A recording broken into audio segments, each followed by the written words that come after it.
Y'all haven't even got to talk to the man's Yeah, uncle I'm gonna yet. try That'd be putting on fun. push to talk and then put it back. Hi, guys. Hi. Hello. Hi. We Good are Hey, how evening. are you? live. It Nice. doesn't Hey, sound everyone. suspicious at all. Um, Well, Okay, so did we do a voice test, by the way? we didn't. test. Suppose we could do that real quick, like. Be a good idea. That was totally not a conversation about the. How's it sound? Oh, Oh, fucking A. hi. Jeez. Oh, hi, Good Bill. evening. The chuckling always does the spine tingle. All right, we're good.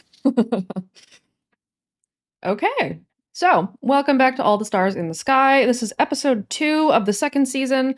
The arc is titled Harmony. Does anybody want to give us a recap of what happened last week? And don't forget to mention why you already have a fucking body count. I can.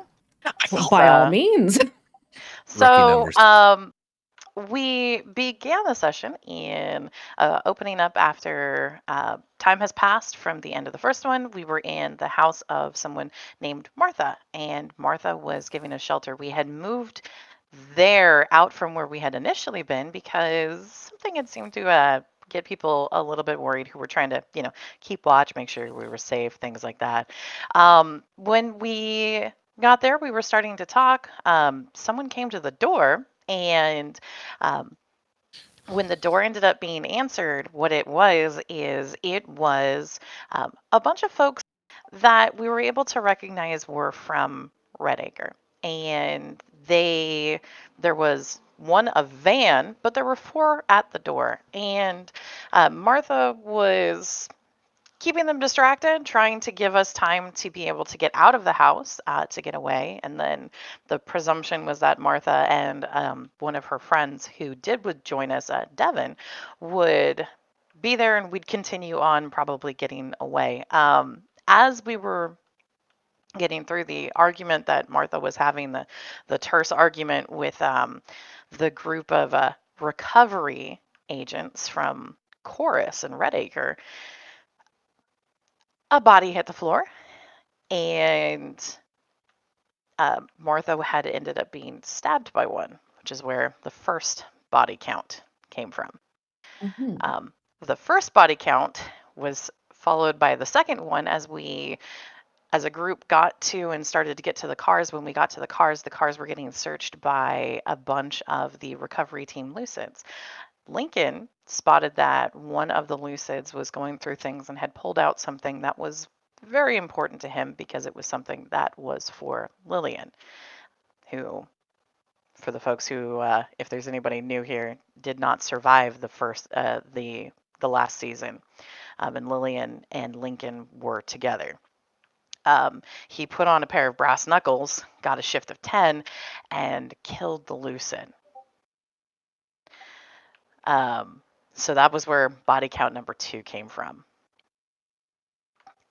As we loaded into the cars and started getting on the road to get away, got onto the highway, and one of the things that had been decided was that the group was making a decision to either go back inside the now expanded radio quiet zone or to keep going and go away. And most of them ended up deciding that they were willing to go back inside. Not all of them had finished making that decision. It had started to happen when we got into a terribly named motel, because I am a horrible, horrible enabler, called the Red Door Motel. A few things that were also noticed by at least a handful of folks is that one of the folks who was driving the van that was following them as they started heading back towards the radio quiet zone looks suspiciously like Kira, because it is Kira's father. And Kira's father runs some of these recovery teams. And that was great. Kira has not elaborated on that to anybody really, and no one has also asked her about it. So she's very happy, and also is kind of hoping that no one's put 2 and 2 together with person who looks very much like her, except with glasses.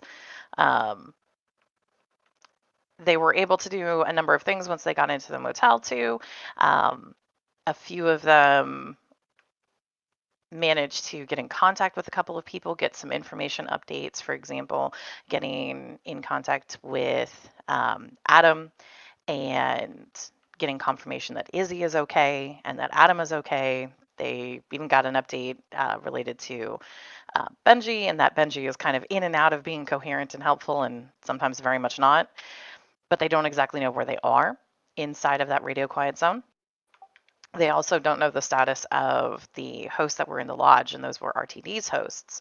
RTD had been sending runners to try to let them know about things, but none of the runners have made it to them. So there's been no word from RTD in the radio quiet zone, which means that there is no word from RTD outside, but based off of discussions that there is RTD inside who was attempting to reach out.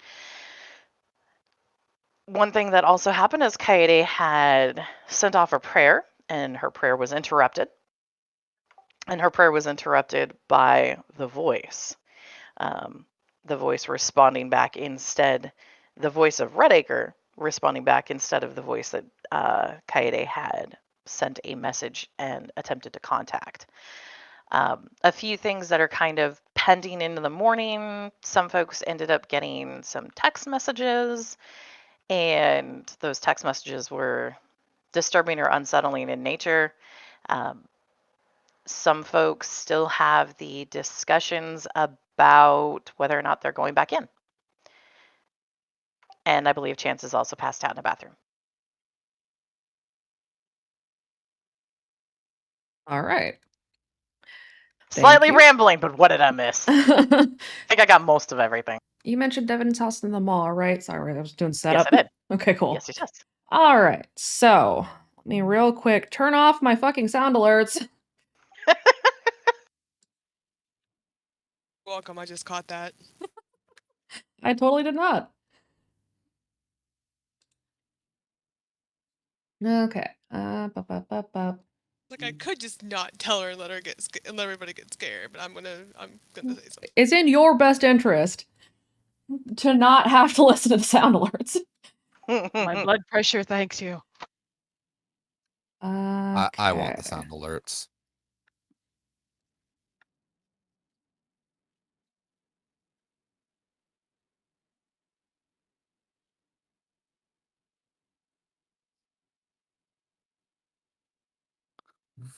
Amy said it would be fun.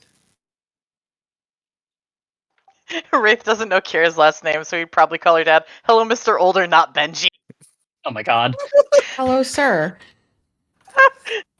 Hi, Mr. Kira's dad? Look, every time you say hello, sir, I'm just reminded of the fact that usually in EH that meant, have you heard about the good word about our Lord and Savior, the Adair? Hello, sir. Have you heard the good word about the adversary? Yes. All right, How so many guys, if that's the last thing they heard, and then wake up a few hours later with a massive headache? Jesus Christ. All right, so you guys are at the Red Door Motel. It is probably 5 or 6 o'clock in the morning. A couple of things have happened. You guys have talked to each other. Some of you have you've harassed Devin. Let's just put that out in the open. Harassed. Poor man. So at this point, you guys are, some of you are probably asleep, some of you are still awake. What is sleep for us kids? Something that you actually need. You do need sleep, as it happens. So you guys are now, it is about 6 o'clock in the morning. The sun will not rise for a little bit longer because it is the middle of February. Jack, roll me a 1d10. Oh boy. Start us strong. Start us strong. And how's it rolled with dichotomy again? Random space 1d10.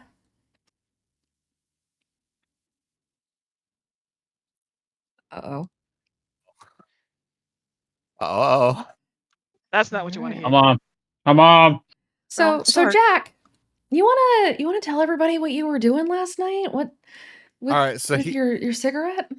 All right, he was going out to get a smoke, and he grabbed a lighter, and he lit it. It didn't quite light the cigarette, and then the lighter disappeared while he was talking to himself. Yes, it sure did. Let me find your light. Oh no. Who did Jack accidentally reach out to? No. I have faith in you, buddy. It's What if it's like a possibility of 10 voices, $10 says it's SAO. What Fuck are happened you? was they raised the cigarette. Do you wanna read your light out loud? All I righty. did go and find it, so. All righty, let me pull it up. Where is up there? That's why. Red Door Motel. Here we are. Let me scroll up through all you chatty motherfuckers. No regrets. No regrets. This is why you don't borrow random lighters the kids have. To be fair, it just appeared in his pocket. In his defense.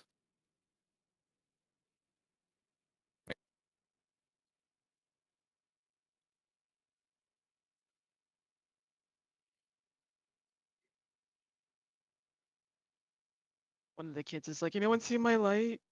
I posted your lights text in VC text, by the way. All right, that would help. Thank you for telling that. Mm-hmm. All right.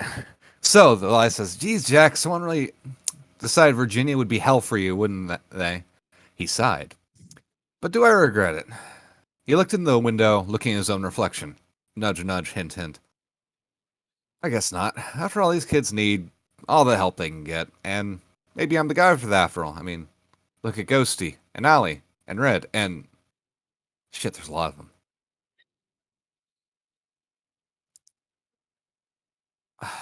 Well, you and me got to show these folks that help that can come from random strangers too. And just to add a little note, he probably smiled at his reflection there. How dare you be wholesome? How dare I?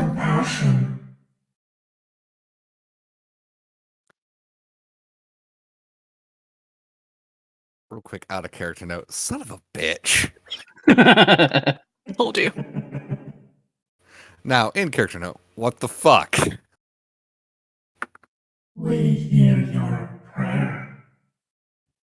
I wasn't don't tell me that lighter was a thing. You don't know? Interesting. You help them to their own detriment. If you want to save them, bring them home.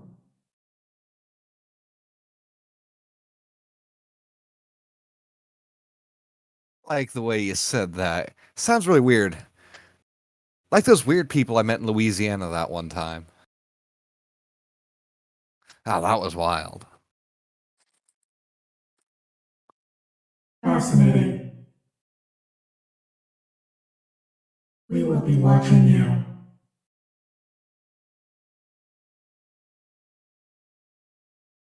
All right, Jack heads up to the room. Is everyone asleep by the time he gets back? Which room are you going to? The boys' room or the girls' room? He's gonna peek into the gentleman's room. Dexter will be awake. Devin's asleep. All right, if Devin's asleep, he's just gonna sit down and lean out because he's not gonna trouble the fucking kids with this. They have enough trauma. Wraith's under the bed stealing Devin's notebook. Wraith, Fuck Wraith. I'm gonna need you to roll first and foremost a stealth. When I peek in, do I see Wraith doing that? You're gonna roll a notice. Depends on how sneaky Wraith is being.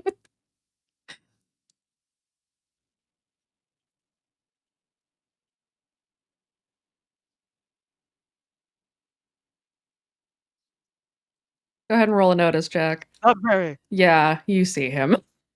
All right, Jack walks over and grabs Wraith by the ear. Ow, what? Hey, how you doing? What are you doing? Nothing, what are you doing? I'm just seeing what you're up to. Seeing your hands slowly snake from under the bed like some sort of horror movie monster. Listen, he's a doctor. That means there's a 90% chance he has peppermints. What? I can actually get the logic there. It's dumb, but I can Of get course it. you can. Okay.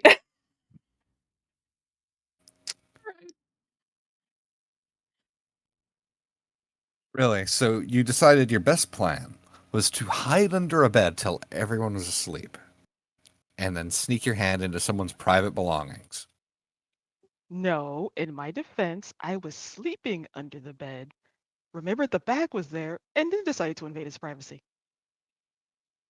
You know, I've worked in some places that would get you shot in.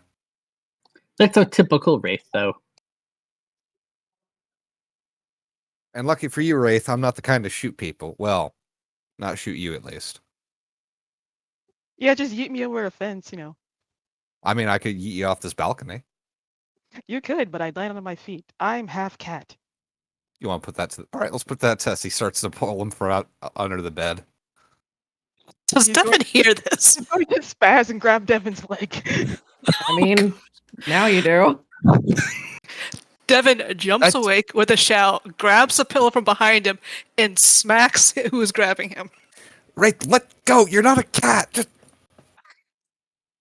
I am now. Was anybody in the boys' room that was asleep? Because if so, you're no longer asleep. Jean is now awake. With Devin beating Wraith with a pillow, Yes. half asleep. Like, man, he is not a morning person. My God. as he's just trying to grab Wraith and hold him like a a misbehaving cat. He's not letting go of this leg. What? Yeah, He's just like, you can't just steal looking through other people's stuff. why are you grabbing my leg? It was the closest thing at the time. But why? Listen, you ask a lot of questions and they're extremely unnecessary. They're necessary. He was trying to look through your stuff. Excuse me? Hey, I think I hear Coyote calling me. I need to go that way. Jack defaults to grabbing his ear again. Like, ow, I need that to hear things and people. Well, let go if you want to keep it. Speaking of hearing things, everybody in the boys' room, roll me a notice. Oh gosh. We're getting kicked out.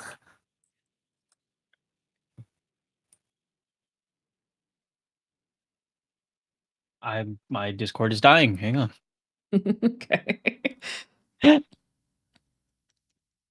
Oh, thank you for jinxing it, Sammy. Nope, it's not a 3. It's a In 2. Devin's offense, he is kind of half asleep still. Yes. After reroll. Okay, go ahead and reroll. There.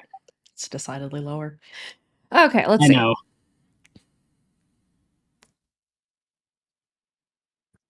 Wraith and Jean. Yep. As the two of you Wraith, as you're being yanked by the ear, and Jean, as you're watching this ridiculousness unfold from your sleeping bag, you hear footsteps outside of your door. And they suddenly stop at the door and then goes quiet. Door. Wraith, All So right, Jack- Wraith gets dropped. You don't hear this, Jack. Only Baxter s- and Jean, or only Jean and Wraith do. Did one of them alert us? Didn't they say door? Wraith is like, shh, shh, shh, shh. He points to the door. Jean just kind of mutters, door.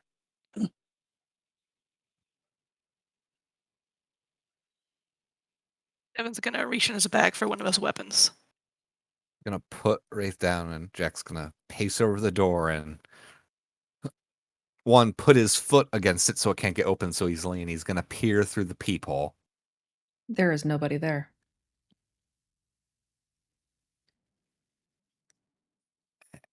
Window? And I assume the curtains are drawn. He's just gonna peek through the curtain. There's nobody Yeah, there.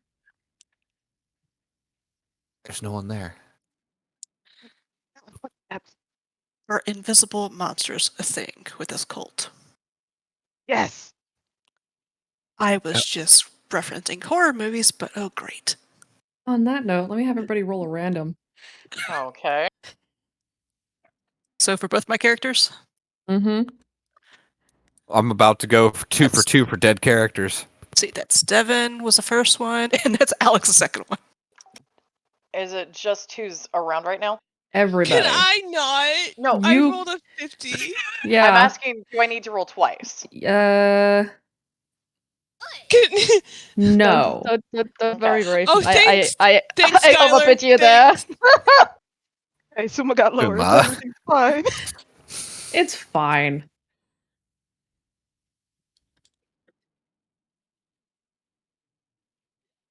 Okay.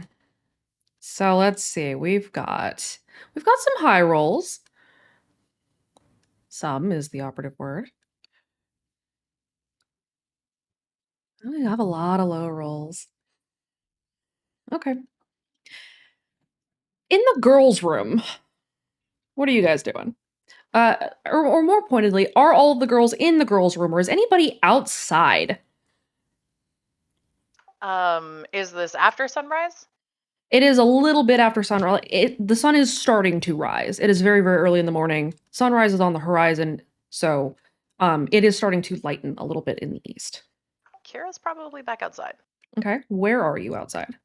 Kira is probably back on that A log? back in the log, but this time she's probably a little bit up. Okay. Is anybody with Kira, or is Kira here alone? Kira didn't tell anyone she was going out. She's checking her phone. I mean, Kaide hasn't been sleeping, so she's probably outside somewhere.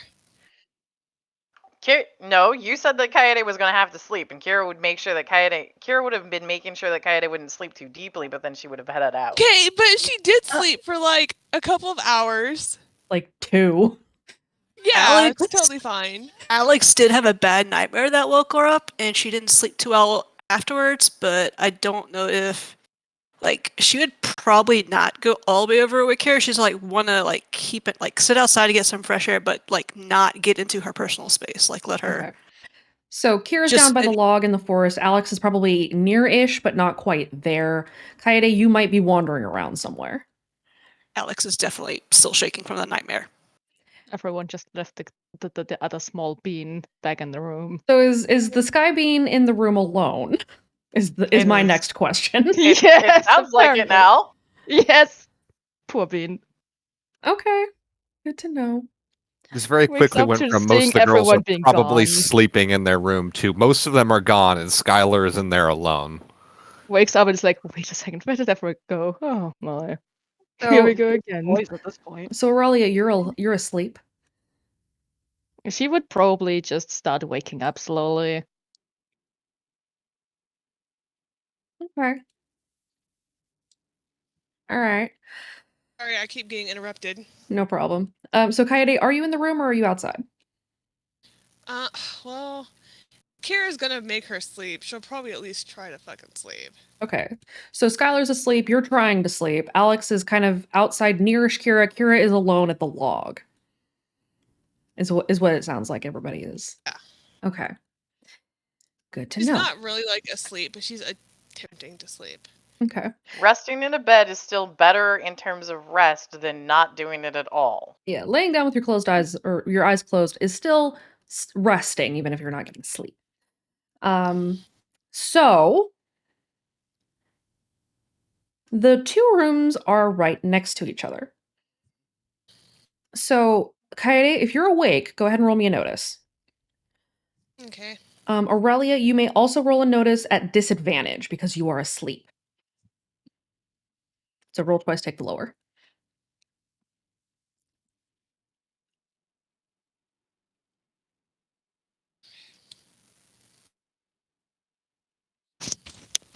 Oh, fuck. Ah! Why is everything not working? There we go. Jesus! Wow. Yeah. Nice to have noticed, huh, Baxter? Yeah, it is. I do have notice now, thank you. 1. 2. Okay. Let's go, you and me, buddy. Yay! Yeah. Everyone has at least a little bit of notice now. Congratulations, guys. You're not fucking blind. I should have stayed with the first one I rolled.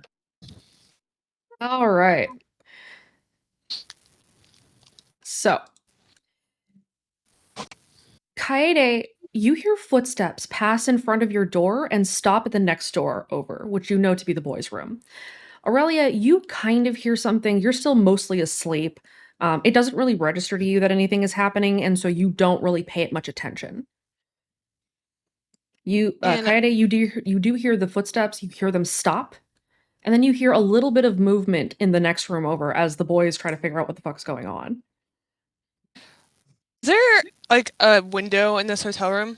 Yes, so it's a motel, so all the doors are facing the outside. There are Okay. windows and their curtains are drawn. They're like the big motel blackout curtains, if you know what I mean. Yeah. Can I peek outside and see if I can see them? Yes, you can. Okay. You peek through the curtains and there is nobody there. You did roll a 6 though. As you're peeking outside, the motel, each of the rooms has a light at the door. Just a little lit, like a lantern sort of a light. That's attached to the wall.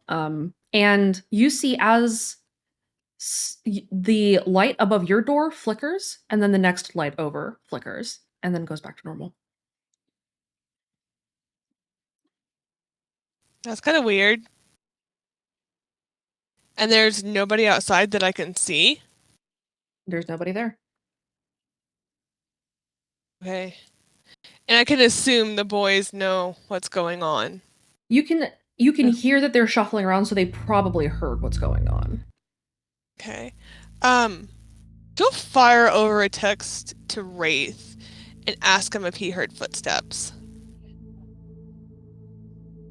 Outside, Kira and Alex. Yep. Both of you roll me a will save. Oh no. Oh boy. Well, we're losing him. It was nice knowing you.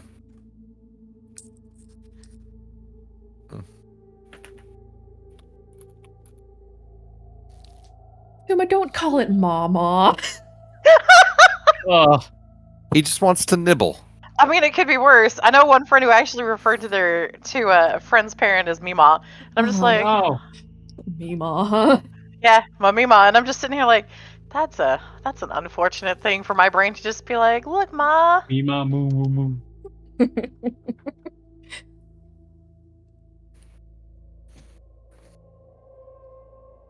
Look, Ma, no hands. For the audience, real quick, Connor is out today. Connor is Lincoln and Chance. And so they will be sort of background NPC characters who will do things as needed. So, no, Wraith, you don't get to drive the car. Dang it. Okay. But I have a whole +1.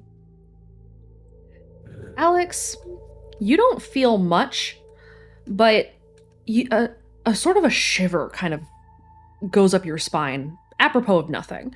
You're just sitting here looking at the sky, and that you feel a little off. Kira, to you it does not feel like a shiver. To you it feels like a wave of cold as it travels up your fingers, up your arms, and into your spine, and down your back. It feels as if you had stepped into a refrigeration room and you're already outside in the middle of February in the dark. It's very cold suddenly. If she looks around, does she spot anything from where she is? Roll me a notice. Alex, you may also roll a notice.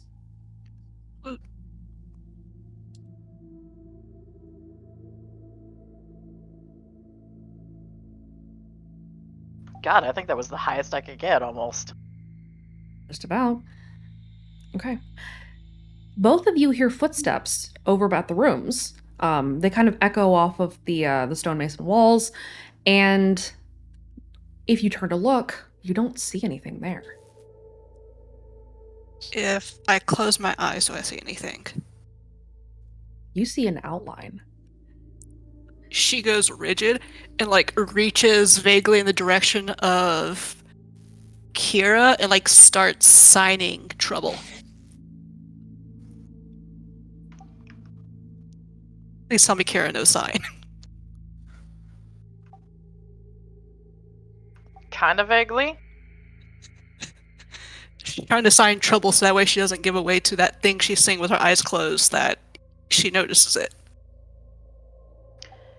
Is there anything Kira sees if she is looking around and trying to do a scan, essentially a sweep of just kind of looking?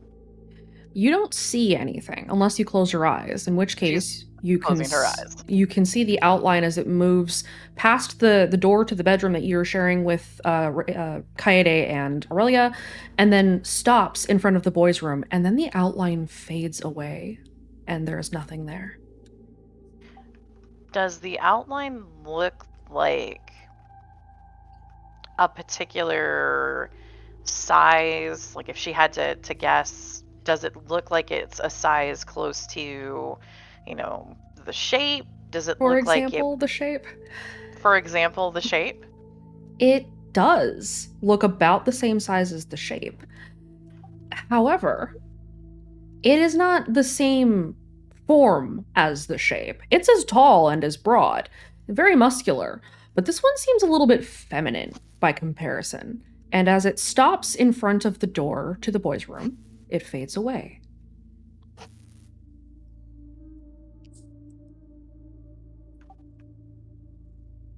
Alex just doesn't like look over quizzically because she's never seen anything like this before. And there's if she sweeps around, there's nothing else that seems to be moving after it's faded. Nothing is moving. She'll open her eyes, kind of shoot a look across to where Alex is, and she's gonna pull out her phone and she is going to text. She texts Lincoln, but also she's going to be texting Wraith because those are the phones in the boys' room. Well, and also Baxter that she's got. So she's going to just basically shoot a group text to everyone and be like, something was moving, looked like the shape, but lady? You send this to everybody? Yeah, she's sending this to everybody, Okay. including basically the girls' room too. Okay. Kaede, message pops up on your phone. Wraith messages pop up on your phone, first from Kaede, then from Kira. Everyone is starting to become aware of what is going on. Kaede, do you wake Aurelia? I'll wake Aurelia up. Aurelia, you are now awake. Everybody go ahead and roll me a notice now.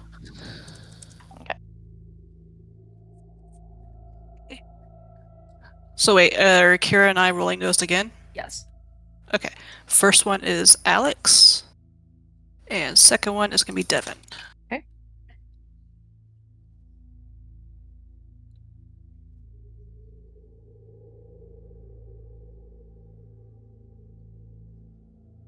Okay.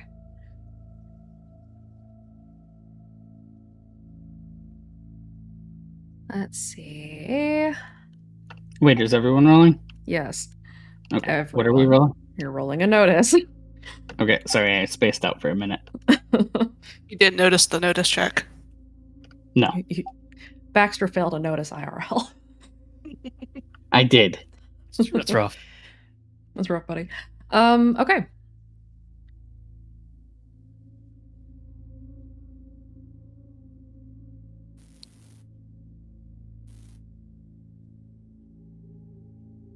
Wraith and Aurelia.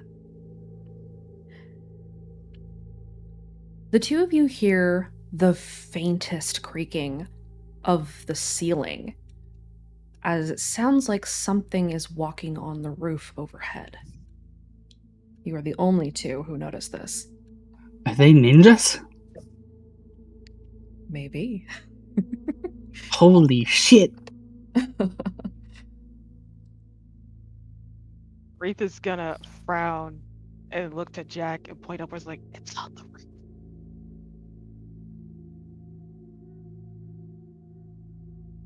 Aurelia would mostly also notify Kaede and just point up at the ceiling like, I think something's on the roof.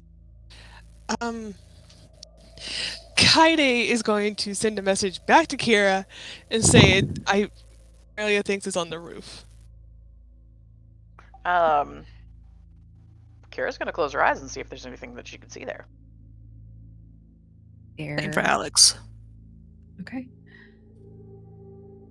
You see the faintest glimpse of the outline you had seen before as it swims into view and then fades again into nothing.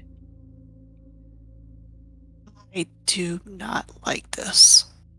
Kira's gonna text back. Maybe Old Tongue Ghost? Something weird. Something's watching. We need to move again.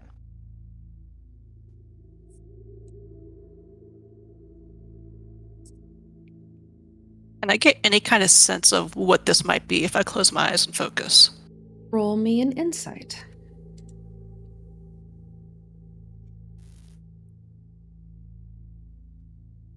While you do that, can I activate my taste the wind ability to track it? What aspect are you going to invoke?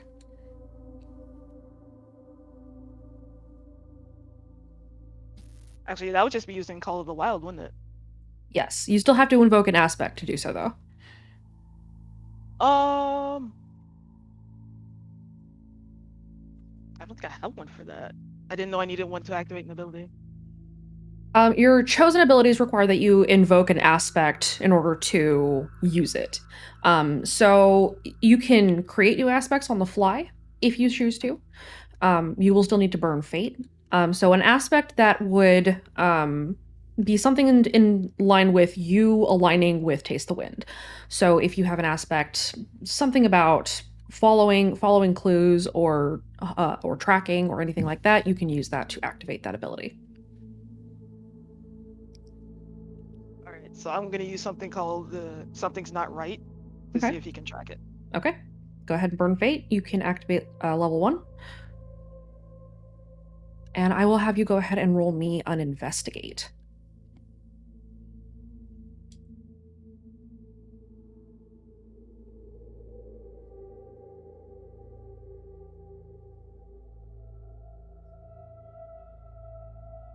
Yeah, that would be. He only has one then, right now. Okay. You can, because you're still aware that it's up there, you can kind of hear it shift above you, but then you lose track of it as it goes quiet.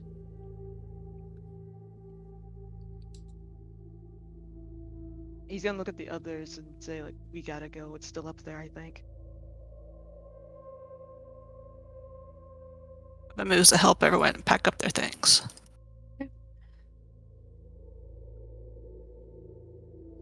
Jack also helps people pack up their things.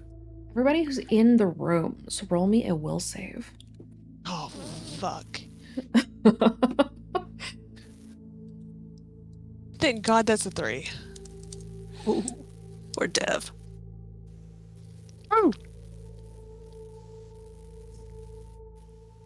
Oh, fuck.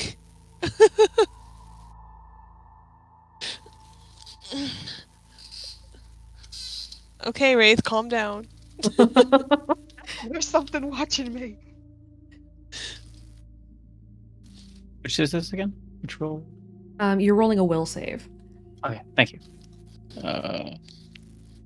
I would appreciate if Discord would, stop dying on me when I try to tab in. That'd be wonderful. Oh. Oh, no. Okay. Let's see.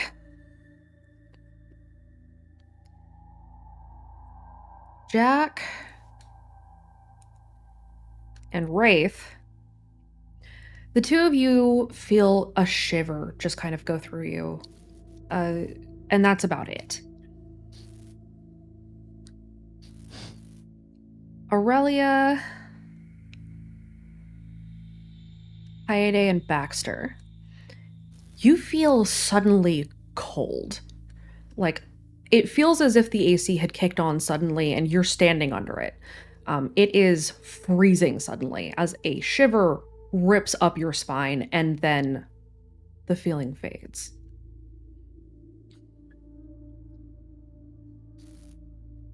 Dean, Yeah.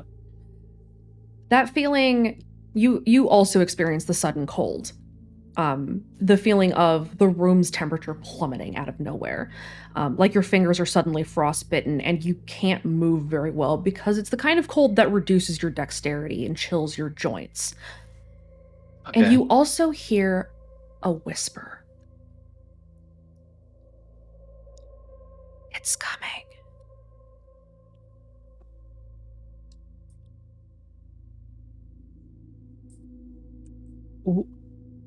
What is?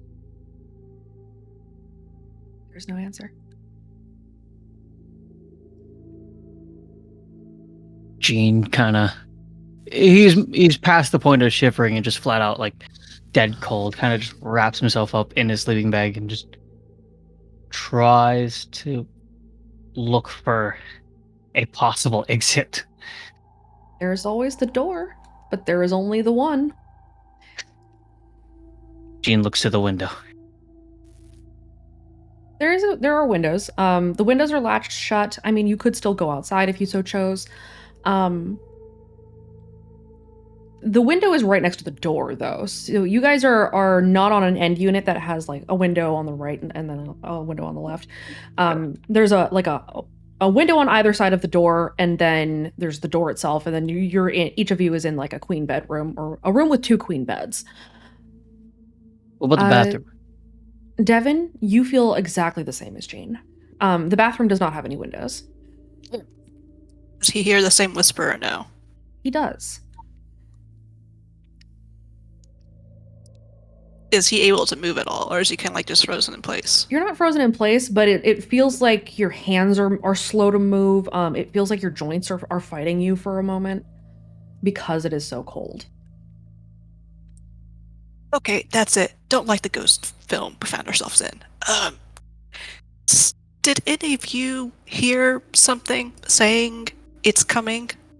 Or am I officially losing it now? I don't know what's coming, but I don't want to be in this house, in this room, in this bedroom. I don't want to be in this motel.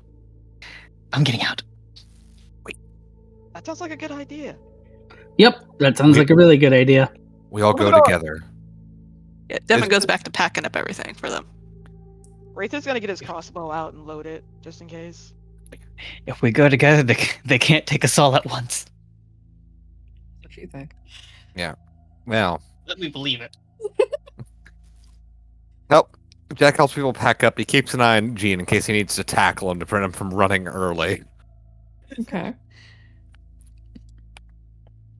Kira's heading back to the room because her stuff is in there. Okay. Alex, are you also heading back to the room? Yeah, she's heading back to her room to get her stuff, but also like keeping an eye out for the thing. Did she get any kind of read off of what it might be when she tried to focus? Not really. It feels like you're trying to focus on too many people talking at once. Without sound, more in a thought process. Like you're being bombarded by these different voices and directions and whispers, just kind of at the back of your ear. Yeah, she definitely looks a little bit disoriented as she's trying to walk back.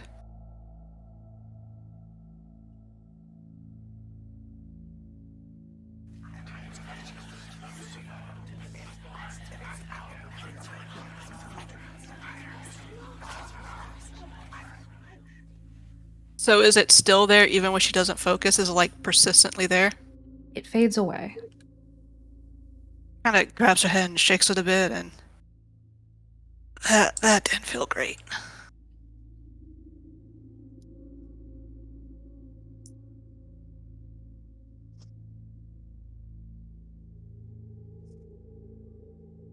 Everybody packs up. You get to the room without any interference, but Kira and Alex, as you get to the room, you feel kind of a sense of foreboding until you get through the door. and close it behind you, and that feeling sort of fades. She's gonna lean against the wall, take a breath, and like look at Kira like, did you feel that too? Kira gives a nod. She's gonna just pull her pencil out. She's pretty sure that this is not gonna do anything, but the belief behind it is what she's hoping it would evoke. Okay. She's just gonna draw a ward eye to see if it fucking does anything. As soon as you finish drawing the warded eye,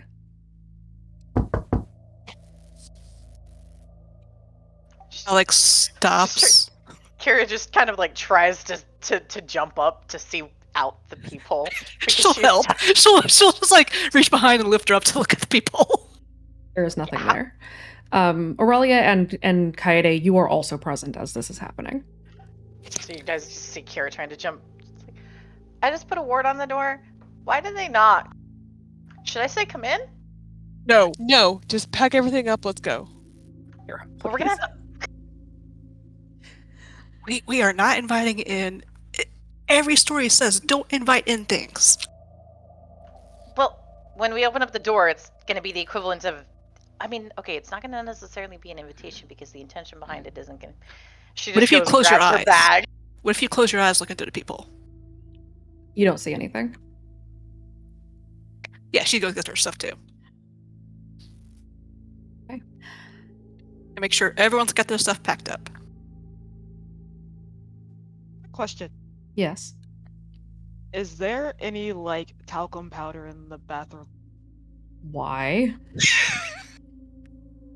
Because no, Rachel just answer has it first. is- Rates go. Oh, I think I know why. Roll me a random. Let's see.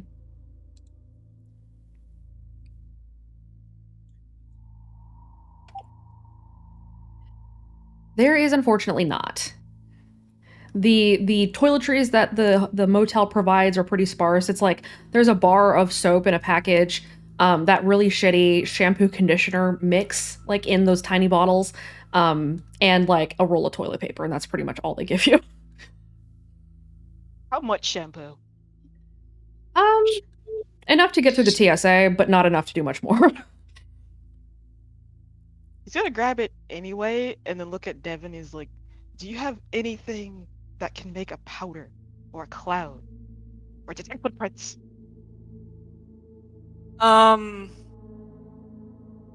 Does he in his supplies? Because he got stuff for like also outdoor cold weather camping for the kids. You might have like a small thing of talcum powder on you. Because I mean, does that have medical uses? Not really. Go ahead. Let's go have you go ahead and roll a random. Let's see if you've got it. Let's see. Talc powder does actually. Sometimes you use it if you need to line gloves. If you're having to reuse and dry gloves. Yes, you do. You do have a small thing of talcum powder in your bag. I have a little. This was kind of part of my just in case medical gear. And I borrowed that. Why do I feel if I let you borrow it, I'm never going to see it again? You won't. Because you won't. He just sighs and hands it over. Wraith takes it and he goes by the door, but he's not gonna go out yet. It's like, I can probably track it, but this will help.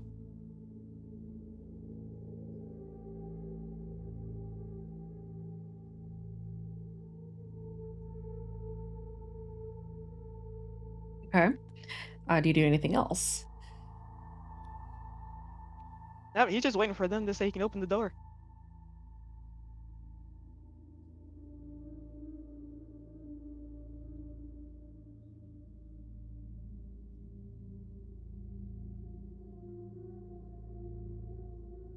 Okay. In the boys' room, does anybody else do anything? Baxter's gonna get a flashbang ready. For whatever reason.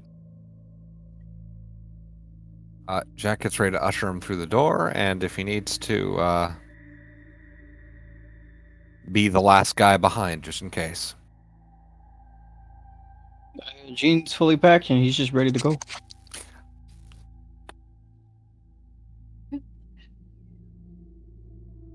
So you guys are all packed and ready to go. You haven't heard anything for a few moments. It's eerily quiet, and everyone notices that even like the sounds of what winter birds might have been around, insects, even the wind has gone utterly silent. Is anybody looking out the window? It is. Yeah. Kara, Wraith will also look out the window. Alex would be. Okay, those of you who are looking out the windows, go ahead and roll me a notice. Oy vey, all these notice rolls. It's almost like you need to be aware of your surroundings or something. I know, right? Weird. What a concept. Right? Who knew such a thing even existed? does this match what it sounded like when they ran into the mob before? Remember how the street had gone silent? It does sound quite familiar, yes. Kira's gonna look out, but she's gonna open up the door and look for where the cars are and try to see if she can mentally time how long it's gonna take them to get to the cars. You open the door? Kira, unless someone is stopping her, yes, she is. Alex Kaede should has probably a try to stop her. flashbang. Like, I don't know about this, Kira. Or maybe we What, should you think- coordinate leaving all the same time with the others.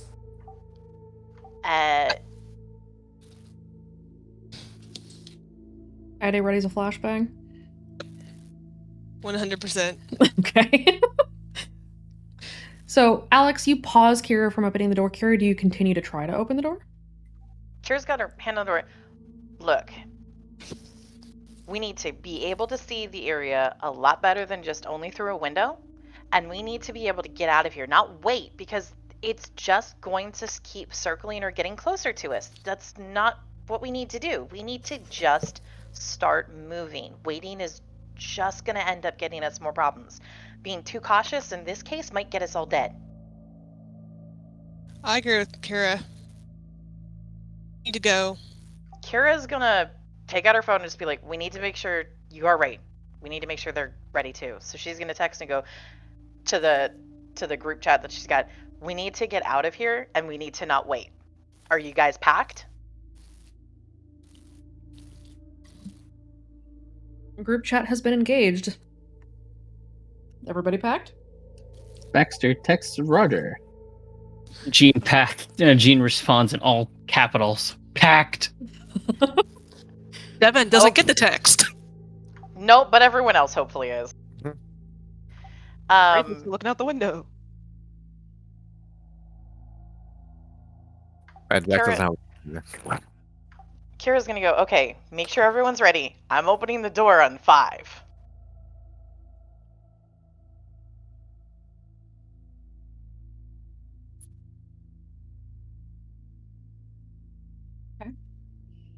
You said the windows were latched, right? The windows are latched closed, but I mean, you can open them. There is a screen, however. It's fine. He has a knife.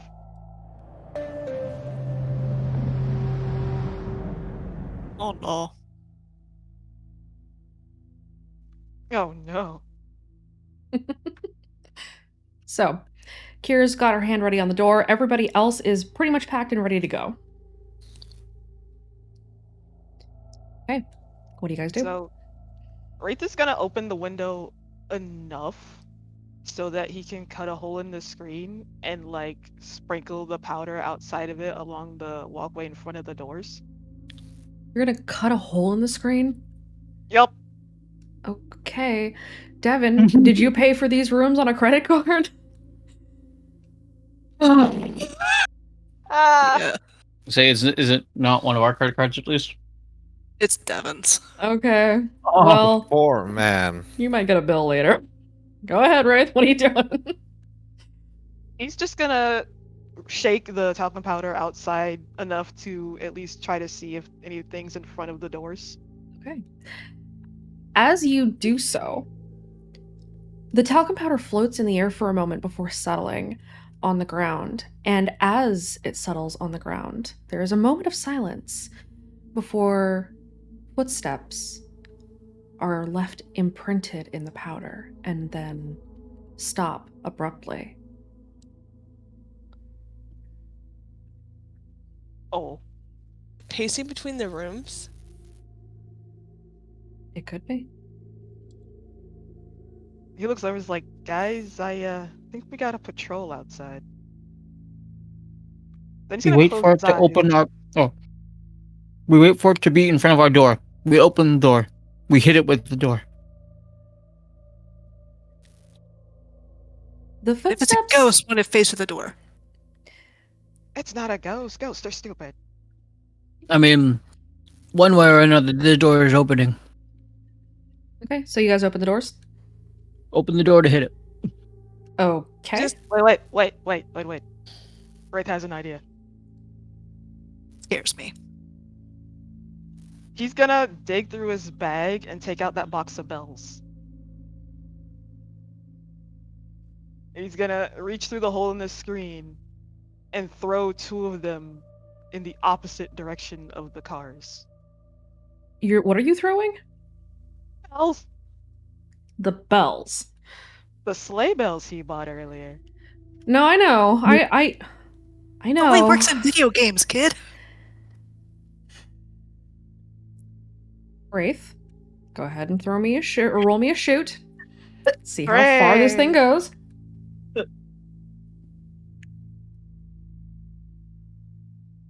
I feel like I can hear the face palm. Devin's definitely facepalming. No, from the GM. Okay.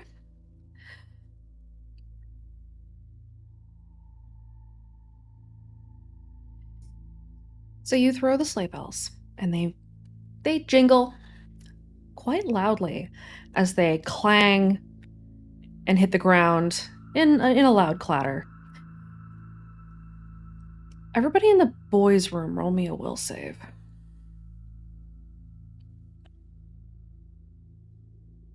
This is it. it. Oh, right. I have to roll for Devin. I forgot. But not for Jack, evidently. Let's see.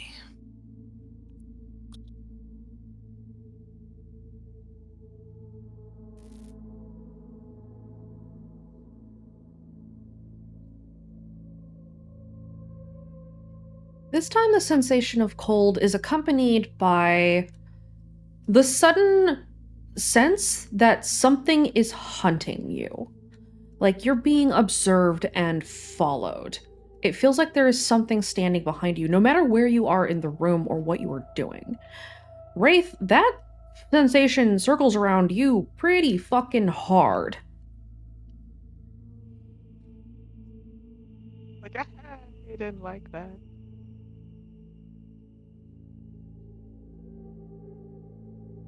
You guys head for the cars? Yeah. Onward to the cars.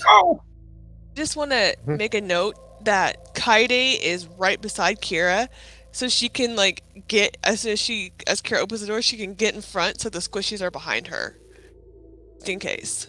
The squishies behind her. The squishy I mean, you guys she's are- not wrong. Do we have You a guys are squishies. tripwire anywhere? Baxter has one in his bag. Baxter, on our way out, put it behind us. Alex isn't that squishy. I mean, Can you fight? you and Kira are squishy. Alex can take hits. She just can't give them. So squishy. That's so squishy. No, squishy what means that floor you are we on? can't take hits. She's the opposite of that. Kira cannot take any hits. Dead. You're all squishy. Hey, GM, what floor are we on? It's a one floor motel. So you're on the ground floor. Okay, so it's like a straight shot. Baxter, on our way out, put the tripwire behind us. Okie dokie. Not out of the room, but behind us as we're running Yeah, to the yeah, car. yeah, I know. He's Uh, gonna dig gotta in his bag go. and pull the We need to jump go bag out. now. Kira, open the door.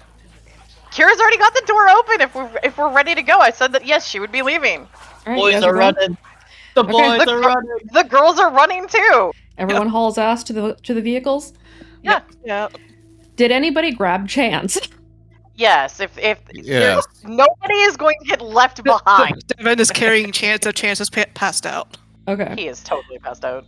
Lincoln is probably already at the El Camino. Lincoln is going to be driving as you guys sprint over. Everybody who's now running for the cars, go ahead and roll me a notice. So all of you. Ah, I keep forgetting that's the. my one good roll. First That's one it. is Alex. Aurelia, Second one's gonna be Devin. Jesus Christ. Aurelia, you don't see a Anyway. damn thing. Anyway, she's still tired. Leave her be. God, look at Jean. Okay. So Aurelia doesn't see anything. Kira, you don't notice this, and Raven, you do not notice this. Yeah. Baxter, you only notice it out of the corner of your eye. Everyone who rolled a 4 or better, you notice that the light over the girls' room bursts. And then the light over your room, or the boys' room, bursts. And then each in sequence, as it moves towards you, the bulbs blow, and the entire motel is slowly plunged into darkness. This is not how I wanted to start a horror movie. That Baxter is going to drop the tripwire. Drive. This wall of shadow follows you towards the parking lot as you haul ass to get into the vehicles. And it's creeping after you, but it is a good ways behind you.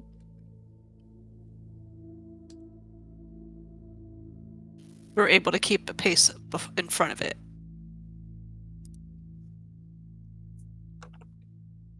Wraith doesn't know this will work, but he's gonna drop his last God Rock.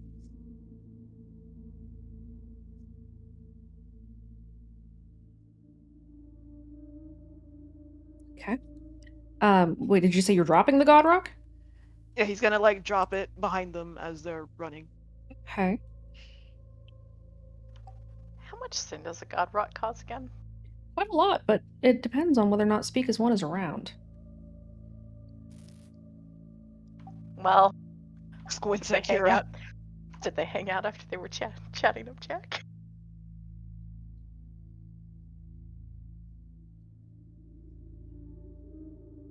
As you guys are running,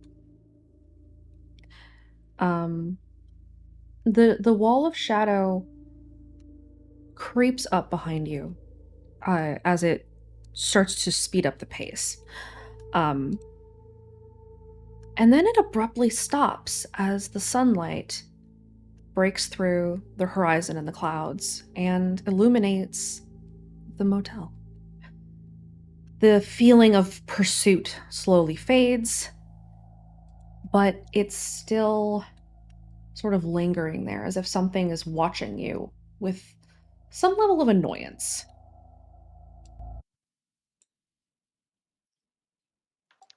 Can Kara hypothesize and surmise based off of the way that the lights had been getting blacked out when we had seen it before, and that in terms of one of the ways of dealing with the maw is going to have to be making sure we stay in the light?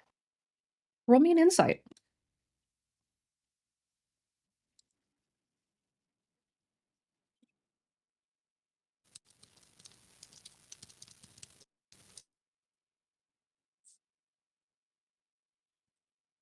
You can kind of piece together that in the light you feel safer. And in the light it doesn't seem to be stalking you quite as heavily.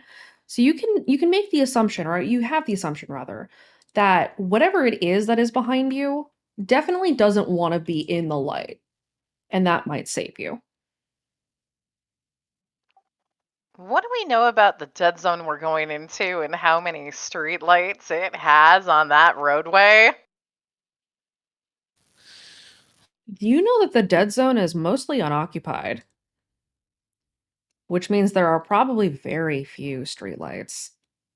But it is daylight now, so there's that. Yeah, but Kira's grown up in Virginia. So, from my own personal recall, even in the middle of summer, when you get into the woods, it's dark.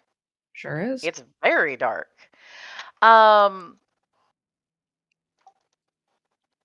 so are we at the cars loading into them? Are we not quite at the cars yet? Are we kind of like at that exposed parking lot in the middle of the sunlight? You're at the parking lot in the middle of the sunlight, but you guys are approaching the cars. Okay, so Kira's gonna kind of shout over, guys, we need to make sure that we hit a truck stop buff because we're gonna need to stock up on probably roadside flares, something that we can pick up. We're gonna need to make a lot of light as we move through that dead zone. We're Got gonna him. have to. I got a flashlight, but I've only got the one. No, so we that's a need good we need call. something bright. Flares are So bright, so we go we need to flares. we need to get flares. We need to just pick up a bunch of roadside flares, which will be also pretty, hopefully, not not an issue. So we just need to make a couple of, like, maybe a gas station stop, something like that. Get some emergency kits, get a pack of road flares, maybe a Would sunlight lamp. would any of when Devin was shopping for gear, would that have been any of the stuff he picked up for like being out there surviving in cold weather and stuff in case of emergencies? Because imagine he probably has some road flares in his car for like when he has to pull over to help with a Good Samaritan thing. But I don't know like how much extra he would have had. You probably have some roadside flares for that. Because Your of not wanting to die and all that. your mic was cutting out and picking up. Mine was. Yes. Oh, sorry. You've probably got some roadside flares. Sorry, this mic is in a dynamic mic, so if I look away from it, it cuts out. You've probably got some roadside flares. You've probably got a flashlight, and some batteries. One of those big, like, square, chunky flashlights with the handle on it. The batteries in it, though, you're not sure the last time you replaced them, so you're not sure how long they're going to last. And let's see how long they're going to last by having you roll me a random. Oh boy.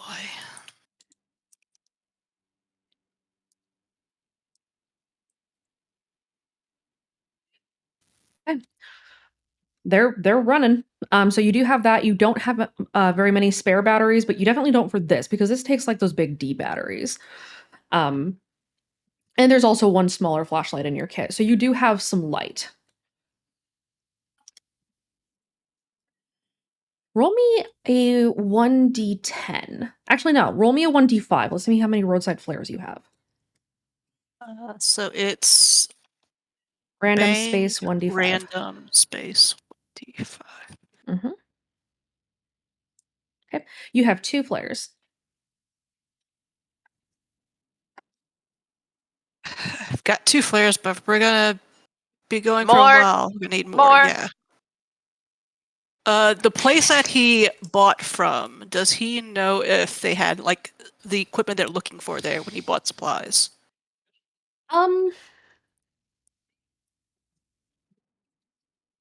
Yes, probably.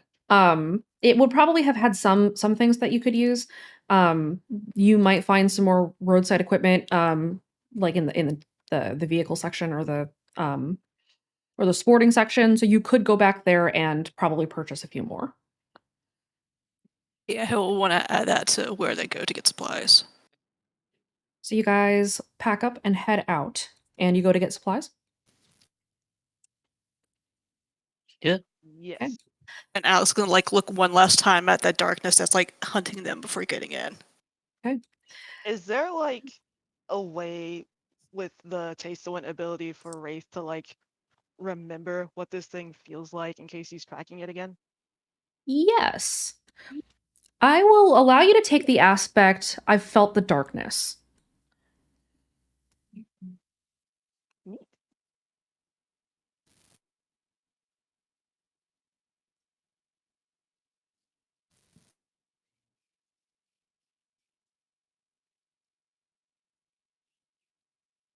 Then he's gonna commit that to memory and get in the Camino. You guys load up and head out. So you guys all head over to the store. We'll just say it's like a small town general store kind of thing. It's a grocery store plus, because they don't have the resources to build these extra buildings, and so they just shove it into one. And so you head into this grocery store. Devin, you go to find roadside flares. There's like a small section for sporting goods. There's a couple of camping supplies that you could try to find. We will start with Devin. What do you go and find?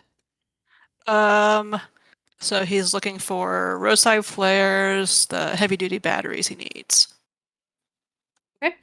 Yeah, this place has batteries. You find a pack of batteries and some roadside flares. That will increase the number of your roadside flares to 7, since you find a pack of 5 of them. They don't have much extra stock. It looks like they just kind of keep it on hand as they need it, just because otherwise they'd have a ton of it laying around. So you do find one package of roadside flares, in which there are 5, and a pack of D batteries.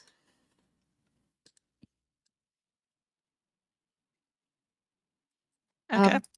Baxter, do you go into the store, and if you do, what do you look for? No, I don't think Baxter is gonna go in the store. Okay, you stay out in the car. Yeah, he's gonna keep watch. Okay. It probably should be figured out at this point. Which vehicle is everybody traveling in? Lincoln is driving in the El Camino. Chance is with Devin.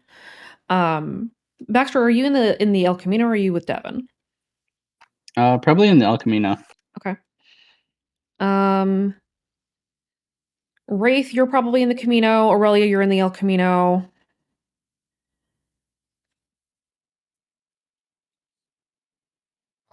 I think Jack's in the El Camino. Okay.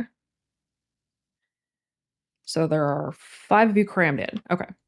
If there's not enough room, then he'll be with the other one. Then. No, there'll be 3 of you in the back seat and one in the front. Okay. So, Aurelia, Wraith, Jack, and Baxter are in the El Camino. With Lincoln. With Lincoln. So there's one person in the front, or in the driver's seat, one person in passenger, 3 in the back. Okay. That means that the rest of you, Jean, Kaede, Kira, Alex, and Devin, are in Devin's car. And Jean. And Jean. I'm here. What's up? Okay. Okay. I'm just making note of teams real quick.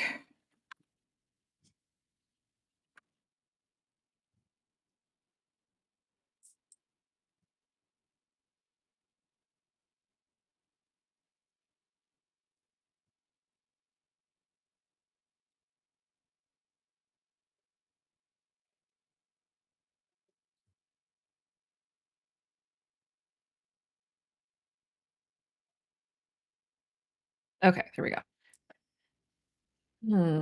Neat. Hold on.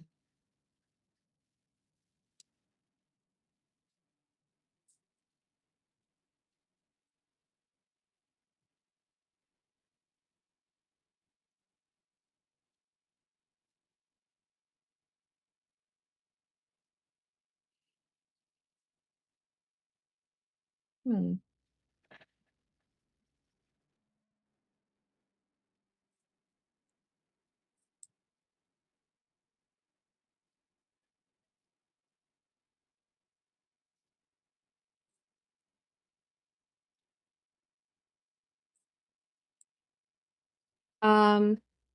So we've got, all right, the 4 of you and the 4 of you. Got it. Awesome.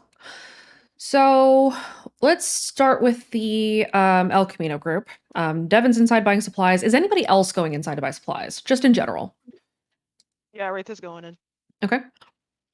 Anybody else? Alex is. Gene is Oh, wait. chilling out outside the car. He's not going shopping. Okay.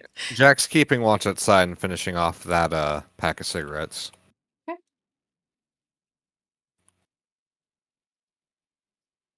Okay.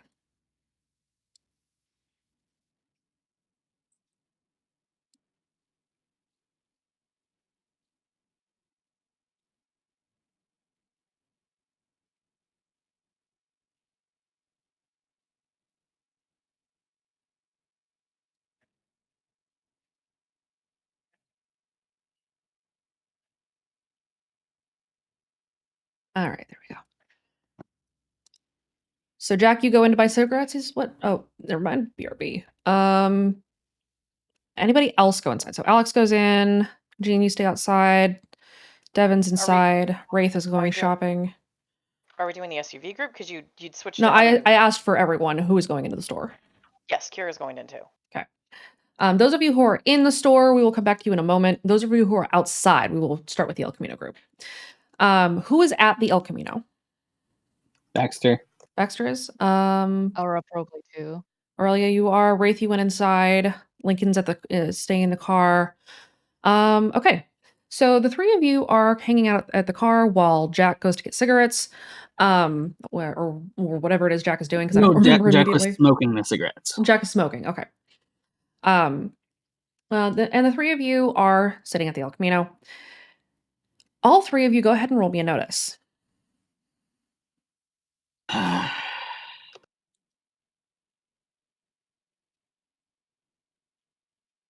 Are you in the car or out of the car, by the way? Out of it. Okay.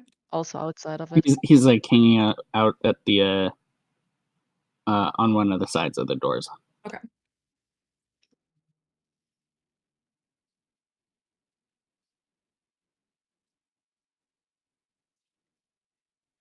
Okay.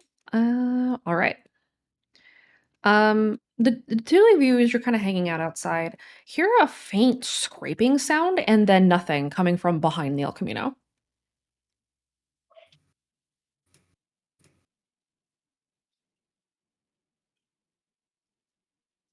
I hate this. That's lovely. Baxter is going to close his eyes and see if he can see anything away. As you close your eyes and look around, out of the corner of your eye, you spot something flickering on the bumper of the car. Next to the symbol of Taste the Wind that Wraith had so kindly carved into it is another symbol, but you can only seem to see it when you close your eyes. It looks no. like a row of teeth and nothing else.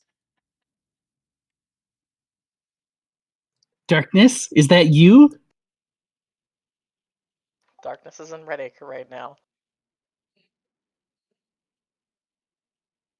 I know. Baxter is gonna go in and investigate it. Aurelia, you also see this. I don't like this even more. I don't either. What are you doing to investigate it? Are you just looking at it? Or are you going to touch it?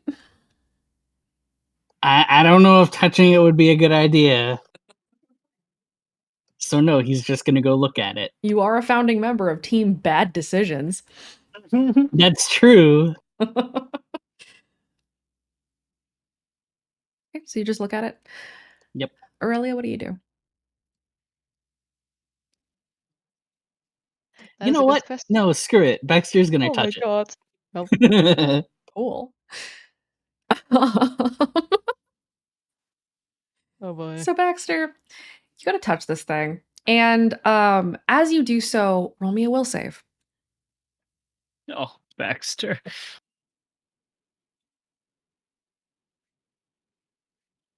At least Oh, it's he's not a dead. fucking negative. You touch this thing, and the sensation of the cold comes back to you and just kind of shoots up your arm painfully. It's like plunging your hand into ice water all the way up to the shoulder. And then it fades. That did not feel good. He's gonna remove his hand from it.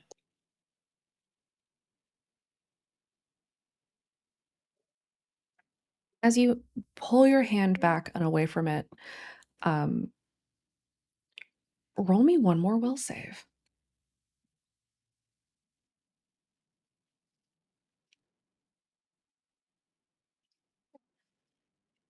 It takes a moment for you to be able to pull your hand away because it feels as if you're stuck on it, but you're able to rip your hand off and the sensation fully fades.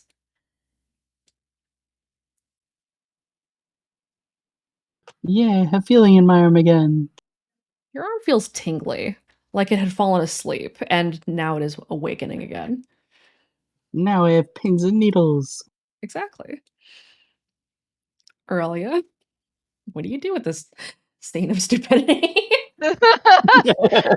Probably face palms and at that. It's Baxter. What do you expect?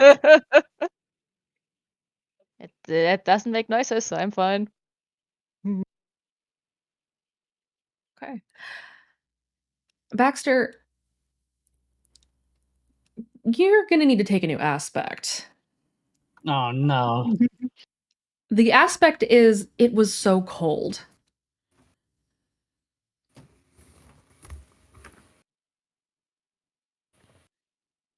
Jack, where are you in relation to the El Camino? Are you some distance off, or are you just kind of standing nearby? He's leaning on it. Okay. You had watched Baxter spot something on the bumper, touch it, and then have a problem as he tried to pull his hand away from it. All right. He goes over and looks at it first before he tries to pull Baxter off of it. Baxter already pulled himself off it. Oh. Baxter did pull his hand away, but he struggled for a second. Yeah. What's on there? A row of teeth. Nothing to the naked eye, but if you close your eyes when you're looking at it, it is a row of teeth. Anyone got a multi-tool?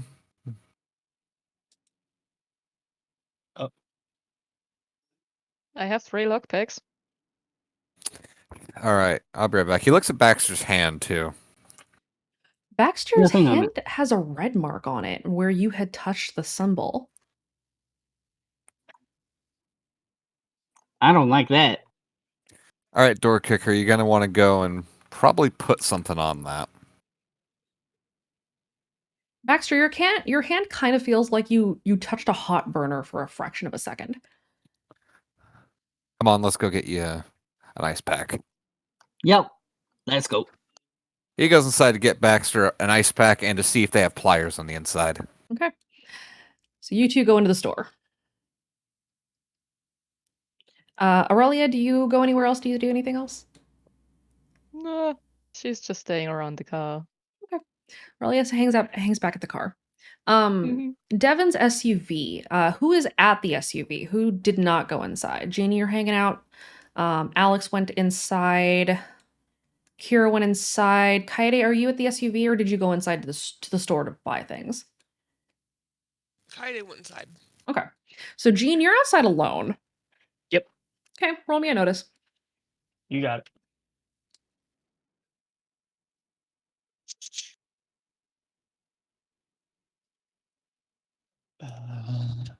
Hey.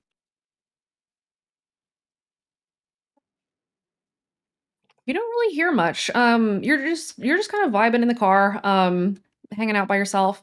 A text message pops up on your phone from Adam, that says Izzy is okay. We're heading deeper in. Please be careful. Adam has been sending you periodic updates about Izzy because she knows that you're worried. Jean replies with, "Thank you so much. We'll be there soon."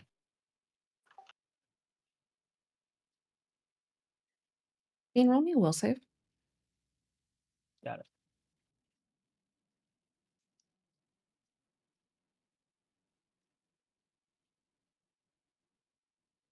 5.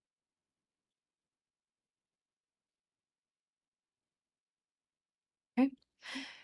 You feel a shiver again, and something feels like somebody passed behind the car. As if there is somebody standing back there that you kind of feel as if there's a presence behind you.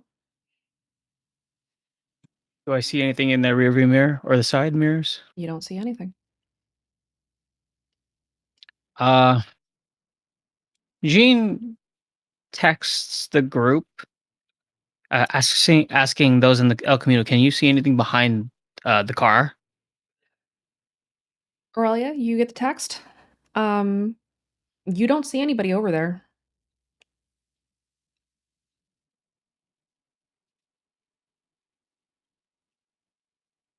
Repeat times.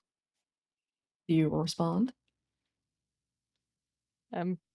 She would just walk over and see if maybe the symbol's also on the SUV. So you go over to the SUV. Mm-hmm. Okay. You don't see it on the bumper. You see it on the door of the trunk, or the back door rather. You see, or a hatch door, more specifically. On the door, kind of beside the license plate, is a small symbol that you can see with your eyes closed of the row of teeth. Are you going to pull a Baxter? Like it. Don't lick it. Please don't lick it. Besides the God. fact that you shouldn't lick Science! strange things, you should also just not lick a dirty car. This is a dirty car that has probably not been washed in a few weeks. Science! Don't lick Devin it. washes Please. his. Please don't lick You it. guys give me bad ideas. Don't be a Sammy. Or not a Sammy, a Bubbles. That was I'm not going drywall. I'm not going to lick it, and I'm not going to eat it. Jean gets out of the car.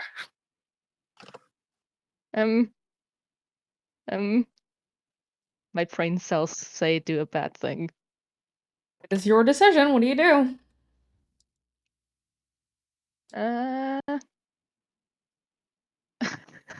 Probably try and see if she could cross it out with a lockpick.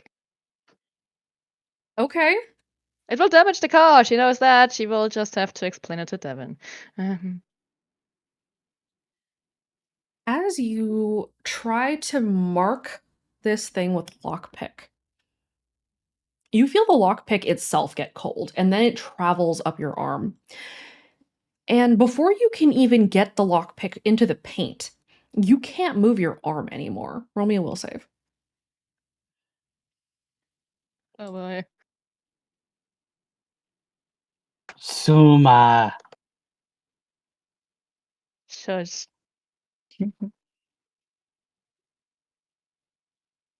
He's earning that disaster badge. You are not able to pull your arm back. It fights you actively, as you had tipped the lockpick into the physical symbol itself. And you feel like you're stuck, and that cold travels all the way up your arm into your neck and down your spine, and forces you to drop the lockpick and breaks the connection. Jean, you come around and see Aurelia messing with it. Do I see her like lock up? Yes, you do. Jean goes to like try and like pull her away from the rest of the van, kind of looking at the lockpick on the ground, going, "What did you do?" Stupid. It's very vague. What did you do? There was a symbol on the car, and I tried to see if I could just scratch it through with a lockpick, and well, it did not go as planned. Are you hurt? I don't think so. My arm is a bit of an issue, but I don't think I'm hurt in the sense of wounds. Well, let's tell everyone else what happened, and there's a symbol on the back of the van. At least you didn't touch it with your bare hand. That is something Baxter did at the Camino. Ah, Because the symbol's also on the Camino. okay. Well, let's tell everyone that this is something. I It's I ju- swear someone's back here, but I don't see anyone. In my head, I legit thought they were teeth sticking out, No, not a symbol. it is a symbol of teeth. Devin doesn't like horror movies that much to make his car that way. Okay. So you guys, are you going inside the store, or are you staying out here and sending a text? Gene's gonna stay by the van and just set up send a text. He's probably gonna go to sit on the roof of it. Okay. Aurelia, do you stay outside? Yep. Just trying to walk it off in a circle. Inside, Devin, you're over in the car section looking for supplies. Baxter and Jack, you two walk in. Kaede, you're inside. Kira, you're inside. Wraith, you are inside. So let's start with let's go to Alex. Alex, what are you looking for in this store? So Alex wants to find more LED light strips you can attach to her drone, mostly ones that are like that bright white color to provide more light from it. Okay. Go ahead and roll me a random. Let's see if they have anything like that. Since it's kind of a toss-up for that particular type of thing. Yeah, there isn't. Nothing like that. There's not really a hardware section. There are like straight up light bulbs here, but not like LED strips. Nothing at all I can like just implement to give our drones like light sources. You could try to rig up something to work with a light bulb, at least with this place. But this is like a grocery store with a very tiny, not grocery section where you might find other housing goods. Yeah, so she would just carry them with them to talk to Kira and brainstorm to see if it's a feasible idea with their drones. Okay. Kaede, what are you looking for in this store?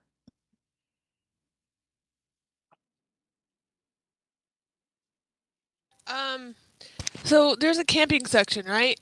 Very, very small one, yes. Okay. What do they have in? Hold on, I gotta yell at River. These fucking kids, I swear to.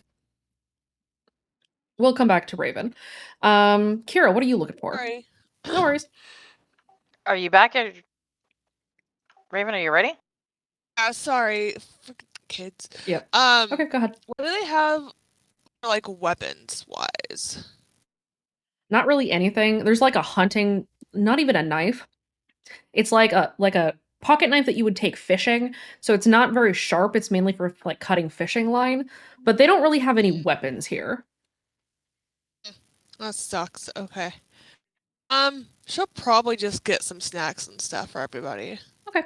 So Kaede goes to get snacks. Kira, what are you looking for? Oh, Kira wants to look for some additional medical supplies. So, like some bandages, some gauze.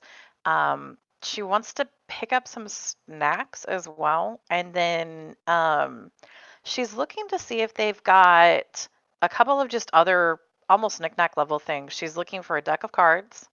She's looking for a thing of poker chips. One of the other things that she is looking for is if they've got something like a box of nails, just regular old nails, and if they've got any tent spikes. As far as like nails go, there is like small boxes of like framing nails for hanging pictures on a wall. That's about what they have for nails as far as that goes. There are tent spikes, yes, for tents, but they're not metal. They're the plastic kind. Okay. So you could find that in the camping session. Everything else you can kind of find. Can you list them out for me one more time because I lost track? Some additional medical supplies, so like Neosporin, bandages. You will things like find that. bandages. You'll find Neosporin. That's not hard to find. It's a little pricier here, but you can still find them. The other thing that she would be looking for was a deck of playing cards and maybe some poker chips. Go ahead and roll me a random for those two. Okay.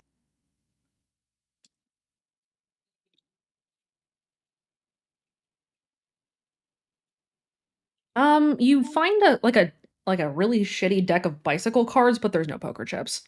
Okay, she's gonna take the deck of poker cards. Okay. So and then like, are there non non-chocolate, like just snacks, like protein bars. Yes. There are like peanut butter, like you're looking for energy bars, yes?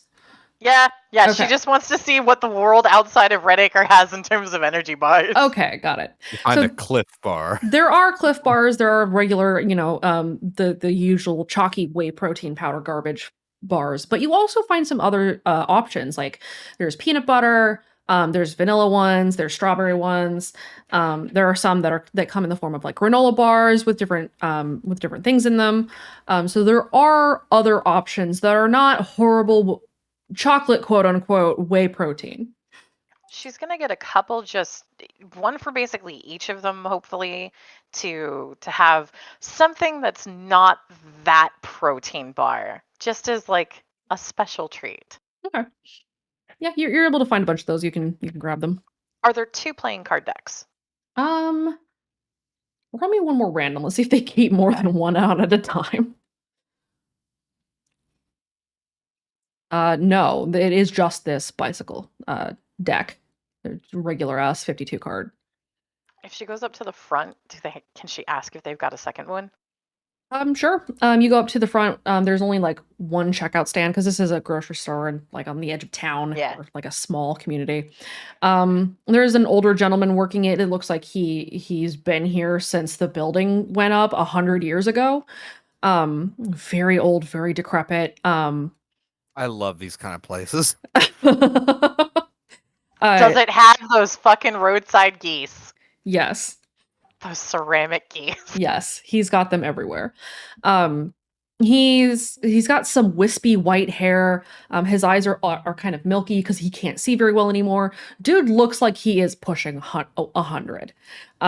His lips would have sucked into his face by now if it weren't for his dentures, and his dentures aren't very good. That kind of old guy. And he's sitting at the front wearing like Coke bottle glasses, reading a magazine, and does not notice you approach because you are very small. These guys have the best stories. She's gonna raise up a hand and wave and just, I have a question. Oh, hi. How can I help you? Do you have a second deck of playing cards? He gets to his feet, and says, "Let me check the back," and grabs his walking cane, and slowly hobbles towards the back. Do you need any help? I'm good. And he continues to hobble. She'll just kind of rock on her heels and wait. While this old man passes, Wraith, what are you doing? Wraith is shopping. Or shopping or shoplifting? Well, he's gonna get one of those boxes of nails that Kira was looking at. Okay. And he's going to see if they have like those cheap fingerless gloves. You don't find any fingerless gloves, but you do find those like really cheap, like 50-cent sort of woven gloves, that you could cut the fingers off of. And he's gonna get those. He's also gonna see if they have any flashlights. The camping section does have some flashlights. They're all kind of like that cheap, shitty plastic, but they do have flashlights. So he's gonna buy some flashlights. And do they have any noisemakers? No, they do not. Okay. It is the middle of February. Those are black cats, by the way. You're not going to find more of those until July. Darn it. Maybe June. Okay, then he's gonna see if he can buy a lighter. There are lighters up at the front. And does this place sell like the tourist cameras with the flashes on them? You mean like those disposable Kodak cameras? Or Fujifilm ones? Yeah, they do. He's gonna buy like an arms full of those. Then he's gonna go in the grocery section and buy a huge bag of flour. Okay. Do they sell balloons? Roll me a random. Why do you need balloons? The shit that you're putting on this fucking counter, like. Oh my god.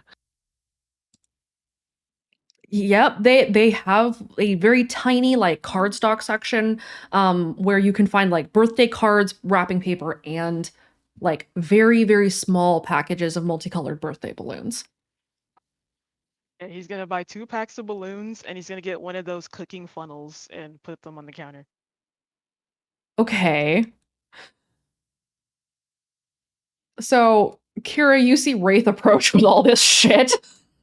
Oh, there's the guy's looking in the back to see if there's a second thing of playing cards. Do you know what I just realized? Wraith. She kind of leans in. Wraith. What do you think is in these caffeine pills? These stay awake things. Like, do you think we should Oh get some? no. I mean, probably coffee. Maybe coffee? Do coffees come in pill form? Kira's just gonna be like, I wonder if I can get some. I mean, Kira does not need try those. it? Oh no, Red Bull Is- existed is- this is- time. Oh Is no. Devin in earshot to hear her saying this? You're still back getting supplies out of the car section, so no. I'm Kira's just sorry, gonna- I got distracted. What was she buying?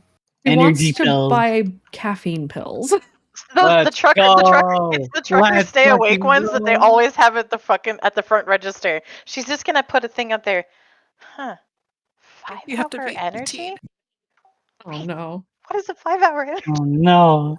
I don't know. Let's buy 3 of them. Okay. Do I not think you can give legally her sell them to access to under caffeine. people under 18. Yes, Actually, you can. you can. Yup. I've used them when I was in high school. Wraith Kara's also has gonna a fake put- ID. Kara's gonna put a thing of caffeine pills. It's the trucker stay awake one. Kira. And 3 energy drinks there with her playing cards. And, We're splitting and her, these. yeah, her playing. Yeah, we can split this. But you've got a lot of other stuff, so I'll get these things, and you'll have the arrest, right? It's okay. I've got money. I'm gonna see if I can get the ATM on the way out. You realize that if that's the one you picked up, you know, she makes a vague gesture like it would be indicating Redacre, but it's probably a pantomime at this point.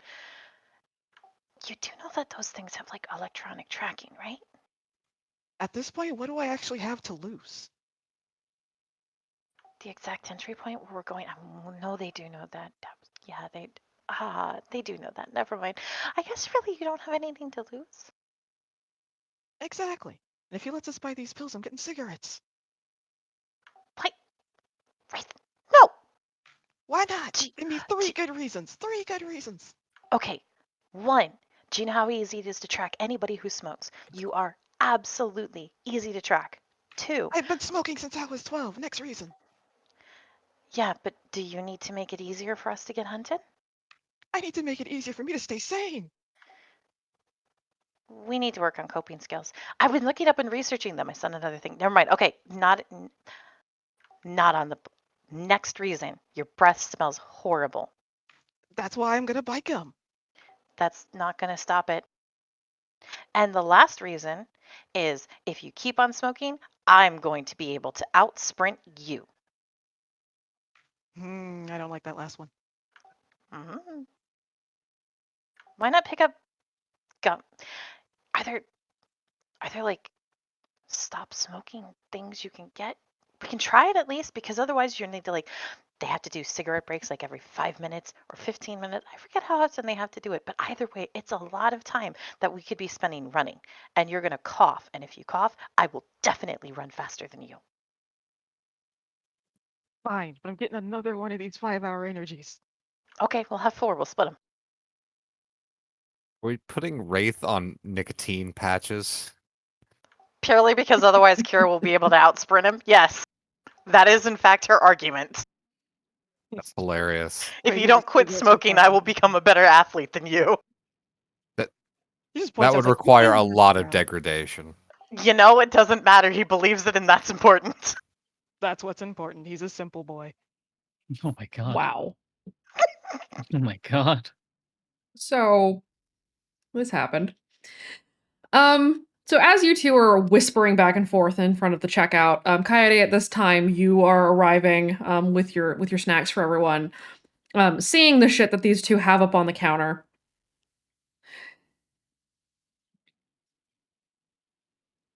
And in the door comes Baxter and Jack. you also see this going on. So all three of you are arriving at roughly the same time. All right, you go get an ice pack. I'll pay for it. And he kind of looks over and sees the weird conversation. What the fuck is going on? No, I'm not gonna ask questions. I just kind of want to see where this is gonna go. Hooligans. The lot of you. Wraith just gives the biggest smile and waves. Kira's just gonna happily wave. Kaede, I'm getting something for you and Chance. What? I bought flour. Is You there a know, garbage can? Yes. All right, he throws out the now empty pack of cigarettes. No, Wraith, I am you aware know, of how short a time that was. Raven, you're super quiet. Is that better? A little No. bit. Okay. You know, Wraith, I'm just. What flower? I have a plan. I'll explain everything later. Are you gonna make Okay. tracking balloons that we're gonna be able to use to impact them? See, Kira gets it. Fill the balloon with flour, partially inflate it, throw it. Just like eggs. That way Actually we don't smart. have to run with our eyes closed. Who'd we lose? We lost the yeehaw! Elta had to BRB. Oh, okay. Okay. So you guys are standing up at the register. Devin, at this point, you are beginning to approach. And so is the old man. He is carrying another pack of bicycle cards and some restock. And he is hobbling his way as quickly as this decrepit old ancient antique man can. And he arrives at the checkout and starts ringing you guys up. Thank you very much. You wouldn't happen to have any maps of the road areas around here, would you? He nods and right here, and with a shaky, old, gnarled finger, points to where he's got a handful of roadside maps and a couple of atlases. Kara will pick up one of each. I get lost so easily. Thank you. And he rings Kira up, does not ask to see an ID for the caffeine pills. And puts everything, he bags very quickly for a tiny old decrepit man. And bags it and says, that'll be $52. Kira has actually enough money, and we'll pay it over. Okay. He hands Kira the bag, takes the money. And then begins to ring up Wraith. And as he begins to ring up Wraith, his eyes kind of narrow. He adjusts his glasses as he looks at each ridiculous item. What are you? Are you doing a science project? Yeah. He just kind of nods. Is like, exactly. It's something to It's keep a us science busy. project for school. I see. Heidi's lying. I can roll to see. if Go I ahead and know. roll a deceive. Okay. Kira's not lying. She just honestly believes this is all science. Okay. It is science. Do I have any roll the dice skills that can? Really It's an yet. old guy. He's just an No, old man. I know, but You I haven't really just- picked up much from the RTD hosts yet. You haven't spent a whole lot of time Oh. with them. So you're still learning. Yeah, he buys yeah, I'm it. learning pretty fucking well. You're learning pretty quick. Yeah, he buys it. He's just like, he nods. He's, oh, I remember doing baking soda volcanoes in high school when back in the 20s. He starts ringing you up. We're trying to win the science fair, and Wraith and Kira they're really good at science. So Fascinating.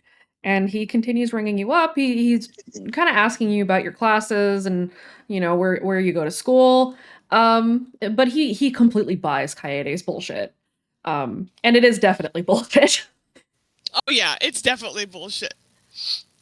Baxter, Kira will help. go ahead. Huh? It's like Kira would help with details just because this is science. She writes it down.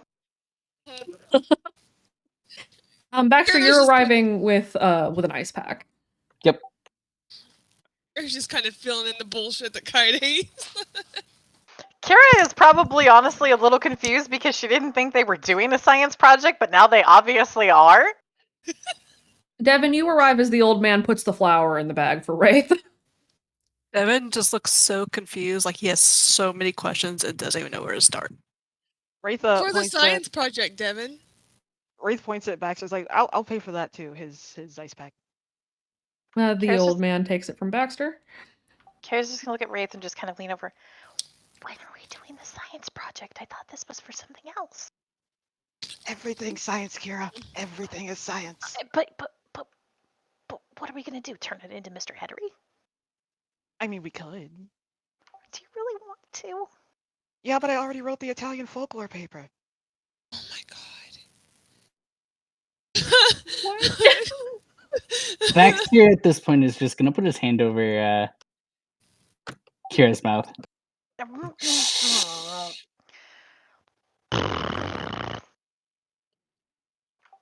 Kira just takes her bag and heads back outside. Oh my god.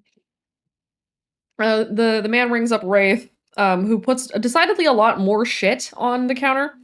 Kira, as you're heading outside, Alex is able to approach you at that point with the light bulbs to talk. As you're headed for the door, Jack is kind of standing off to the side, looking a little bit bewildered, because Elsa had to step out for a few. So Alex, you approach Kira. So you know how I have those, LED lights on my drone. Uh-huh. I was trying to see if maybe we could get some brighter lights to maybe make them their own portable, flyable light sources, but all they have are light bulbs. Do you think we could integrate this into our drones?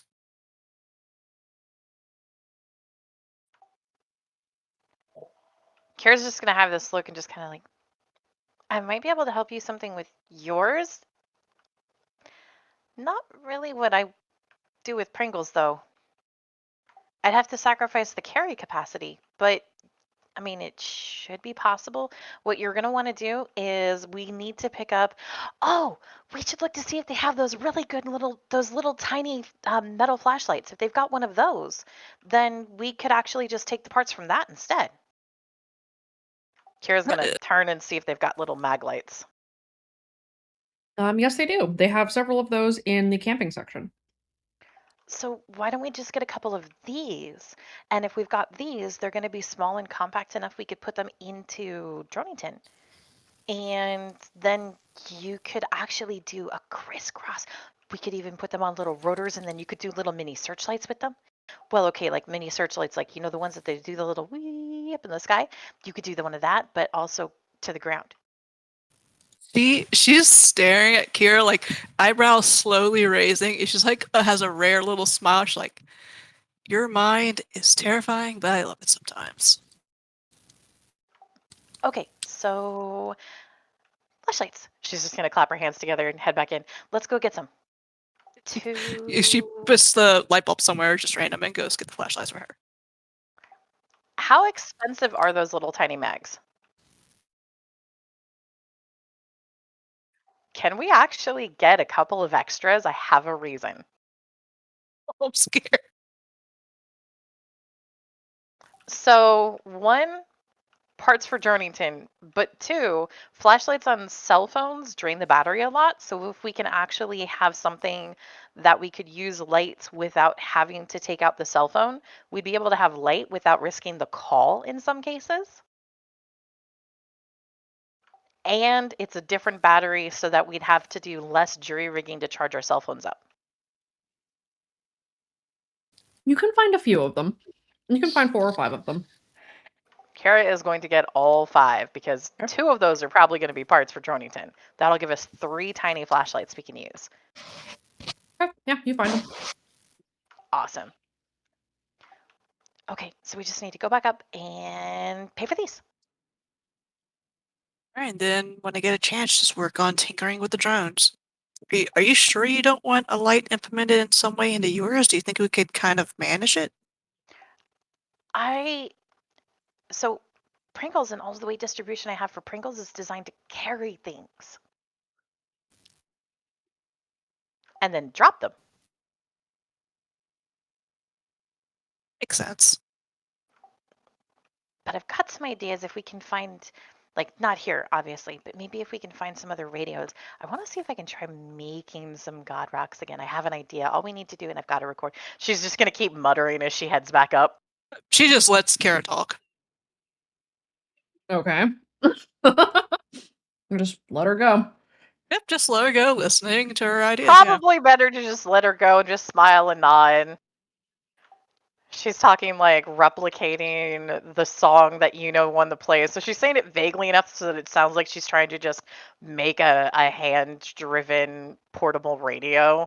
But Mhm. she's talking about some ideas that she has for making some changes on God Rocks. Alex is genuinely interested. She likes the mechanics part of stuff. So you guys head up with the flashlights. Coyote is still bullshitting the shit out of this man. Going on a tangent about the school that you guys go to. Coyote, what are you saying to this old man who is apparently very invested in your guys' science project? I'm totally lying about the school that we go to. I'm not telling them we're from Red Acre for sure. I'm not that fucking stupid. Devin, what is your take on all this? Devin is just, he sighs and he just is letting them do it. If the old man believes Kaede, he's gonna just let the old man play along with that and just buy the stuff they need and hope he doesn't remember too much of this afterwards. Devin cannot win. Go ahead. She's not doing it to be like malicious. It's more of like a distraction because obviously they're buying some weird shit. So she's just kind of trying to like turn the attention off of it onto like something else. Yeah, but do you expect an old guy as old as him to have a good memory? He probably doesn't remember what he had. You can't risk that, Baxter. You guys are being hunted. I mean, that's exactly. Oh, she's channeling her inner roll the dice kid from what she's learned. So Coyote's keeping this guy's attention. He's not really noticing all the shit that he's picking up and putting into the bag for Wraith. He rings Wraith up. Wraith, how do you pay for this? Wraith has cash. Okay, you're gonna pay with cash. Yeah, he's also gonna like flag over Kira and Alex and have them going to put their stuff up too. So you also buy the flashlights. Your total comes out to like $85. He gives the old guy 100. Okay, he makes change. And then hands you your receipt, gives you your bag, and starts to ring up Devin. Wraith is like, I'm gonna go put this in the car and see if I can find ATM. Okay. So Wraith heads out with his stuff. Kaede, did you ring up the stuff that Coyote had grabbed, or is Coyote getting that? He's pretty much rung up everything that people had near him. Okay. So Coyote, Wraith bought the snacks that you brought up. Oh, thank you. You're welcome. Okay, and Wraith heads outside. Friday is still standing here being a fucking distraction. Okay. He rings up Devin, to have Devin pay for the roadside flares, and the other supplies that you were finding. You did find one of those big chunky flashlights. Did Devin grab anything else? I think he probably would have topped up and get a little bit more medical supplies too. Okay. Yeah, you're able to find the usual bandage tape, rubbing alcohol, Neosporin, and so on and so forth. So you do find some extra stuff. He rings you up. He has a trauma kit, but he wants to also kind of supplement with more basic things. Yeah, and better to save the trauma kit for actual trauma. Because God knows what you guys are going to run into. So he rings up Devin. It comes out to something in the ballpark of like $35, $40. Hands you your stuff. And looks back to Coyote and says, I hope you have a fantastic science fair and that you win the fair. Thank you so much. That means so much to you. It was great talking to you. Come back anytime. And he goes back to reading his magazine. Daddy leaves. She kind of looks at Devin and she's like, "Roll the dice would be so proud of me." Or he would face palm. Did you just say his name Baxter too? said. Oh fuck! He just looks at her like, really?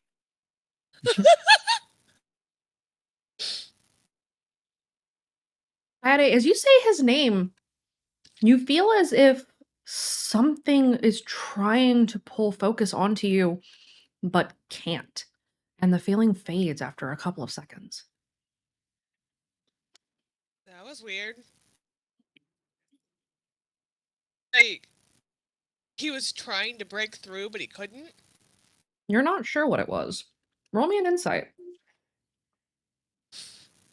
I don't know if Kaede has that. He does. Okay. Not very good.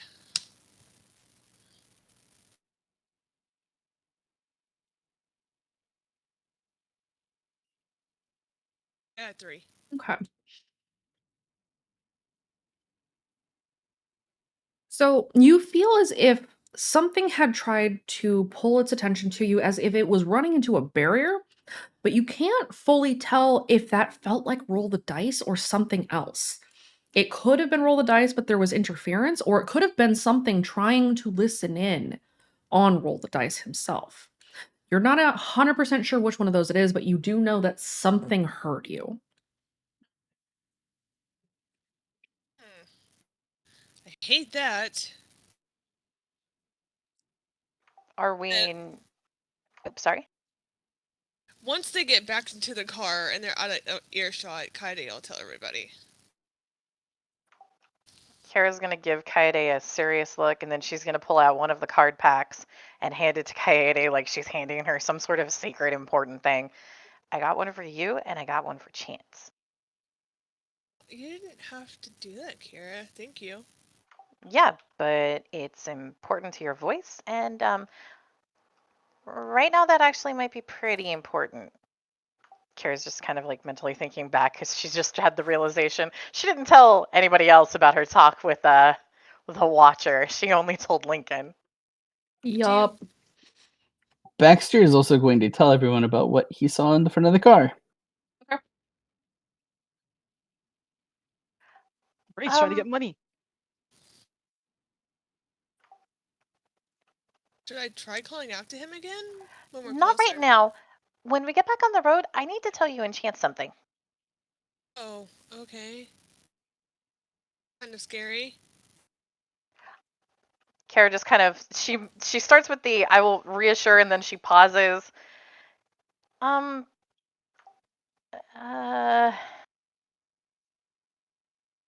don't think it's good news, but it isn't bad news yet. Oh. Oh, a checking hookers? Actually, yeah, it is kind of related to him. That was on the list of questions that I was asking. So, yes. Kind of. Gwent. Kara has the look on her face of, why are you squinting at me? Hey, Wraith. You go to the ATM? Yup. Okay. You insert the card, yes? Yep. How much money are you trying to pull out? 500. Okay. There is a $300 limit for pulling money out of an ATM. Just kind of across the board. So you are able to pull out a full $300. As the money is being dispensed, roll me a notice.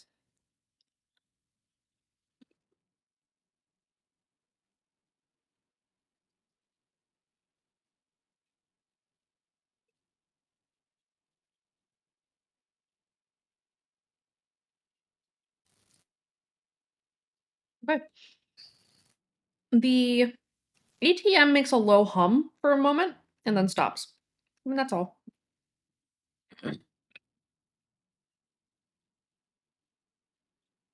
Hmm. Wait, does the money come out or no? It came out. and he's just going to take his money and sort of tilt his head at the machine and walk away.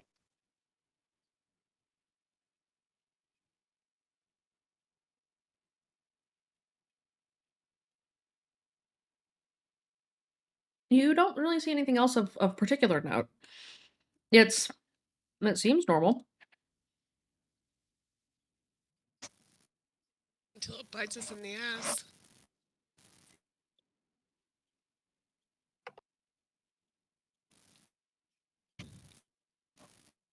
One second.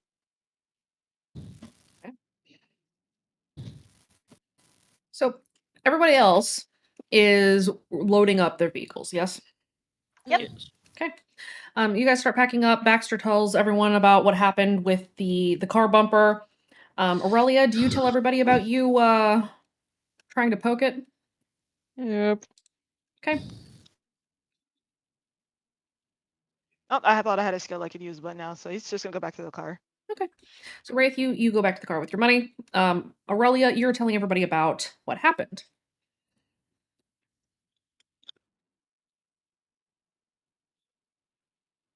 And she would have just done a quick rundown, like, yeah, these rows of teeth, two symbols on one symbol on each of the cars, and I tried to scratch one out with lockpick, and I'm sorry, Devin, but it did not go well. So the car got marked by the thing that's chasing us. Does that mean it's gonna have like a homing beacon on us or something? More than likely. Well, that's gonna hurt the return value when I change then. I'm a little bit more concerned about as we go through the dead zone. This was me trying to make a joke to kind of lighten the mood a little bit. I do that when nervous and when not nervous. She just kind of absently pats like the arm-ish area. They're there. When I tried to do a ward on the door, one, a real ward takes a lot longer than we have, but also it made it knock. I don't exactly want to do that. It might cause a problem. Are we in the car?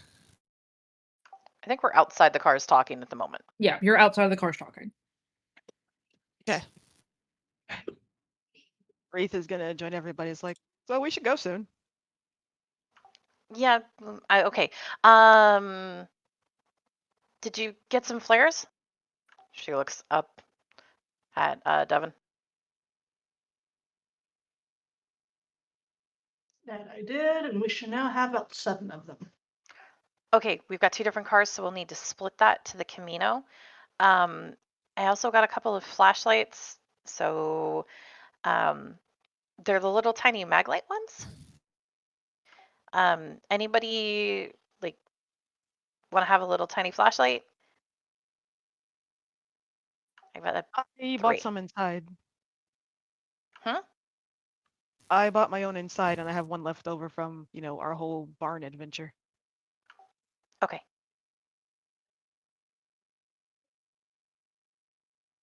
Baxter?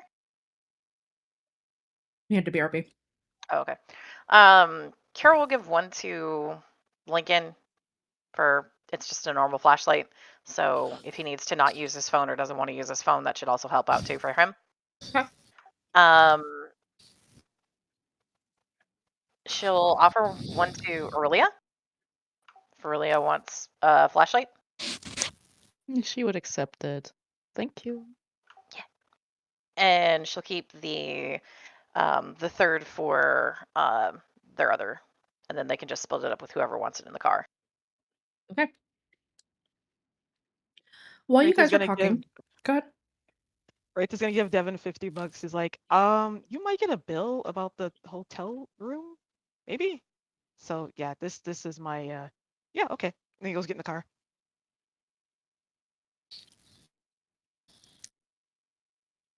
Wow.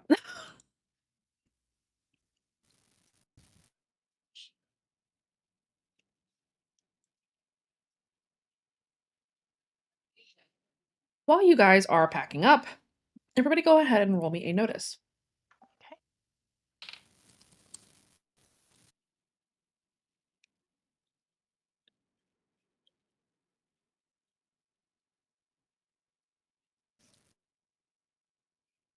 wait a Do I get moment. stacks for these or no? No. There are free stack conditions. You are not following that particular condition at this time. The free invocation to get an additional stack is listed in the book. So you'll find the free condition or the free invocation condition attached to the description of the ability. Oh, okay, I got it. You can buy stacks by burning fate to invoke your aspect further. Otherwise, no. All right, I'll leave it at +1 for now since he's probably gonna need this when he's actually fulfilling the condition. Okay.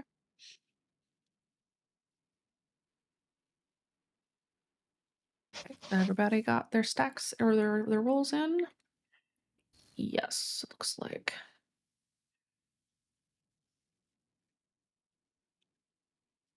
Okay.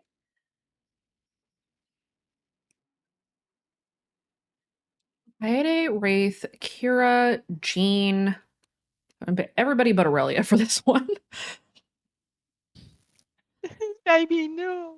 Aurelia, you do notice that it's a little chillier than it was earlier. That rather than getting warmer as the sun had risen, that it is getting a little bit colder. All of you notice this, including Aurelia. Everyone but Aurelia notices that as the sun is rising, it seems to be getting a little bit darker. As you see what appear to be very dark, very angry clouds rolling in, a storm is coming. Is that a thunderstorm? Don't tell me these things can control the weather, and Devin just looks like really annoyed at the sky. Usually Sounds no. like a question for the road, my friend. And he gets in the car. Remember, flares as we start going into things. Kaide's Sarah's just gonna get in the car. wave. Please follow us safe. Use those as the flares because we don't want a car to blow up. Kaede, what are you doing? Kaide's just getting in the car. Fuck that noise. Fuck that noise. She's done. She's just getting in the car. So let's get out of here. Okay. He looks up, sees it, sighs, and just fuck this, and just gets in the car. All right, you guys all load up. I return. Welcome back. Baxter, you guys are getting in the car. Baxter, go ahead and Okay. roll me a notice real quick.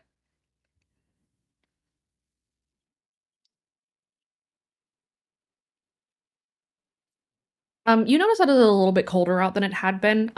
You hadn't noticed that it was getting darker until somebody had pointed out that there is a storm coming.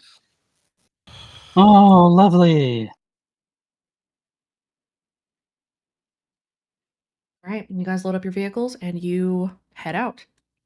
I assume that you guys stop for gas real quick to load up before you head down the highway. Because as you might remember from last time, there was a more brightly lit path into the radio quiet zone down the highway, but that path is closed for maintenance and has been under construction for several months now, which means that the only road that you have that you can get into the RQZ with is the back road through the dead zone. Does anybody do anything else before you guys hit the road? Has Kaide heard anything else from her parents? You haven't heard anything else from your parents. You do get a text message from Adam saying, "We're moving. Please stay safe. Let us know when you're close." Okay. She's gonna text we're on our way now. Okay. Does anybody do anything else? Wraith is gonna have his crossbow at the ready and put the 5-hour energy in his pocket.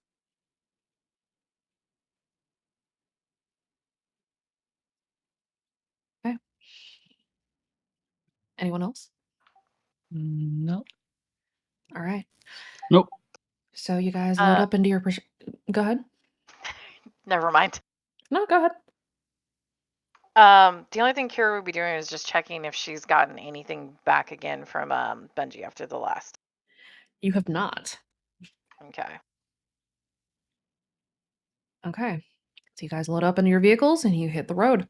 You start heading down the highway and pull off onto the side road. It is paved, but it is old. And that road will take you out of this small town and into the Virginia countryside. You travel for about 25-30 minutes as you see a visible shift in the landscape around you. The dead zone around the RQZ is labeled as such simply because things don't grow normally here. And it doesn't look normal either, as the trees become somewhat gnarled and you pass into the beginnings of a forest. And the canopy overhead and around you, with the branches laden heavily with snow, begins to blot out the sky. And it gets darker and darker and darker. And we're going to take a break there so that we can split into teams. And we will discuss how we're going to do the rest of the session. Well, let's go ahead and take a 10-minute break so everybody can get up, move around, get bathroom, or use the bathroom, get snacks, etc. And then we will come back with Team 1 and Team 2, and we will be alternating between the teams. But I will further elaborate once we get back. Okay. 10 minutes.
Okay, we are back.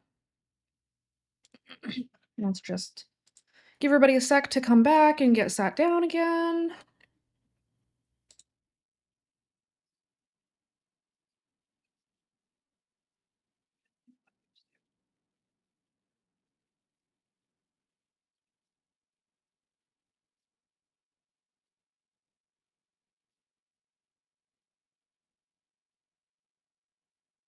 Everybody here?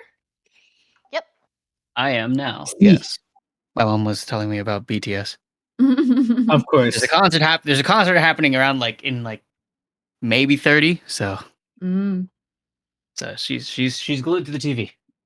Got it. I'm very happy Interesting. that she's so happy.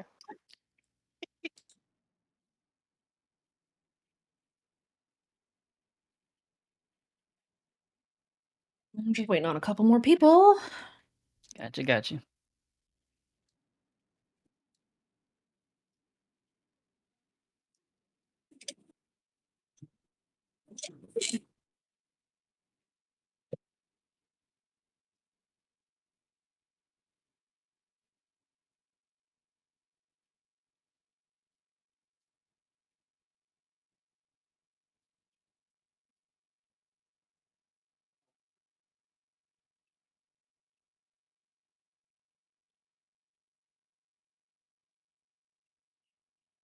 All right. So, those of you who are in the El Camino, go ahead and sound off just so that I know everyone's here. Hello. I exist. Wraith, are you But I back? think I don't think Wraith exists. Wraith might be dead. Oh, I no. can't believe he's dead, man. All right, fucking pig. I can't believe it. Sad times. Yep.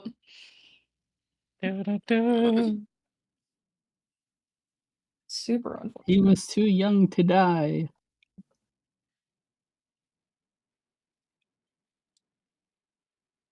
I'm turning off my evil brain right now. Wraith is alive. I heard him from the dead. Wraith? I didn't hear anything. I didn't hear shit. Wraith. Oh, yes, hello. Hi, there See? you are. Told Okay. He's ya. alive. Okay, Wraith is back. Okay, El Camino crew. So Lincoln is driving you guys as you head into this dark, dark forest. The dead zone is named as such because signals don't really bounce here at all. One of the reasons that the RQZ found its home in this area. And as you travel over the border into the dead zone, it feels as if you travel into a bubble of silence. You start moving through the trees on this road, this very, very old road. All of the seasonal trees have lost their leaves and they are still covered in snow. There are a number of other fir trees and different evergreens. And in the El Camino, you guys run into absolute silence. What are you guys doing? I hate this. I'm so sorry I got back. What did I miss? We're over at the El Camino. Okay.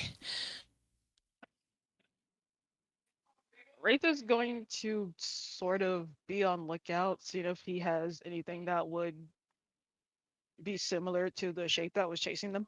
Okay. So you're watching. Are you in the front seat? Yeah, he's shotgun, Okay. hanging out the window. You're hanging out the window. Yeah. So the window's rolled down. You guys are traveling. As you are shoving your head out the window, you notice because your face is outside, you're getting pelted with snow. As very, very heavy snow begins to fall while you travel. I'm being assaulted. You're being assaulted. Maybe you did something to deserve it. You did something to deserve it. He's gonna I'm take, not like, the one getting assaulted. He's gonna take like a handful of ice off the top of the car and throw it at Baxter.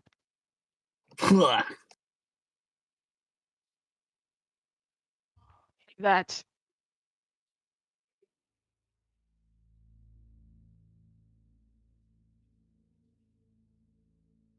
Give me 1 sec. I want to test something.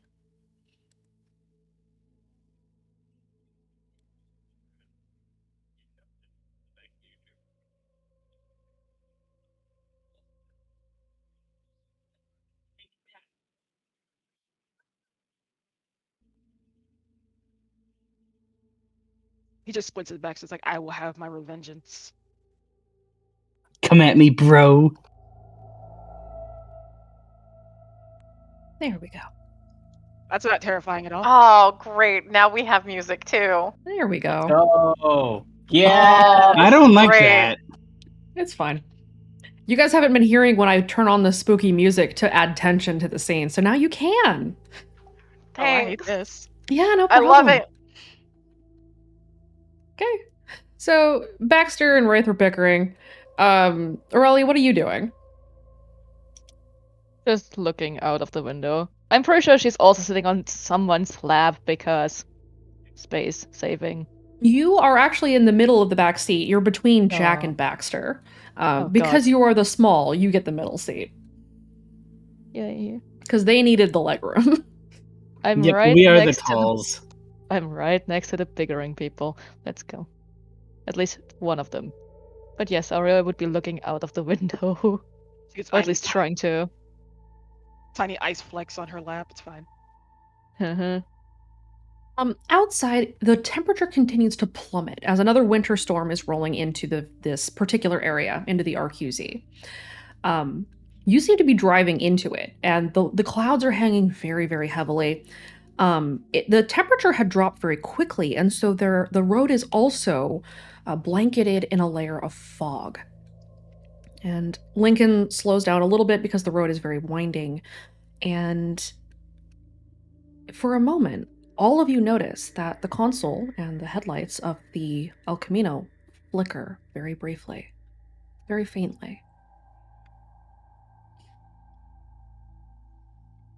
I don't like that. Wraith looks towards the back of the car, because hopefully Lincoln has his high beams on in the front. Mm-hmm. So he's gonna close his eyes and see if there's anything pursuing them. You don't see anything directly behind you. Devin's SUV is behind you, is all you really can see. Other than that, there doesn't appear to be anything directly in pursuit of you, at least not that you catch. He's going to shoot the SUV crew like a quick text, is like, lights are flickering. Okay. The three of you in the El Camino who are paying attention, because Jack is mostly watching the road, Lincoln is also watching the road and has been silent this whole time. The three of you go ahead and roll me a notice.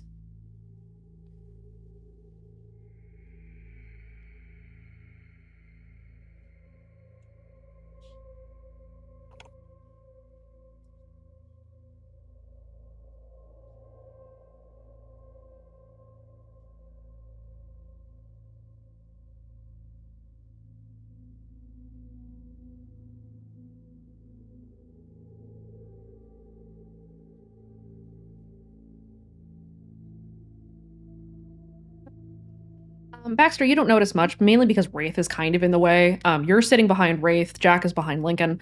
And so you don't see a whole lot because he's like hanging out the window blocking your view. Mm-hmm. Aurelia, you're able to look past Jack since he's leaning back, and you can see out of that window. And Wraith, you are yourself out the window, or halfway anyway. So you can see pretty well. You notice... Did you come back inside, or are you still hanging out? No, I said huzzah. Oh, okay. Wraith, you notice that the temperature continues to plummet, and Aurelia, you can kind of feel that too.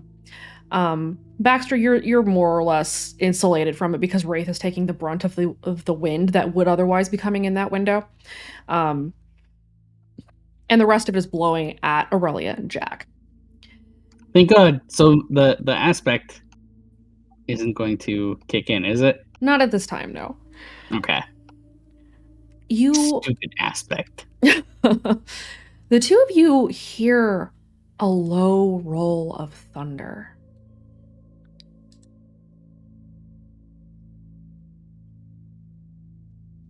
Wraith looks back at Baxter's like, it's thunder snow. Do we really have to go into that storm? I mean, where we're going is that way, and the storm is that way.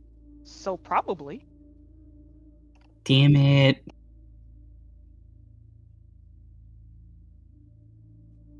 Like, well, you have two options. Yes, and tuck and roll.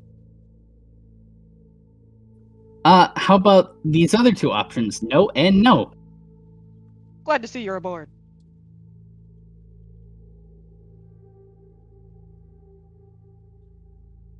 And he's going to flick more ice at him because he's not getting cold, and Wraith is. You must share the cold. No. The two of you also, so you hear the low roll of thunder, and then you hear what sounds like the faintest hissing, as if somebody were whispering in your ear, and it fades a moment later.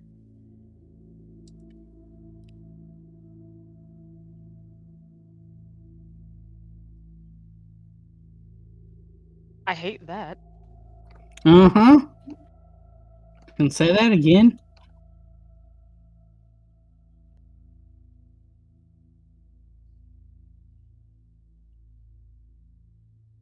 You continue onward down the road.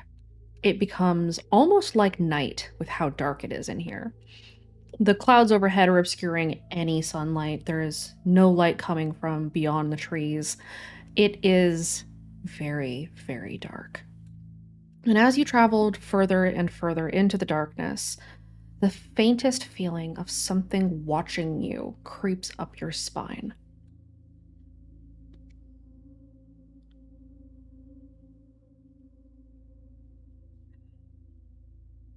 Back in the SUV. Everyone in the SUV, go ahead and roll me a notice. Okay. Hey, Arcana, Yes. can you do it for me? Give me a moment. Because I kind of can't do it while driving. Okay, one sec. But a bit of a hazard.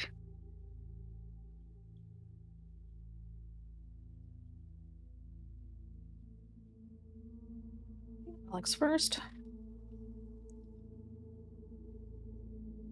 And then Devin.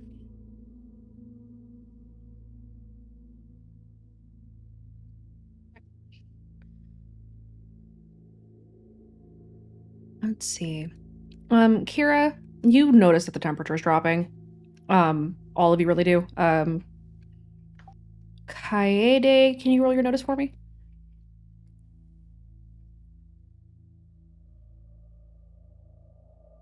Did Raven have to step away? Not that I don't they know. said.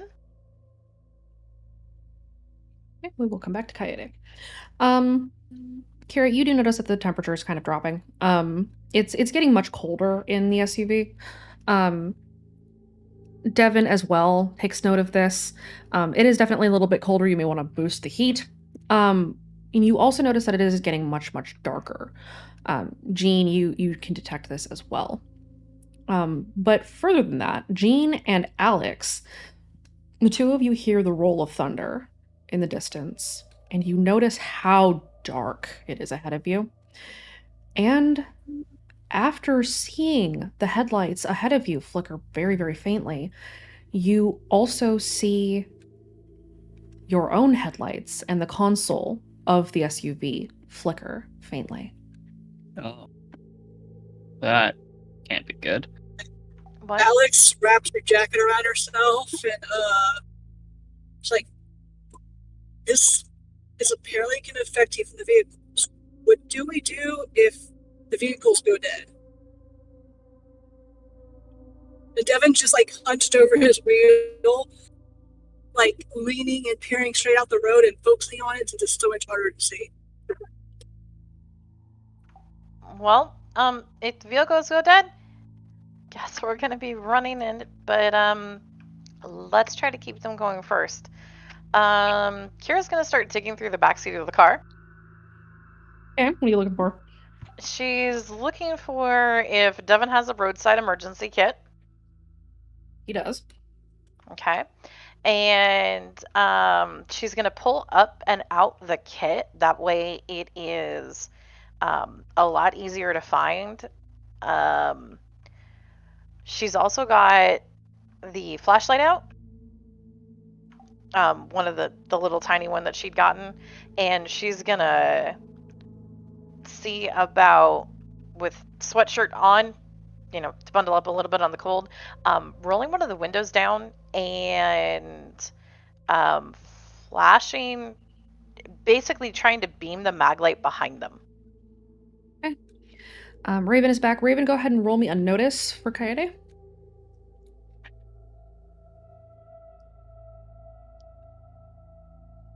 I'm so sorry. No worries. It happens. Roll me your notice. Oh, I wrote it in voice text. I What have to did you get? re-roll it. I got a 5. I'll let you keep it. Kaede, you also noticed that along with Jean, and Alex, that one, the temperature has tanked. It's very, very cold suddenly as you guys travel into the woods. And second most, you hear the faint roll of thunder and see ahead of you as the El Camino's lights flicker, and then a few seconds later, the lights on the console and the headlights also flicker in the SUV. Oh, that's not good. Not at all.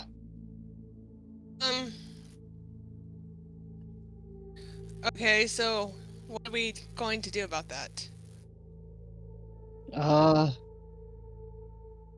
So Kira had dug out the emergency kit, the roadside kit, so that way it's very easy to grab.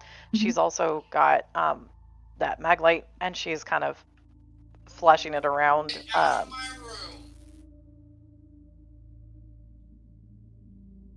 ahead. Sorry. So that's what Kira's working on. Okay. So Kira's working. She's not really paying attention to the road. She is. She's using the mag light to try to see if that makes anything around them change. Not really. It just seems to be dark. And you feel as if this darkness is almost unnatural, where it is at a point where you feel as though it's eating some of the light from your flashlight. Kira's gonna close her eyes. I was about to say. Alex and Kaede, you don't see this. Only Kira does. You see anything if we close our eyes? Nothing that's around you. Nothing looks out of the ordinary with your eyes closed. You don't see anything particularly off. If Kira looks at her flashlight, but she's got her eyes closed while she's doing the sweeps, can she, like, you know how you can see that little faint outline of movement and stuff? Does she see that shrinking at all? Not. So it's just a visual perception of it? Mm-hmm. If Alex does the close her eyes to try to focus on the feeling of the void, how powerful does she feel it around? You feel nothing. It is an empty space. Does this kind of feel like a dream? It does not. It feels alarmingly real. Okay. So it doesn't. Raven was. Go ahead. So it doesn't feel like we're in the dreamscape at all. No. This is okay. This is stark, cold reality. Okay, I hate that. All right. So instead of it just feeling like nothing is there, does it feel like there's void, like a tangible void? Not quite. It does feel like emptiness, as if you are in a room that had once been full of furniture that is now empty. It has an echo where there had not been before. Well, this is definitely creepy. She mutters under her breath that she's like kind of keeping an eye out on things too. As a question to the GM. Yes.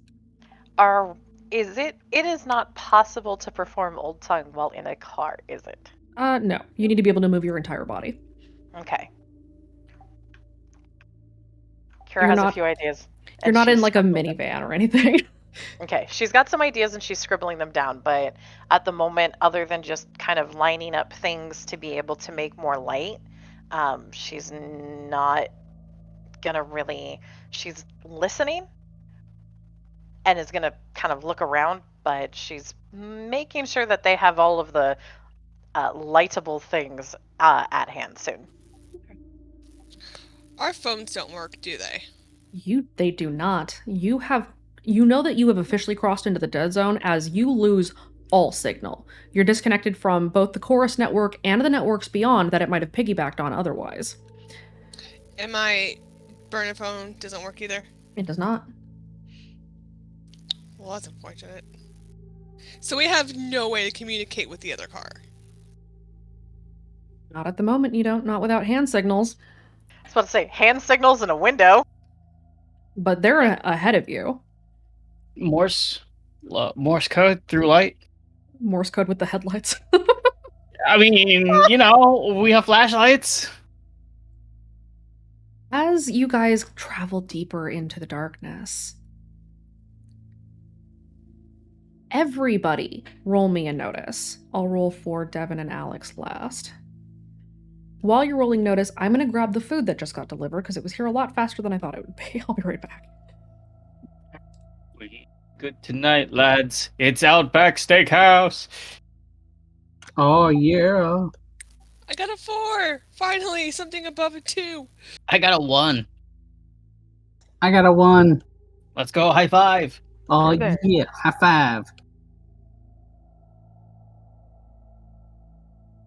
I'm attributing Wright's notice that he's just halfway out the window. It's like, I can see it, guys.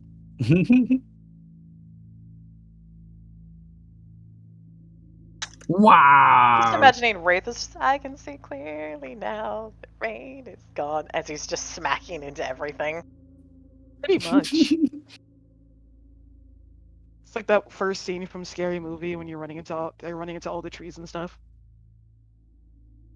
Beautiful.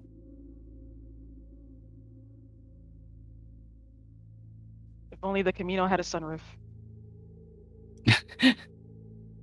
If only.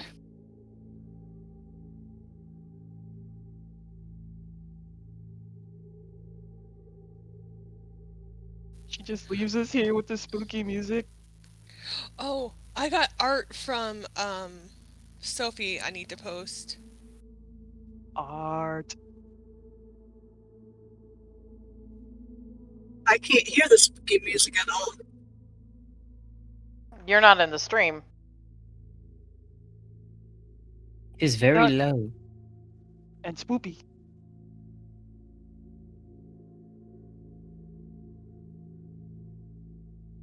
Yeah, I'm here with food. Like I have the stream pulled up with the phone. I can't hear it over the car. So consider yourself Okay. lucky. Oogie. All right, notice rolls. Did everybody get their notice in? Yes. I think so.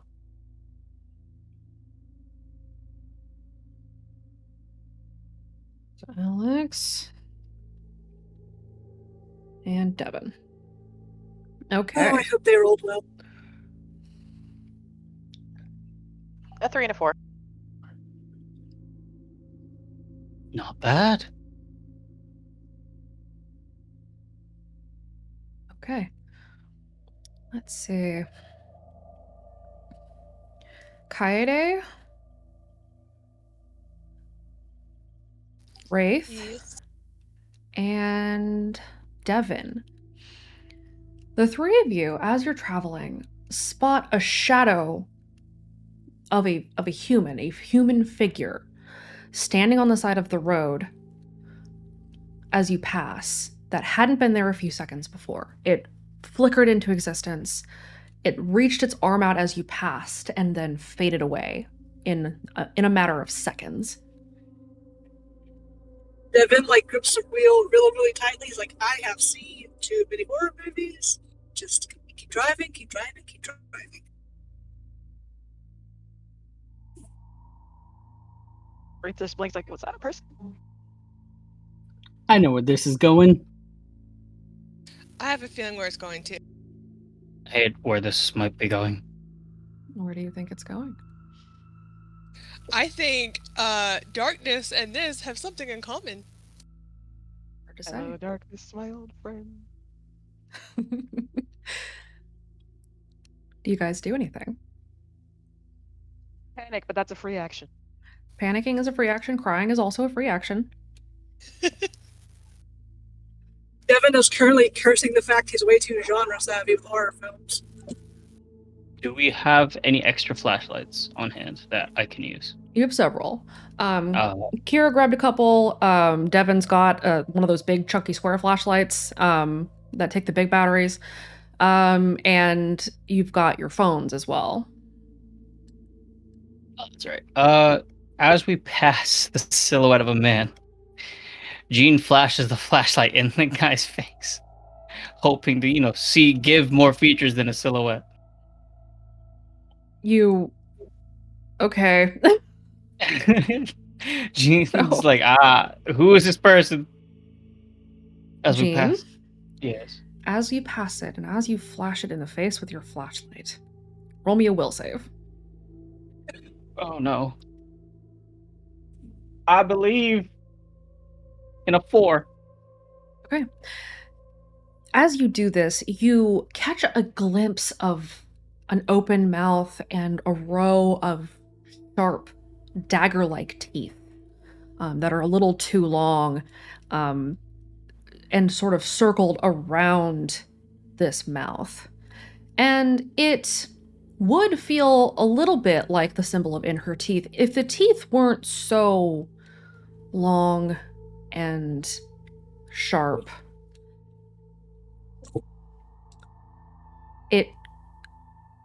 This image sort of blooms in your mind as a flash and then fades away with the shadow.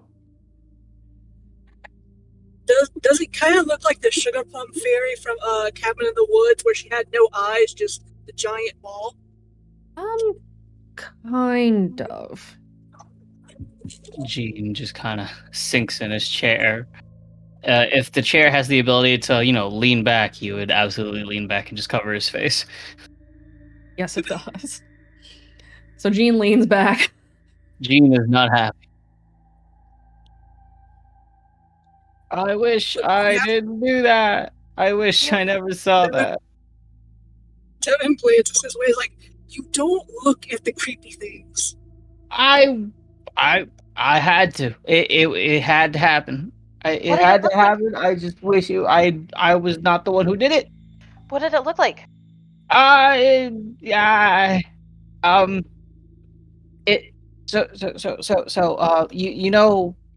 her teeth look symbol, yeah? It looked like kind of that, but wrong. Teeth was very long and it made my skin crawl, and I find comfort in seeing in her teeth symbol, but I found no comfort in this. Kira's just gonna reach over and slowly, like as Jean keeps on saying the voice name, she just kind of like tries to cover his mouth. Like, I'm Mama, sorry. I'm sorry. So like anglerfish sharp little needle teeth? Kinda. Kira's just like nodding and sketching it, and then she's just gonna turn the sketch around and show it to Jean like this. That works.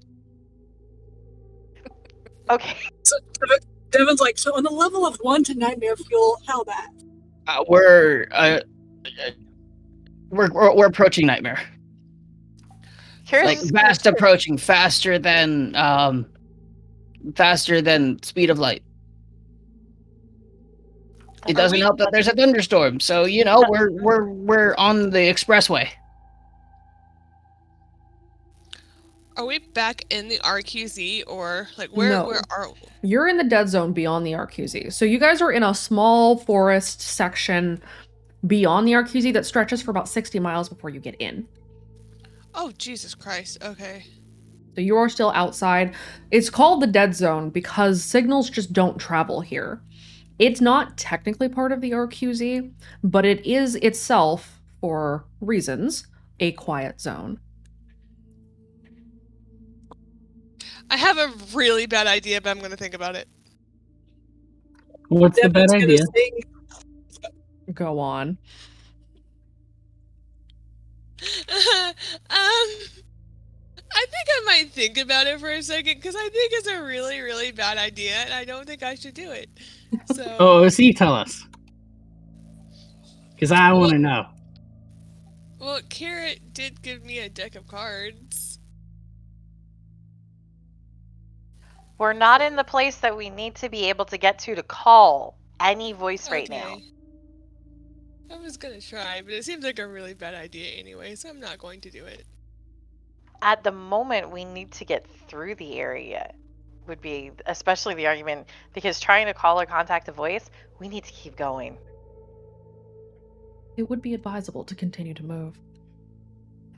We don't, because Kira's not even wanting to stop to do Old Tongue, even if she's got scribbled out notes of ideas of things to do. We need to just get through this. The longer we stay here, the more likely it is we won't make it out. By now, How it's. fast- Go ahead. Sorry. How fast is Devin going?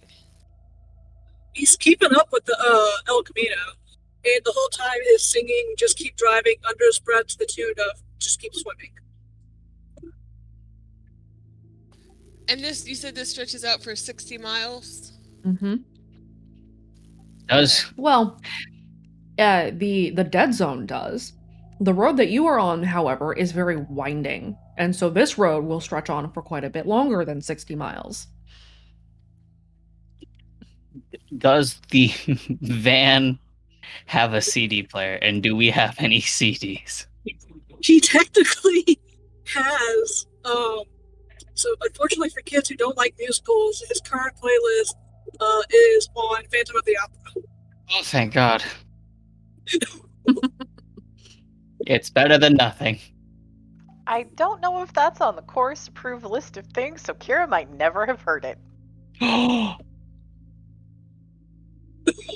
Probably not, actually. I wouldn't think that it would be on the Red Acres list. So, Gene activates the CD player. Deploy the music. I'm not sure if that would be a good idea. That's gonna draw attention to us. I mean, are our windows down or up? Devon would probably have him up to keep the warmth inside the vehicle as he's running the heater. There we go. Gene makes sure the windows are up and keeps the volume at a bare minimum. We have Phantom of the Opera playing as we go through the Still a forest. terrible fucking idea. So, I stand by the deck. The music of the Phantom of the Opera begins to play in Devon's car. El Camino crew, what are you guys doing? Nothing, because Lincoln doesn't have a radio anymore. That sucks. Wait, what do you mean he doesn't have a radio anymore? They pulled it out and destroyed it. Oh. Got his radio. For a very good reason. Okay. You to be look out the window. Yeah, Baxter, this is your first time hanging out with the El Camino crew. They got rid of that quick. Some shit happened. Sorry, bud. So in the El Camino, it's just eerie, awkward, tense silence. Is that it? Yeah, that sounds about right. And Wraith occasionally throwing ice on Baxter and Aurelia by accident. By accident, my ass. I am the Doing it on accidental case purpose. here. You are the purpose case. I am the accidental one. Yup.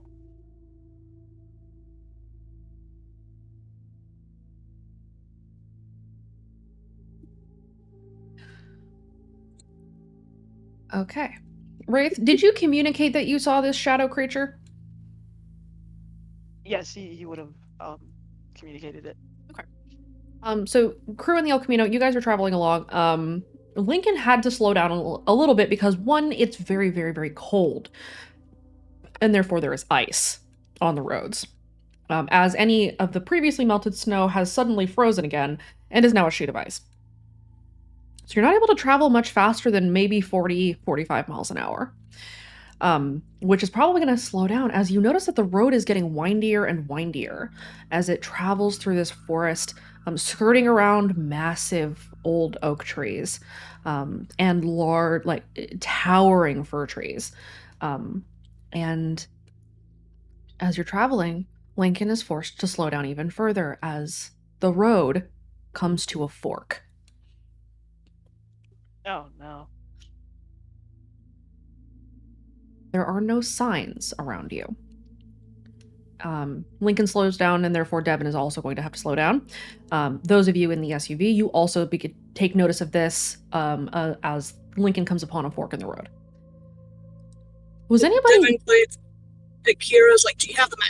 Does that help? Was anybody Right. looking at a map when you guys were traveling? Kira had Nope. all of the road supplies that she was getting out, so map would have been on one of them. So Wraith, knowing that Kira has the map, is going to pull himself enough out of the car to signal to Devin and point, like that there's a fork in the road. Kaide will have the map because why not? Kira's got the map. Or okay, either way, someone needs to have a map. Do you have like all the supplies, or do you have like? Well, if you guys are sitting in the same seat, Yeah. then the map is not small, so it's a very high possibility that both of you have it in your lap.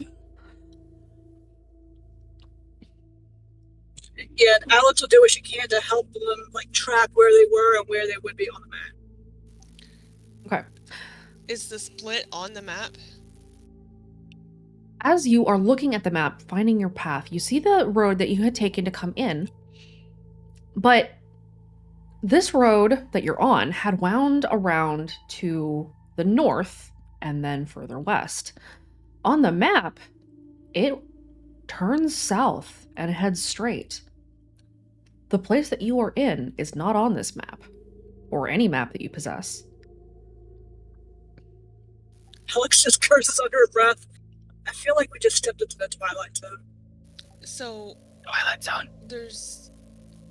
It's not on. So we just have to guess. Which direction do the forks go? That's a great question. Did anybody take a compass? Unless there is Does one. the SUV have one built in? Roll me a random. Let's see. Some vehicles do have compasses.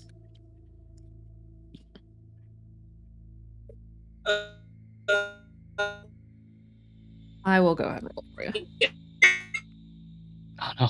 They Nope. got him. I can't believe they got him, Coach. You're roboting really hard. There is not a compass in the SUV. Would Kaide's parents' thing of astrology give her a good sense of direction to help somehow? We can't see no stars. I know, but a general good sense of direction. With the stars visible, yes. But with how dark it is and how many turns this road has had, you're not super sure. You think that you might be facing north right now, but you're not 100% certain. I'll tell Kira. At least I think that we might be facing north. So the cars are the cars are stopped right now, right? You have slowed to a stop, yes. Kira's gonna be like, okay. If we think that we're facing north, so she's gonna try to orient the map. She's also gonna look. Are there trees near the roadside that she can check to see if there's just even like the old trick of which side do mushrooms grow on? You mean that trick that's been disproven a million times? Yeah, but Kira doesn't know that. That's true. This is true. She does not know that. But no, it is too cold for anything to be growing, least of all mushrooms, which require warm, humid environments. Okay. Is there anything different about the two forks? That's a fantastic question. So as you pull up, the El Camino slows to a stop. Devin slows to a stop behind the El Camino. The left fork travels into what appears to be a much deeper, darker path through the woods. If you're facing north, that is going to take you west, which means that will take you into the RQZ, if you're correct. The right path is covered in snow and ice, but it seems to head east for a little ways and then curves around, and wherever it goes vanishes into the woods. It seems like it goes east for a little ways and then continues north, but you're not entirely sure.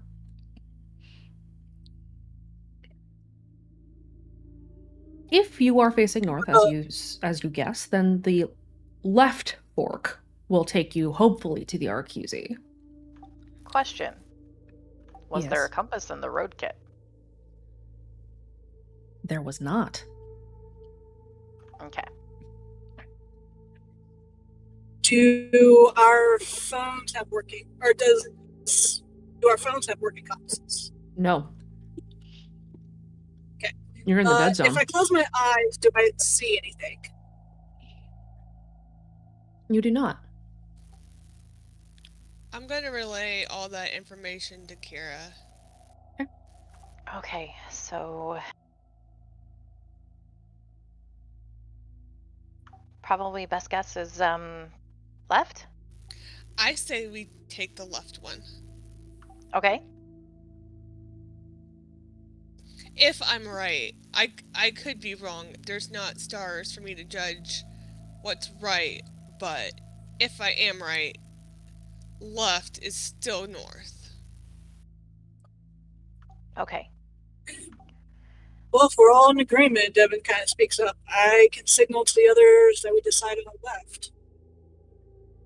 Well, I think we're all basically pulled up to a stop right now. Yeah, you guys are pulled up to a stop, so both cars are stopped. El Camino crew, what are you guys doing?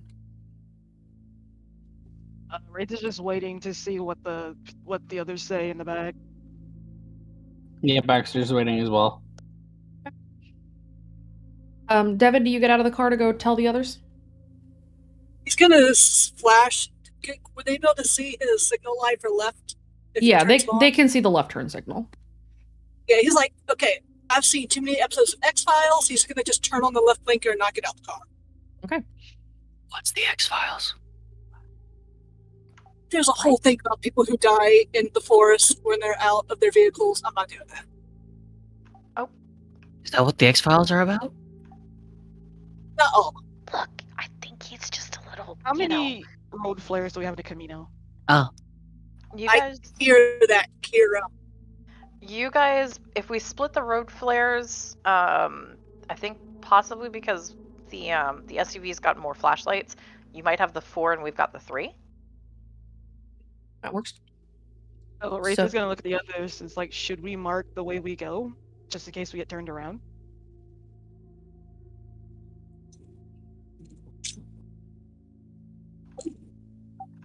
Are we all close enough that we can hear each other talk? Mm-mm.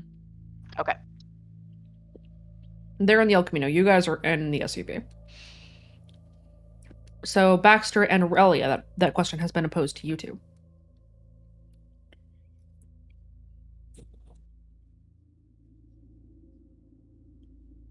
What was the question? Asking if she should mark the way they go in case they get turned around. I would say yes. And Wraith is going to light one of the road flares and toss it towards the left fork, just so it's like seeable, but like if they get turned around, they could see that he threw it. Okay. The flare burns bright red. It illuminates the trees.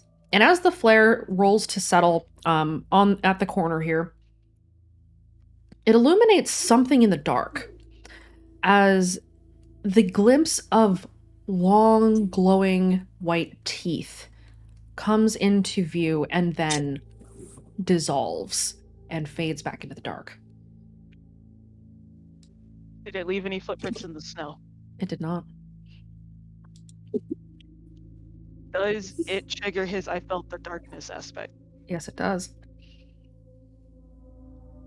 He's gonna look at Baxter and Aurelia as like, it's playing with its food. It's following us.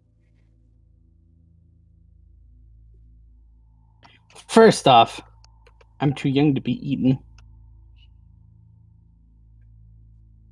Tell that to baby shrimp. Maybe I will. I was like, what? We should probably go. Wraith is gonna relay to Lincoln to go left.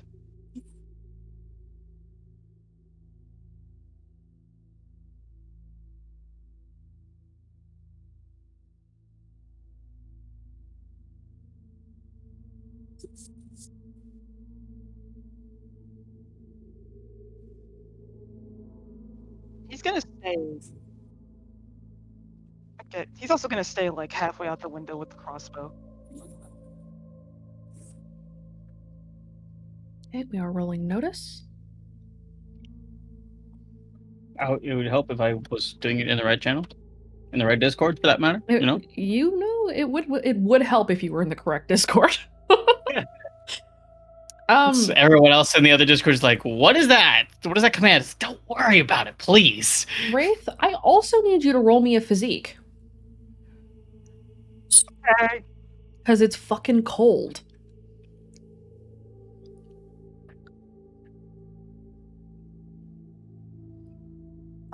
Wraith, you can't feel your face anymore. It's very, very cold, and your nose is starting to hurt. Like, ow. Okay, let's see. And I'll need my rolls. I will get your rolls in a moment. So Kaede, Baxter, Aurelia, Wraith, Jean, Alex, and Devin. So Kaede, Baxter, Aurelia, Wraith, Jean, everybody but Kira. Kira's too busy with Kira, thanks. Kira's doodling our friend, who I'm gonna show everybody to, just real quick. I mean, am I pretty close? It's close, yeah.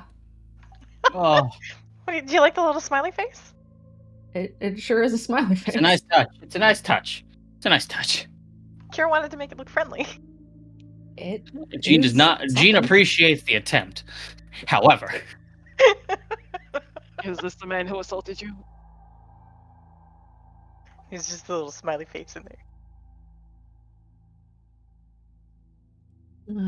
Find it. Hang on. Oh, that's why. God damn it.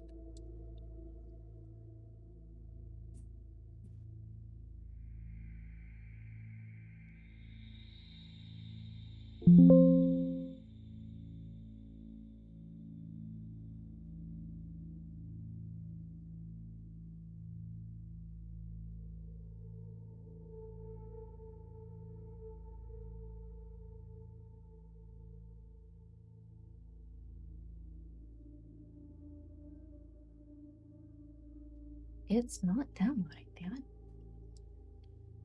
Do you need me to DM it to you? Yeah, DM it to me. Or no, that shouldn't matter.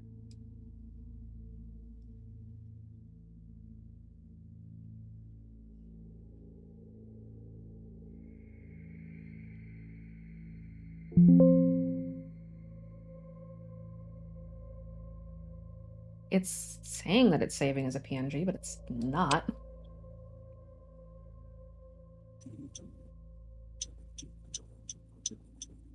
Is it doing that web ping, Shane?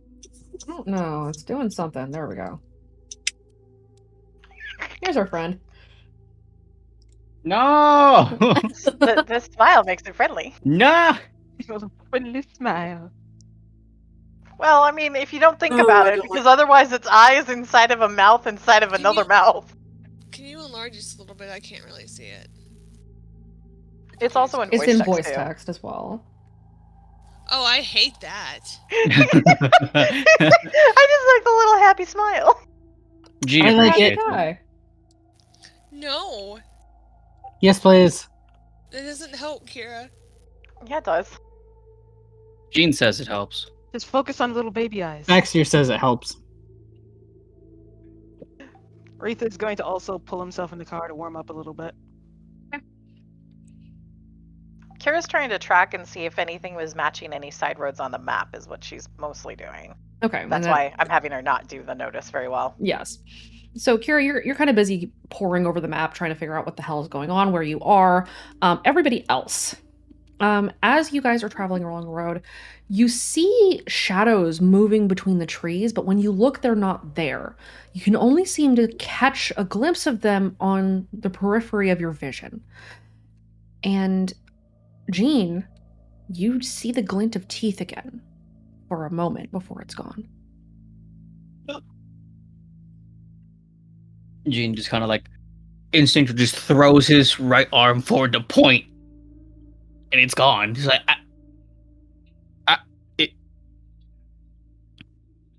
he was there. Who was where? Hold on, I'm trying to remember where the. He was right there. It was there, but it's gone.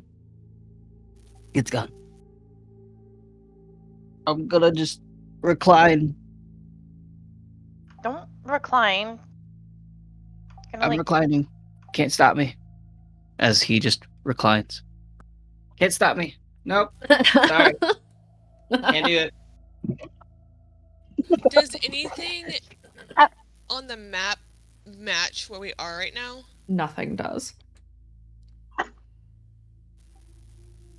Does that feeling of the emptiness, does it seem to be intensifying, or is it remaining about the same? It's definitely intensifying here.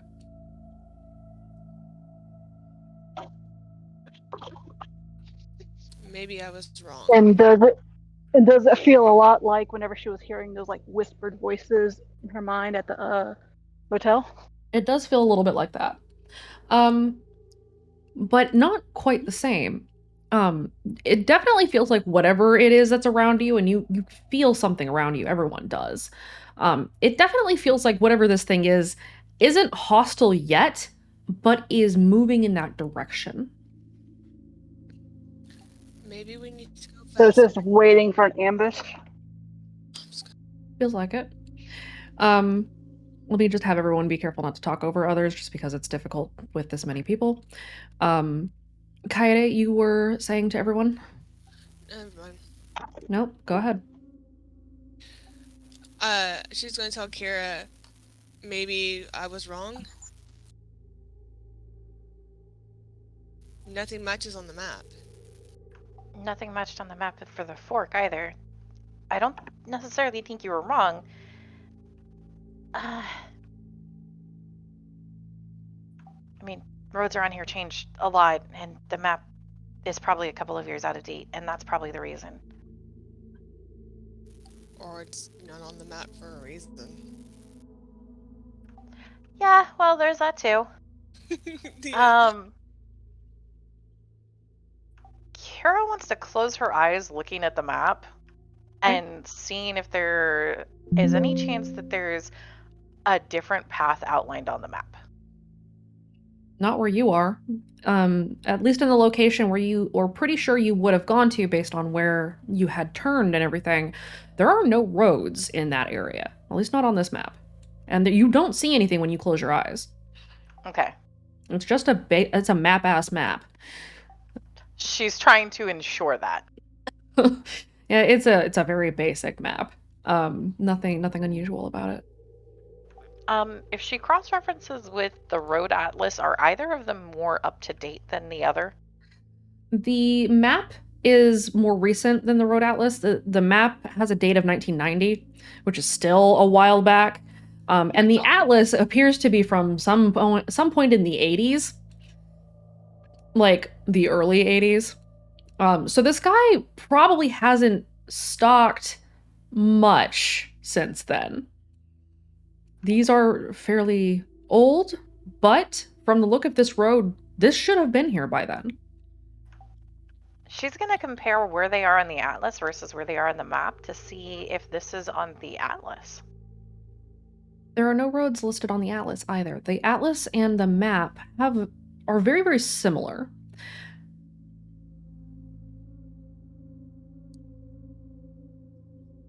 But you also note that there is very little filled into the map in this area. There's the road that you had taken that it was supposed to have turned off, and then everything else is just listed as being forest.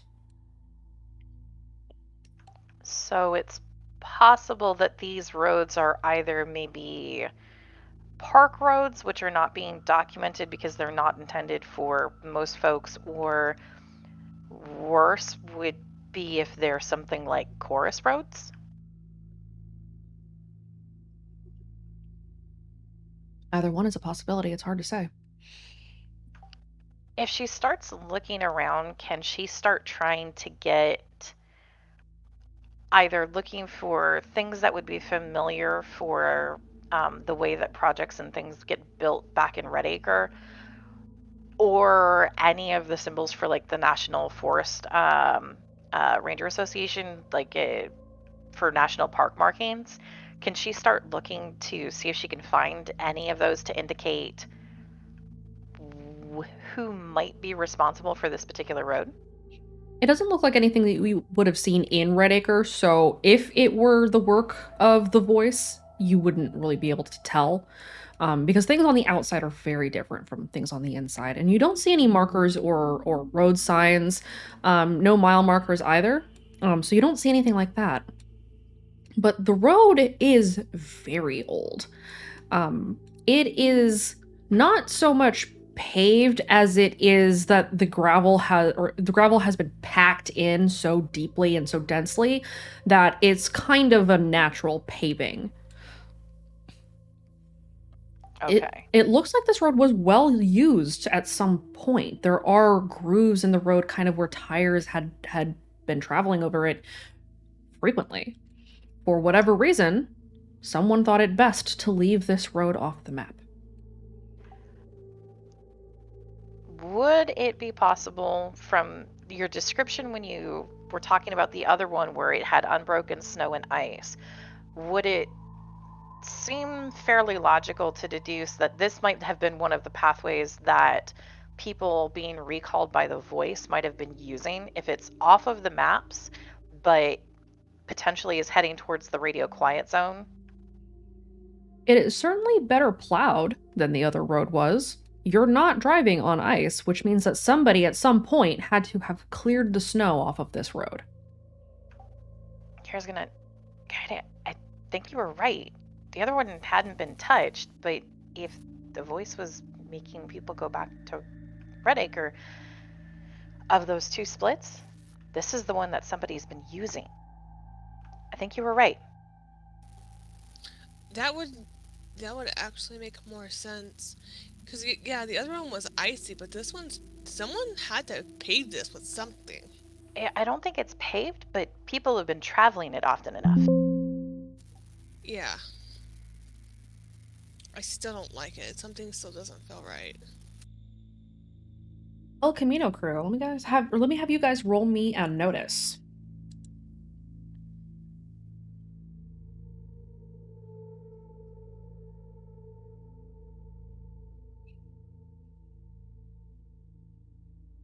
Baxter?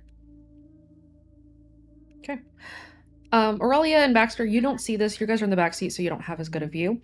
Wraith, as you're warming up in the car, you, in the far distance, you see a glowing red light of some kind. He's gonna look up while he's trying to like rub warmth back into his face. It's like, hey, do you guys see that? Wraith points it out. Baxter and Aurelia, you are both now aware of the glowing red light in the distance.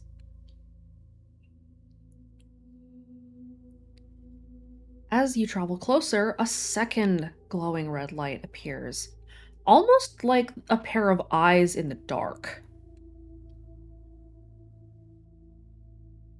How close are we? You're probably a good 100 feet away from it. Lincoln is beginning to slow down.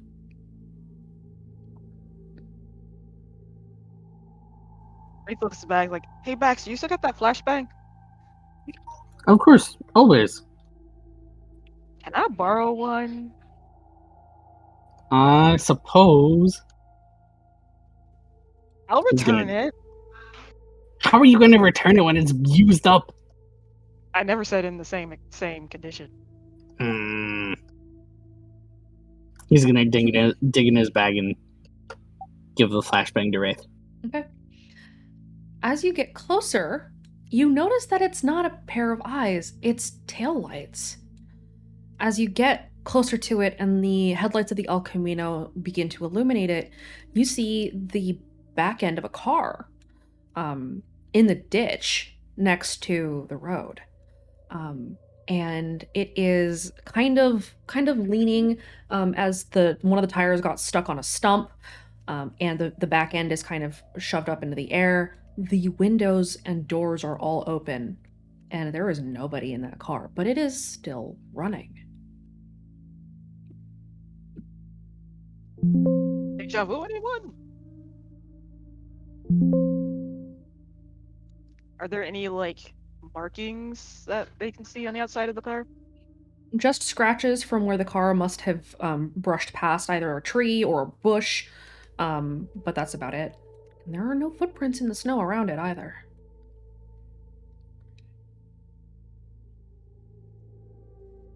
I don't like that. Do you stop or do you keep going? We're just gonna look back at the other two. It's like, what do you think?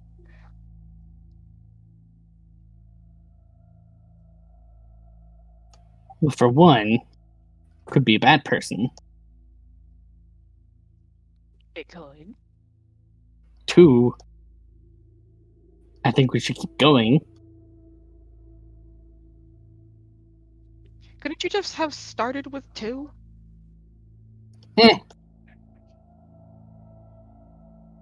And three, we could watch what the others do. Why? Like, we're in the front. If they stop, then we still have to stop, and we're up here, and they're back there. Yeah, but it's called reversing, Wraith. We're riding on ice! You can still do that. Into what? What do you mean, into what? If we reverse, we're gonna slam into the other car.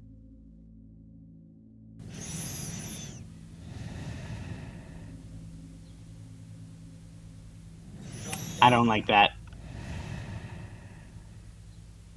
We can drive faster.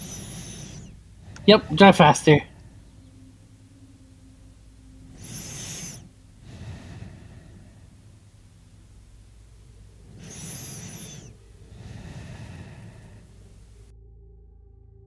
The breathing fades away again. But it felt like it had been in your ears, all three of you, as you passed the car.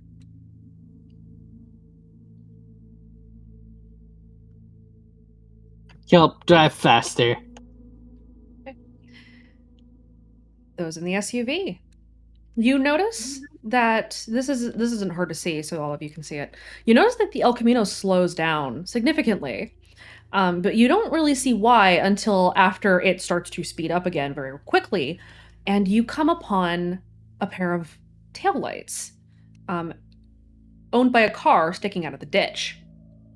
You see all the windows are open, you see all the doors are wide open, you see no footprints around it, and then you as well hear it. Oh, I hate that. Josh. Question for the GM. Yes. Can I see any blood or anything around or in the car? Not that you can see, no. It looks like the car was driven into the ditch and then abandoned immediately. But however they had gotten away, this might have been here for a while, or it was before the storm rolled in, because the snow has obscured anywhere that there might have been footprints. And the car is still running? Car is still running. Is there anything on the car, like chorus, or if Kira closes her eyes, anything on the car? Roll and investigate. You are moving fairly quickly, unless Devin comes to a stop, but the El Camino is going. They're not stopping. Probably not with the one. You don't really notice anything out of the ordinary with a 1, but it's also very dark. So it's hard to tell. Devin, do you keep going or do you slow down to stop and check this car out?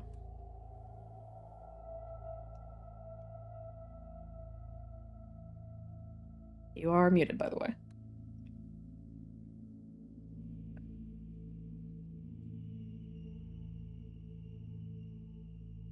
Okay, we can just say Devin keeps going. You have it up. Huh?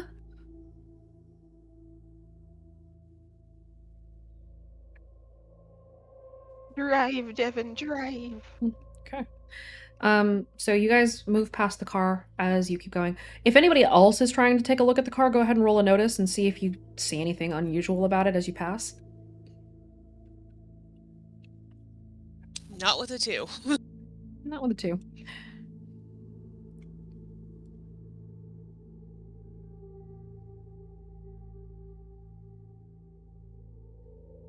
Jean, are you checking the car out as you pass? I am. Okay, go ahead and roll me a notice. Sure. Me. Alright. Roll for Devin. 6. Okay. Devin also doesn't see anything particularly out of the ordinary about the car. I mean, besides the fact that it's in a ditch and empty. There's no blood or anything. It doesn't look like there are any signs of a struggle. Jean, you spot in the back window in the lower driver's side corner that there is a tiny sticker in the window of Chorus Communities. That car has a sticker of. Is that Chorus? Then we're definitely on the right track. Seems like it. You know, I don't kind of like. Maybe they have supplies, but I think we should probably just keep driving. We should not get out of this car. Yeah, no. At this point, I think we should stay in the car. But hey, she gives her thumbs up to Kaede. You were definitely right. Well, at least my parents taught me something. Carol just like do the shoulder pat, the thumbs up of encouragement and happiness. Thumbs up. Encouragement. Reinforcement. She wouldn't have fucking figured this out. This is awesome. As far as Devin's trouble goes, this is far too unusual and there's nobody around or any signs of a struggle. So stopping probably wouldn't net you very much. I might have compelled, but there are no humans to be concerned for. And that is the key with this very spooky bullshit. Okay, that's just what I was making sure of because I couldn't hear anything being That's yelled okay. at. It is okay. But yes, there doesn't appear to be anything around that matters. Whoever had been driving this car, if there had been an accident of some kind, they seem to have been able to walk away from it because there's no drag marks, there's nothing out of the ordinary. It just looks like someone parked their car in a ditch and took off.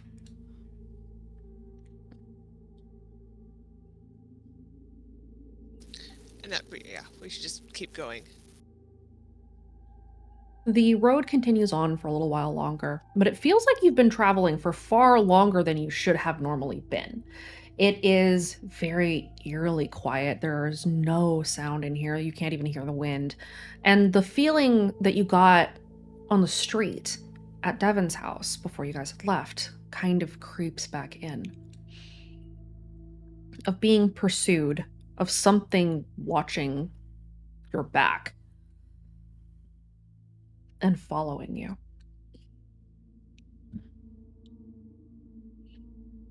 The headlights of the El Camino flicker again, and everybody spots it this time.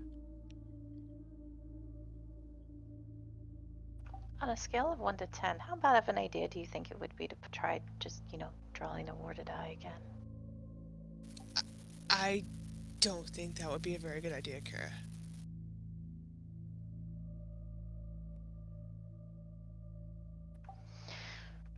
Okay. How big are road flares? Maybe 6 inches long or so.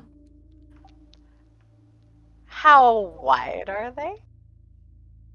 Probably about. I feel like they're comparable to Roman candles, right? But like shorter and a little bit stouter.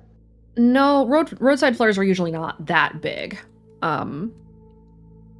They're maybe a little wider than probably the same like circumferences, like a little bit bigger than a quarter. They're not huge. Roadside flares are typically smaller sticks, but they burn for a while. Is it possible to load one up on a crossbow and use the crossbow as an impromptu flare gun?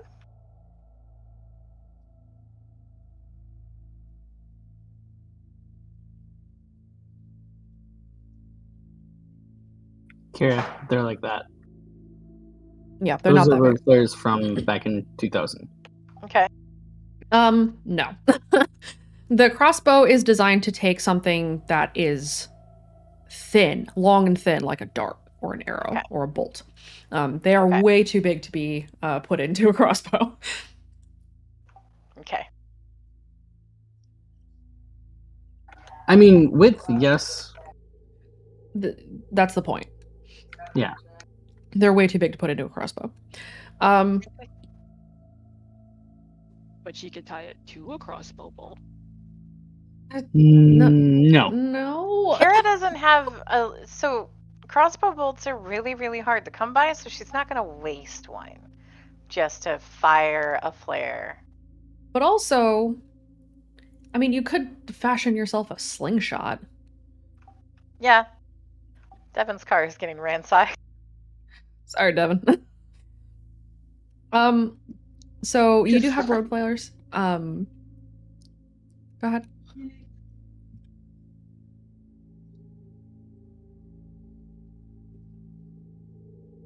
You do have the road flares. I would not recommend trying to cram one into your crossbow. Okay, if it doesn't look like it would easily fit, she's not going to try putting one in the crossbow, but she is going to scrounge around and just kind of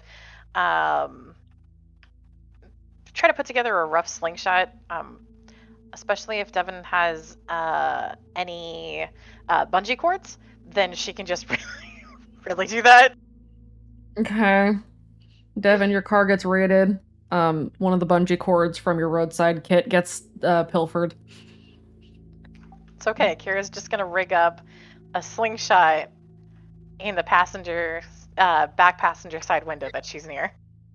He's gonna keep a running tab of what you take out of his car. It will be returned to the car. She is just using it. This is the bill he's sending to Kane later. Can you flash the high beams and let the Camino group know? I'm gonna slingshot a flare ahead of us. I think we might want some light. Might help. You're gonna slingshot the flare ahead of you while you're traveling 45 miles an hour. That's just gonna come back and eat you. Oh, it's going to continue to move at the same speed as the vehicle, at least at first. Yeah, then it will eventually slow down. Eventually, I wouldn't say eventually. Then it will slow down, but for a bit, it's going to be right next to us, and then it's going to drop off. That's kind of what she's counting on, is that it's going to travel with them for a little to hopefully make it have to make the things have to push back, and then as it slows down, it'll hopefully keep them all behind them a little bit. Are you shooting it upwards and ahead of you, or like straight at the road? Is it a single lane road? Basically. Unless Devin can occupy one side and the Camino is not going to be in risk of getting smacked with a flare that will be a light, she's going to angle it up a little. Okay. So Kira, you're fashioning. You're fashioning a slingshot to fire a roadside flare. El Camino crew. Rates the back half out the window again now that he's warm. Early, what are you doing?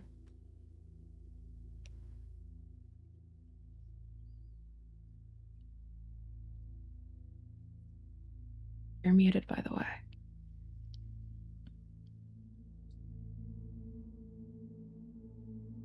What? I was gone for a second. What is Aurelia doing in the backseat? Still just looking outside, watching. Those of you in the El Camino, go ahead and roll me a will save. Actually, not yet. Everybody roll me a random first. See how your luck is holding up.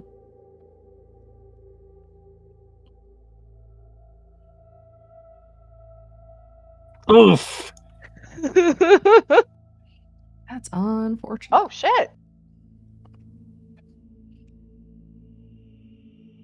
Hey, our first tick to hail Satan. No, that's not a tick. It's got to be 10 up or 10 down. Oh god, we're 10 outside of it. I'm so happy. You are outside of it. Oh shit! I'm surprised nobody's fucking rolled one yet. It's been a minute. Look, I burned it all by rolling an actual 666. Oh my god. But we sure are fucking dancing. Yeah, you're dancing around it, but you are outside of it.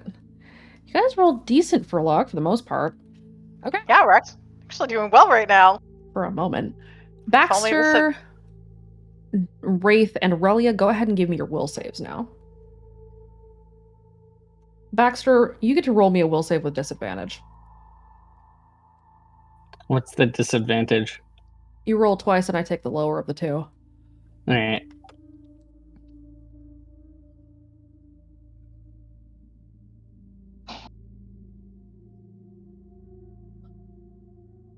Aurelia. Shush. Oh no. I see. Aurelia. What did you roll for luck? Okay. Aurelia and Baxter. Baxter, no. you spot a shadow out of the corner of your eye again as you're looking out the window. When you look, there's nothing there. Wraith, you don't see anything out of the ordinary. Everything looks pretty normal to you as you're watching. You're still trying to warm up. Aurelia, you see out the window our maw-faced friend as it steps out of a bush and reaches for the car. And then when you close your eyes and open them again to blink, it is gone. You hear a whisper in your ear. It's here.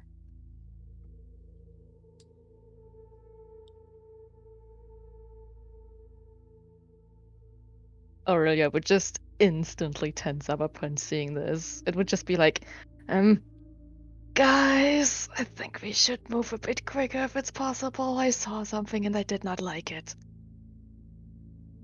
Where? She would point in the direction, but of course it's not there.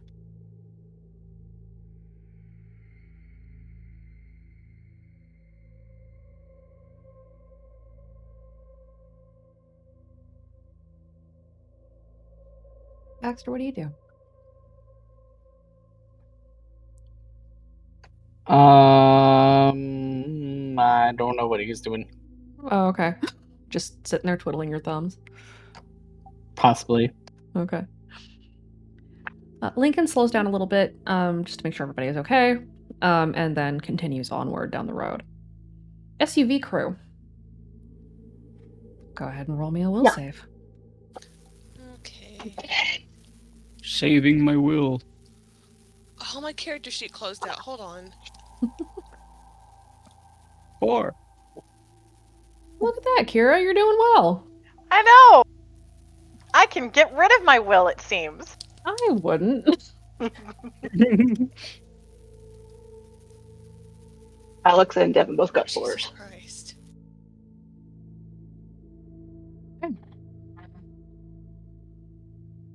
Kira, you see a flicker of a shadow out of the corner of your eye, but when you look, there's nothing there. Nobody else really sees that. No one else seems to be bothered at all by what's on the road. Ahead, Devin, you can see Lincoln slow down for a moment. You can see heads turning as people are talking or looking around, and then Lincoln continues to speed back or to return to the previous speed he'd been traveling.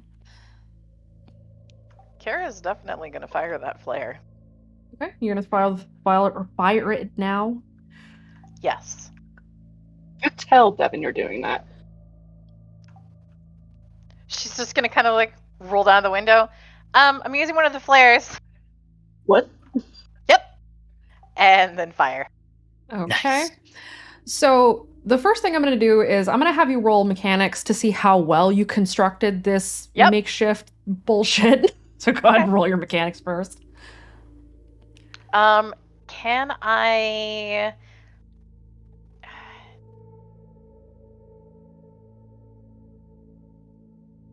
I'm trying to decide if I want to use refresh.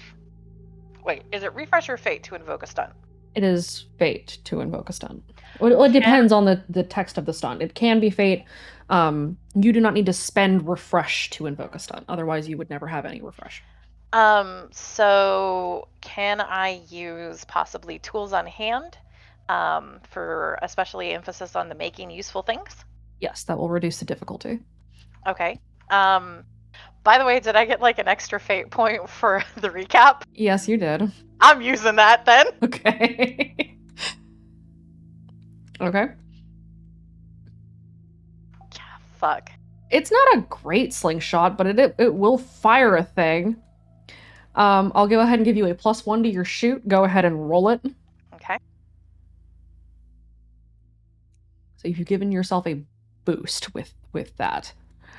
Okay, so so I've got a +1 on my shoot. Yes. Okay. Okay. 4. You fire the flare into the sky, or at least upwards, so that it is over top of both the SUV and the El Camino.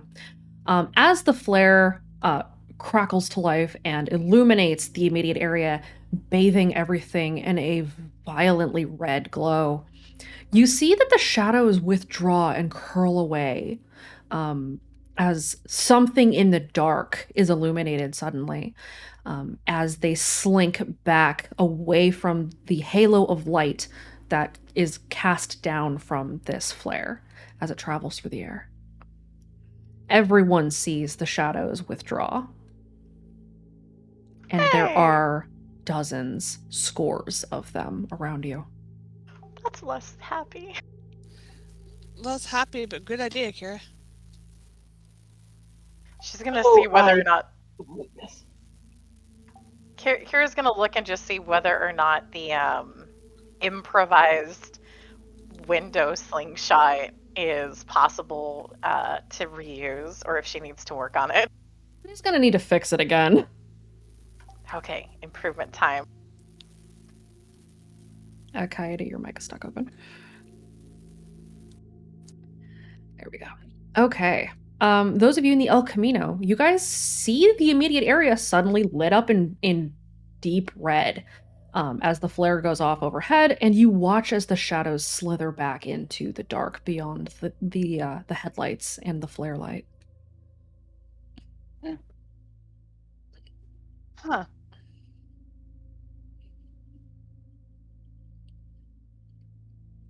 Do we still see like nothing but road? There is still nothing but road.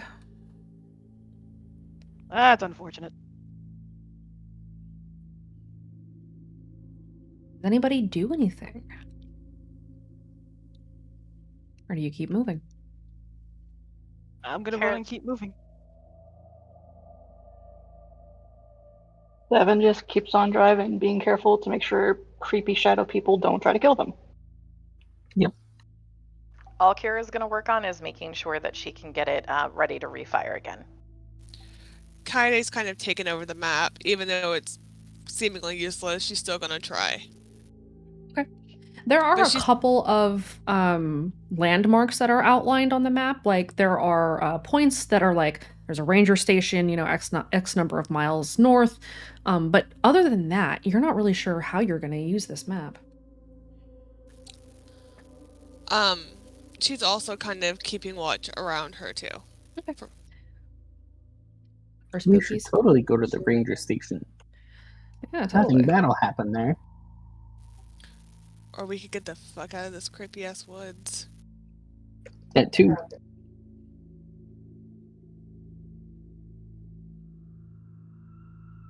Okay. You continue to travel onward through the dark. The flare gutters after a few moments, being that it is blasting through the wind and the fire itself is not going to last forever. As it begins to gutter, you see the slinking, slithering shadows creep a little closer and crawl towards you, or at least crawl towards the road. Is anybody looking out the back window? Baxter will. Is. As you guys are watching out the back, you see what almost feels like a wall of shadow filling in the road behind you. You can't see much more than about 20 feet behind both cars. And it's not gaining on you, but you're definitely not getting ahead of it. Did it swallow up that road flare? After the road flare finally starts to fall away, it swallows the road flare and plunges you back into darkness.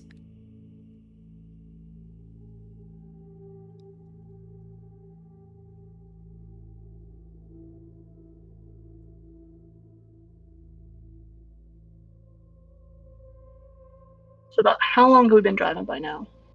By now you've probably been driving for about an hour. You had passed that car parked in the ditch some ways back, probably about 15 minutes ago.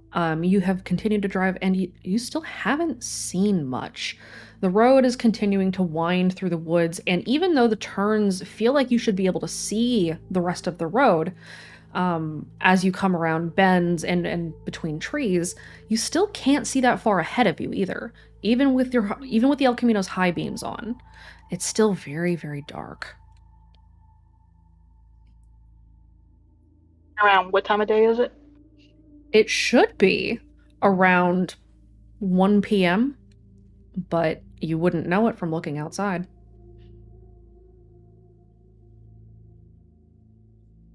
The snow begins to come down in sheets, and it's forcing Lincoln to slow down a little bit more as the road continues to drop in temperature, and it gets extremely cold.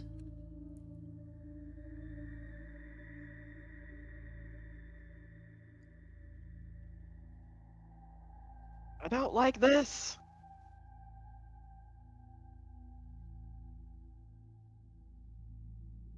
The Camino does indeed have a good heater. As you continue to travel, everyone spots up ahead a flickering street lamp, almost alone on this road. And finally, you see a street sign, a speed limit sign, in fact, that advises that you must lower your speed to 25 miles an hour. After that, you spot another sign that says, "Welcome to Hope." As you pass into Hope, though, the first thing you see is the remnants of a deteriorated post office building. Very, very small, very, very old, abandoned. There's a postal truck in front of it, and it is abandoned as well. As you slow down and travel into Hope, the single lone streetlight flickers as you cross past the sign. Question. Yes. Is this on the map? It is on the map. On the map, it's listed as Lost Hope. Kaede will point that out to Kira. Kira's gonna look back. Is that putting them on the right track to get to Red Acre? It is putting you closer to Red Acre, yes. It looks like you're still a good 50 or so miles out of Red Acre. You haven't traveled very far in the time that you've been driving. It feels like you've been winding around the forest almost. With a lot of mountains, that's probably a vague matchup for any school trips that Kira ever was on, so she's not concerned. Mm-hmm. Okay, so Lost Hope. We're in Lost Hope. Does that give us a knowledge of which path we need to take out if Lost Hope is on the map? Lost Hope is on the map, but there are no roads in Lost Hope. At least not on the map. Kaede, don't they put roads on the map? She'll grab the atlas and see if there's any roads. None that are listed. If Alex looks in the back, does it look like the road they came in is still there? The road is still there. It's just very dark, and all you can really see of it is the street light, which is very, very quickly being obscured by very heavy snowfall. So there's no roads that match on this map at all. There's There's not. just like the dot with the town. It's just a dot with a town. It looks like it's a town in the middle of the woods. And the town's just completely abandoned. As far as you can see. It doesn't look like the town was abandoned. It definitely looks like it was abandoned. As you travel into Lost Hope, or Hope as the sign said, the sign itself didn't look like it was damaged. It looked like it was supposed to just be called Hope. But the map doesn't say that. As you travel into Lost Hope, you see a small handful of houses lining the street. It looks like it's just the one street. It is Main Street, as you see, a stop sign with the street name listed on it. There is a cross street at that stop sign that is just East Road, and that's really all. The houses, unlike the post office, though, don't look like they've been abandoned, at least not until very recently. You see one house with the front door ajar, with the light on inside, and the light has begun to flicker. So does it feel like some of those other towns we went into where like everyone was just hijacked all at once? Not quite the same, but it has the same vibe. Of a place that shouldn't be abandoned, but it definitely is.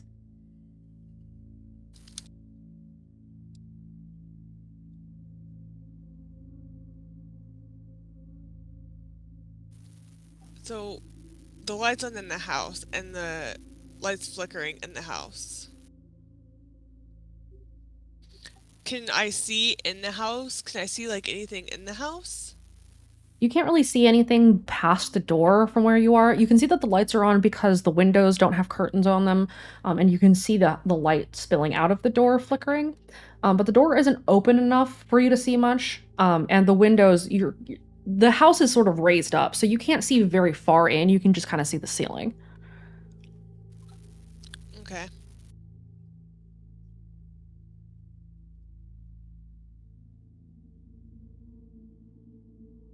As you continue to travel, Lincoln is forced to slam on his brakes as somebody staggers out of the darkness and into the headlights of the El Camino.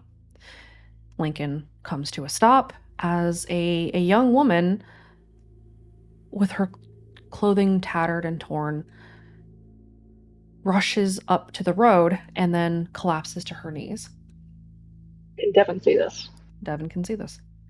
He would have to get out to go help. Okay. Devin comes to a stop and gets out of the car. That was stupid. Does anybody else Yeah, get out of the just- car? That's trouble- stupid. His Yep, trouble that's- is literally the Good Samaritan. Jean follows. Kira's Okay. grabbing a flare, and she's looking around. She's not heading up because it looks like an adult, right? Older teenager, maybe young 20s, it's hard to tell.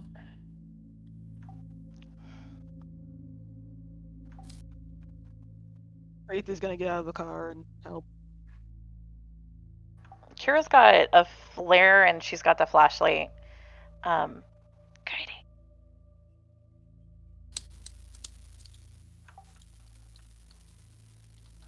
Katie. Why? I'm not getting out of this fucking car.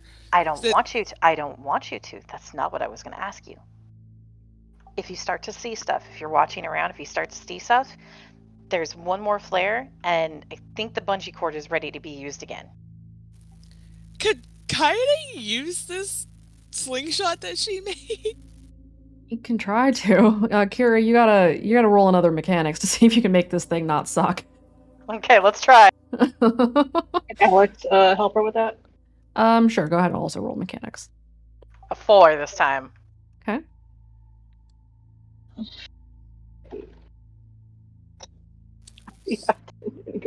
Here, Alex, you're not entirely sure what the fuck Kira is doing here, but she seems to have figured something out as she works quickly to improve her her makeshift slingshot made out of bungee cord. So, I understand Kira's mind. so with the improvements, could Kaede use it? Yes, but it may break after you use it. You're not sure.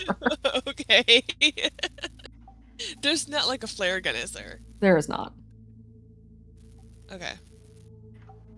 It should work perfectly fine. It's even better than the first time. And just make sure you hook it at the seatbelt hook up top. Is Kaede the only one not getting out of this fucking car because she knows better? Yep, Kate is the only one not getting out of the car. Chance isn't getting out of the car, and Chance is technically in the SUV as well. Because So she's this not alone. screams trap, but okay. Kira's Chance is in going the out trunk. Kira's going out with lights, not to go help this person, but to make sure that nothing else sneaks up on them while everyone else goes to help someone. Yeah, Alex would kind of be like on guard on the other side of the door. Like if she is shining her lights on one side, Alex would be shining out to the other side. Way they're kind of covered on all sides. I think Baxter is going to take one of the flares and use that, Okay. and go over to the group. Okay. Wraith is out with his crossbow.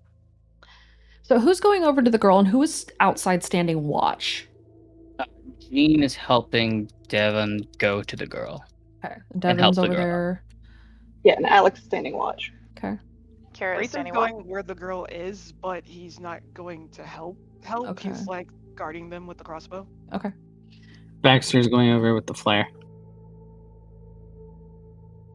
Okay. So Baxter and Jean and Devon, and kind of Wraith, who is nearby, all rush up to the girl as she collapses into the snow. She has gone fully unconscious. Devin wants to check for any injuries. She's covered in bruises. She does not look like she's had a good time. She's got track marks up her arm. Somebody was doing some shit to her, and she seems to have just gotten away. He's gonna check her pulse, see how it is. Very, very faint. Does it So, look like anyone they've seen before?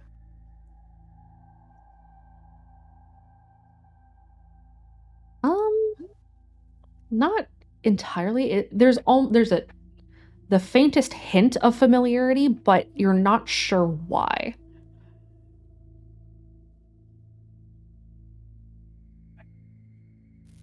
Kaede doesn't recognize her, does she? You're in the car, Okay, I can't see her. not from here. Okay. Devin is gonna lift the girl up and start carrying her towards the SUV. He wants to put her in the back, and he'll probably have to walk through whoever's gonna be in the back with her to keep her steady and like keep an eye on her. Do some basic medical practices to keep her stabilized. Okay. So Devin picks up this girl and carries her over to the SUV. And those of you who are standing watch, go ahead and roll me a notice. Okay. 8.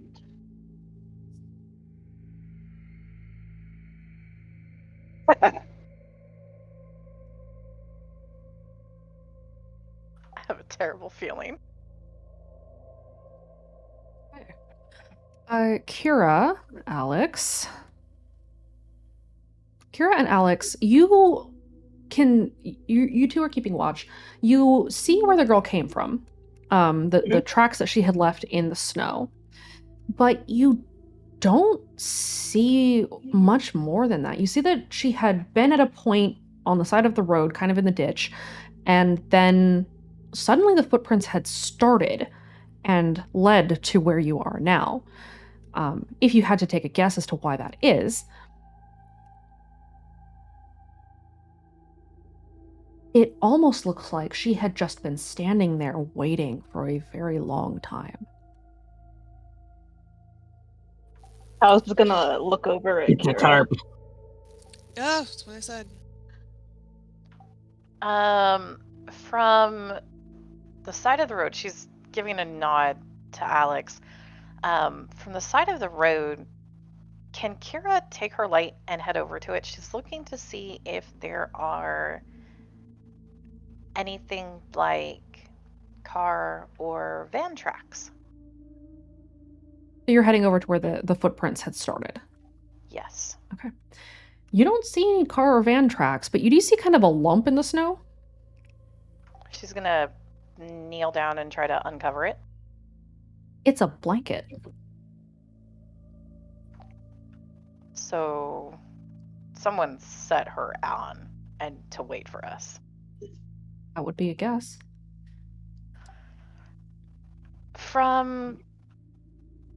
This is from thinking to the person that they had uncovered, and also the fact that when they had run into the stalkers before, there had been more than a few people who got hit with needles. Mm-hmm. Does it look to her like it might be a situation of maybe someone having gotten dropped off from there? It's hard for you to tell, at least with how little information that you're getting from these clues. As far as you can tell, she had somehow arrived at this place and then hadn't moved for a long time, at least long enough for the snow to have covered up any other tracks that might have been around. You know that it's been snowing here for quite a while, at least since dawn. So there are several inches of snow over what could have been evidence. She's gonna shake out the blanket, see if there was anything under or around the blanket. Does the blanket look like the kind of thing that Kira would recognize? It's just a basic blanket, but you're shaking it out? Yes. Okay. Roll me your physique. Oh. You mean that thing I have nothing in? Yeah, that one. That's a -1. Oh, and you're not covering your mouth or nose? No, because this is not a thing Kira would think to do. Wraith see her doing all these shenanigans. Roll me a notice, Wraith. And Alex has been keeping her eye, so does she see this stuff too while she's been keeping watch? Go ahead and roll me a notice. I'm gonna roll a notice as well. Look over there. That's gonna be 8, 4.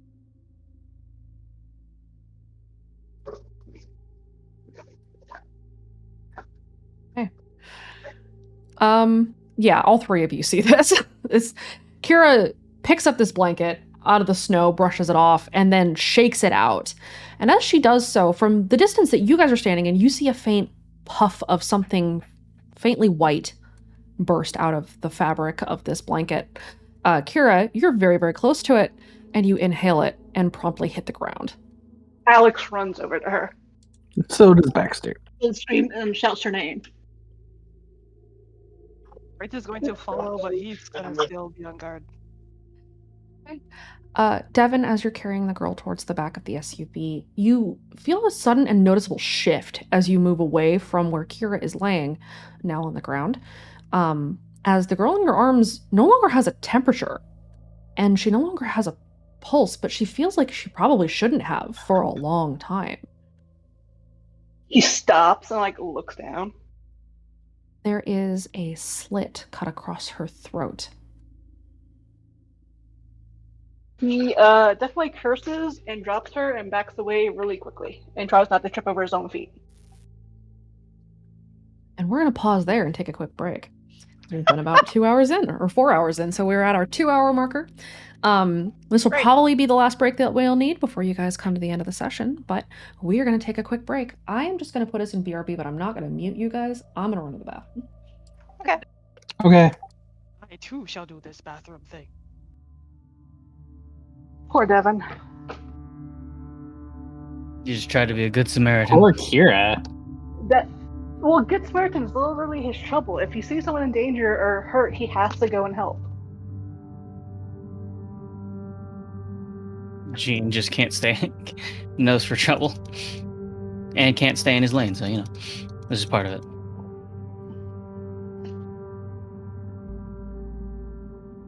Yeah, poor Devin is definitely a protagonist in a horror movie right now.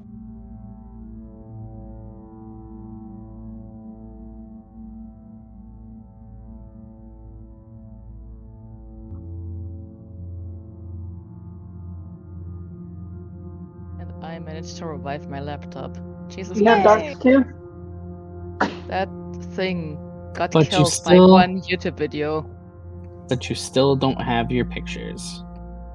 Shush. It hurts really bad. I know, it sucks. What happened to your computer? It decided to pull a, oh yeah, let me delete all of your data and let me appear like I will not be able to get revived anymore. Oh gosh. And you can't pull a hard drive and dock it? That thing is fully empty. I tried.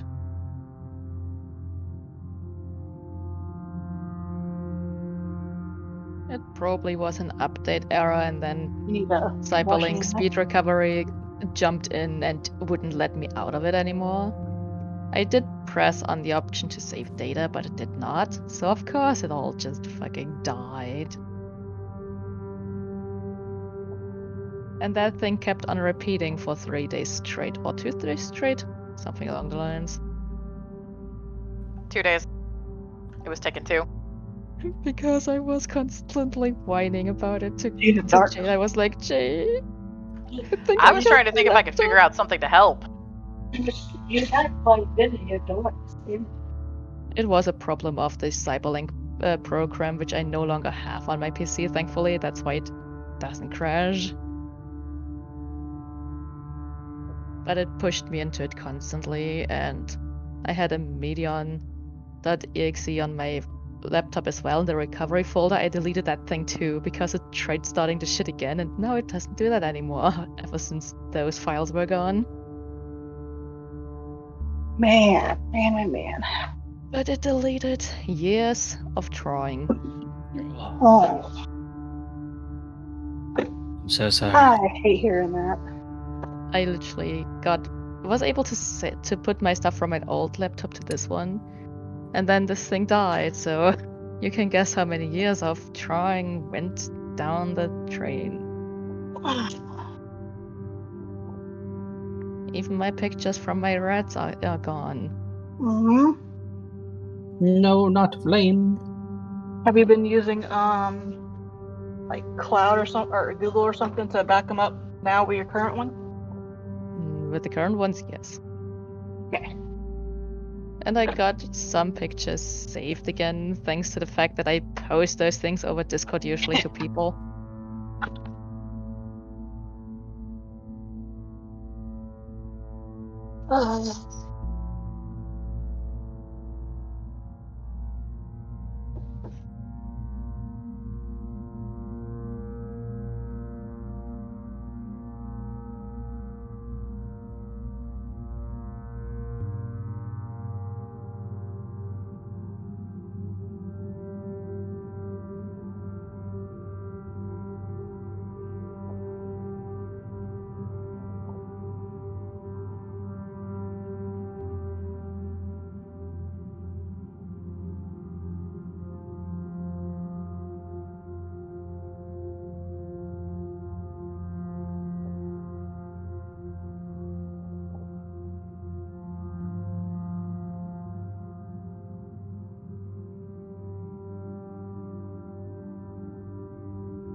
Game over.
We've got Look back. about 3 minutes before we go back, so we'll give everybody a Okay. minute.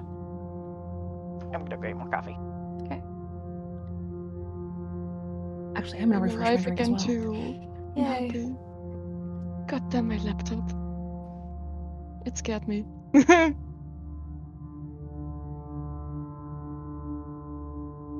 This means no more YouTube videos for me.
Okay.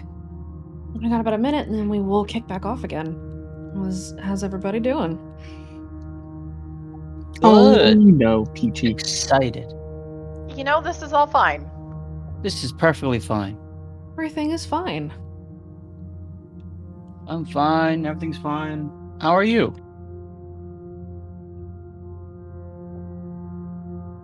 Everything is We're all fine. ready for more emotional torment from our tormentor, the GM. Right.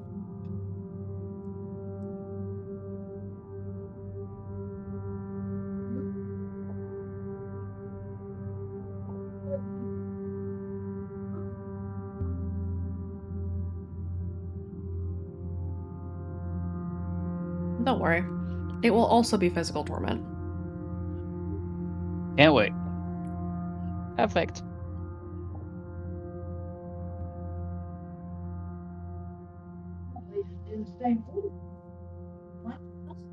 Because I had to get stuff from home. And the hairspray on.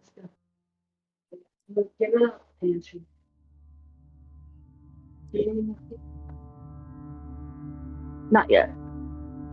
Alright. We are headed back. Do you need cookies? I have some. Ready? I'll probably take that too. I'll probably take that too. We can hear you in the background, Alex. I'm sorry. My phone's away. Okay. Welcome back, everybody. Let's go ahead and just make sure everybody's back. I want some of the Alright. cookies that Alex has. Hmm? Yeah. I don't know, but I heard cookies. I could also just be hungry. Wow. Cookies sound good right about now.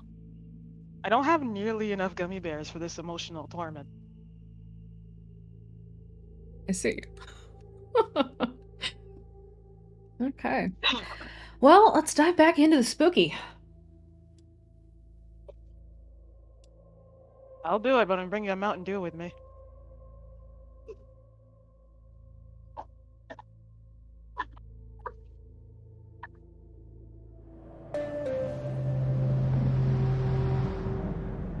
That's a lie.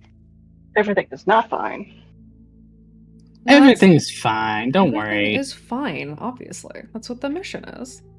We just found a dead girl.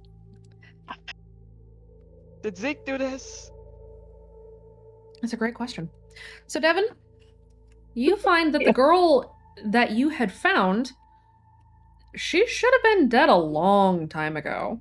She's cold. And yet he just felt a pulse, right? You had felt a pulse when she had collapsed on the ground. Yeah, so like I said, he dropped her. He's doing that stumbling backwards, trying not to trip over his own feet thing, like in horror films. And he's like staring at her, completely expecting a zombie to rise up. Did you put her down on the ground, or you dropped her completely? He dropped her. Okay. She hits the Okay. ground with kind of a sickening thud.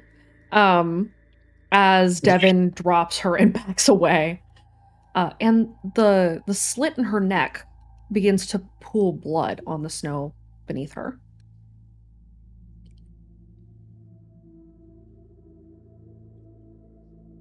She still had all those like track marks in her arm, right? Yes, she does. Still covered in bruises. Okay, he's gonna turn around. He's like, everyone in the car, we're leaving. And Alex is running over to pick up Kira after she dropped. Kira, to you, the world had gone white and then black. And you can't really feel much. You feel almost conscious, but you're not quite there. Okay. Is there any sensation or feeling of like looking around that she can do? Not really. You're having a hard time controlling your body. The ground is really soft, I bet. There is. Given that that's about all she can feel, probably. Yeah, pretty much. It's ground. Can Alex see like if there's anything weird with her eyes when she's going to pick her up? Kira's eyes are open. Kira, you can't see anything, but your eyes are still open. And they're shuddering faintly. Her irises are quivering. I have any sense what the heck's going on? Not a clue. Okay, Alex is just gonna pick her up and like try to carry her back to the SUV and have Devin take a look. Okay. Baxter, Wraith, and was it just Baxter and Wraith? Oh yeah. So Alex is carrying her. Baxter and Wraith. What are you two doing? I mean, Baxter was gonna carry her, but I guess Alex beat him. So he's going to head over to the car as well. Yeah, Wraith is gonna make sure Baxter gets back to the car. He's gonna look around a bit. Okay. Go ahead and roll a notice.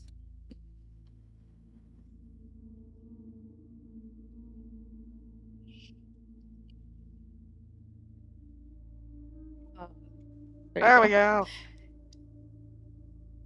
Wraith, as you're looking around, go ahead. Never mind. No, go ahead. I was gonna ask him Miles or wow, words. Words are hard. Rolling a notice. If you are hanging back to look around, you can roll a notice. If you're just rushing over to the car, then no. Okay, I'm not gonna do it then. Okay. Wraith, you look around and everything about this seems unusual. Kind of screaming, this might be a trap. As you look around, you do notice that there are some footprints in the snow, and they are all far beyond the edges of the halo of light that's cast by the flickering street lamp behind you. It's very, very dark, but you still very vaguely manage to see that there are footprints. And it's not just one set of footprints. There are a lot of them in a lot of different sizes. And they're all sort of circling around the light that is cast by the street light overhead. Is the street light still strong? It is still flickering from time to time. Roll me an insight.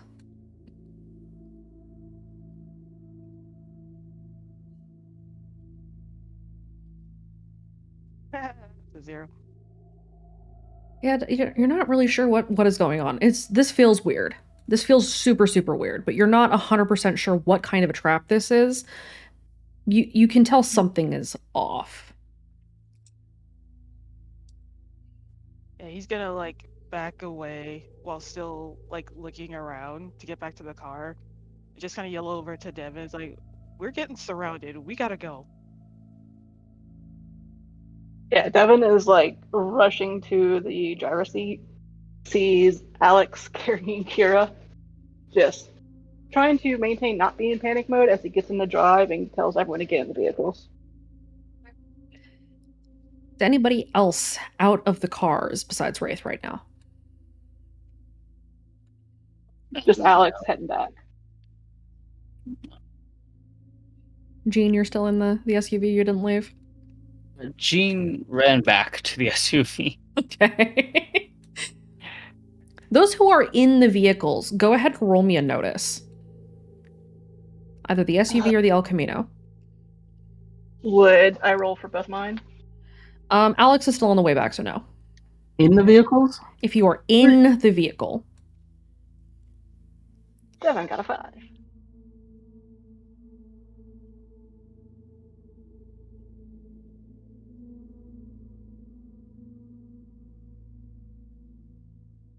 I forgot I had changed Dichotomy's name to Fuck Your Dice. And I love it. normally in the capture, Yeah, it's working now. It is working right now, which is unusual, but you know. It means that we just have Fuck Your Dice responding to us every time. Who knew that all we needed was to call Space Dad by another name? Apparently. Normally it shows up as object, which means that the Discord API is having trouble fetching the bot's name, but because it's pulling it from the server instead of from the bot file, apparently it sees it. That's interesting. Terribly hilarious. Good to know. So, okay. So not blessed right now.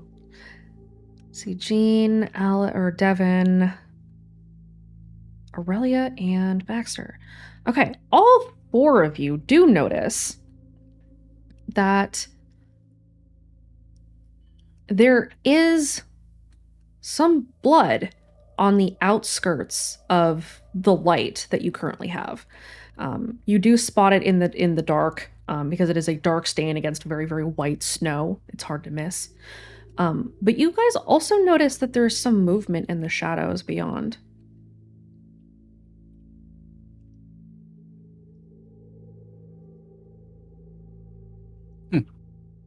I think Devin is horrified enough that he's not going to go check out what that is with that blood on the snow. That's probably for the best. Fear trumps the trouble. Baxter, are you going to get out of the car? Who knows? You should. What are you doing?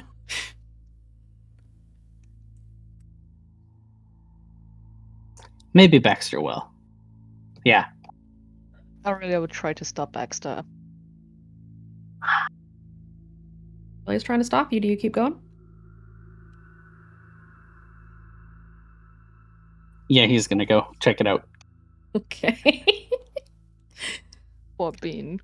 Baxter gets back into the car, looks out, sees a bloodstain, gets back out of the car.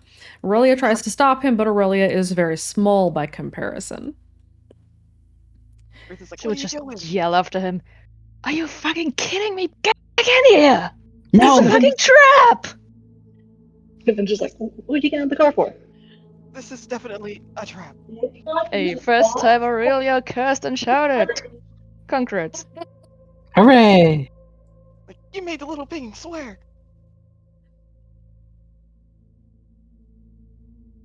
Baxter, you keep going despite being yelled at?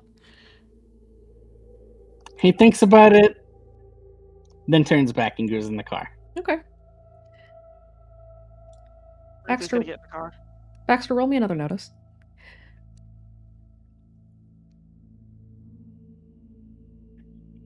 You feel something approaching you from behind. He's going to turn around and close his eyes. For an instant, you see an outline. It's very faint. It rushes towards you and then dissolves. It leaves no footprints.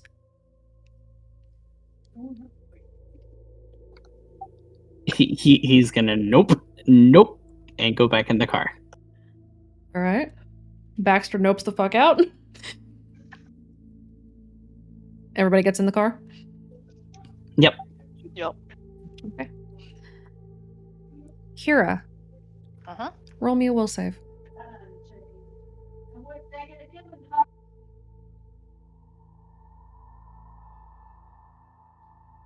will know. Kira's lips start moving. So Alex is like tending her. Does she get any sense of what she's like lip reading because she forgot what she's doing? Not really. Like her lips are sort of moving as if she were mumbling, but she's not making enough exaggeration of her mouth to be able to read anything.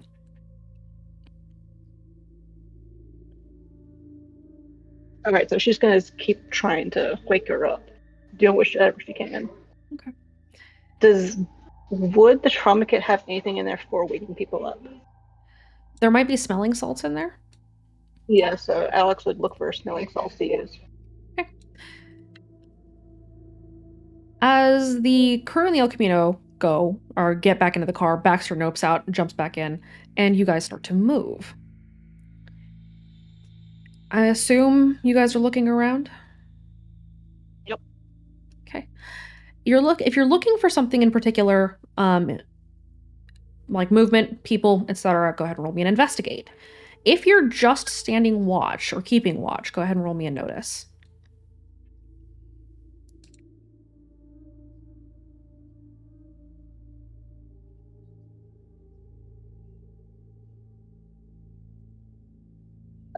Devin will be looking around. Alex focused on Kira. This is just for the El Camino crew for now. Yeah. Oh, I missed that. what is my investigate? It is a 1. Better than a 0. But I still get a -0 or a -1. Baxter, you're still a little freaked out from what you had felt before and what you had seen before. So you're a little distracted, trying to shake it out of your head. Wraith and Aurelia. Wraith, did you roll investigate or notice? I just noticed. Just notice?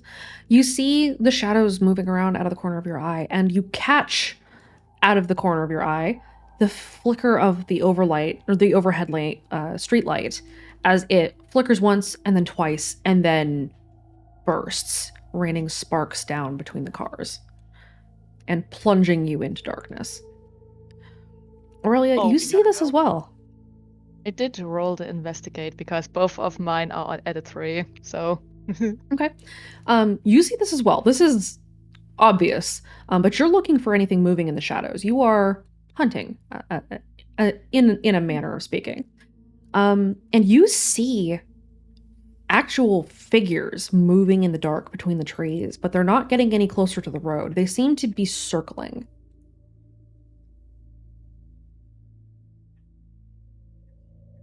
Aurelia would tell the rest of the Camino gang.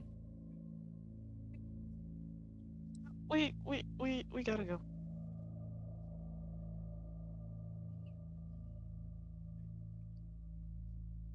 Wraith is gonna like get his flashlight and flash at the SUV and point forward, trying to signal like, yeah, we gotta go. You guys continue to move. The El Camino starts to go. Devin, you were looking around. You got a 7. Or investigating rather, and you got a 7. And you also see the figures moving around in the dark. They're on the very edges of the area. You see the light overhead burst and the rain of sparks briefly as they dissolve into nothing. You can also kind of see over the El Camino because you're in an SUV. It's a little bit higher up. So you can see a good ways down the road. In particular, you see that there is a road closed sign up ahead. Oh, that's not good. Alex goes for the smelling salts. So Alex is preoccupied with Kira. Kira, you can feel your mouth moving. You're not sure what you're saying. Dan started over. Does Kira have any, like, is there any sort of sensation or thing that she can try to push back against? With that will save? Unfortunately, no. Yeah, look. You can try to identify what it is that is affecting you, though. You still have your mind, even if you can't control your senses or your body. So, with that, she wants to figure out, because if this is a drug state, there's still something that's going on behind it. So she wants to feel if there's any either specific feeling behind that, or any sort of thing that maybe is possibly audible that she can hear, or that if she tries to focus on, that she can try to pay attention to, like both how it feels, but also, is there any feeling about why she's doing something? Roll me an insight. Okay.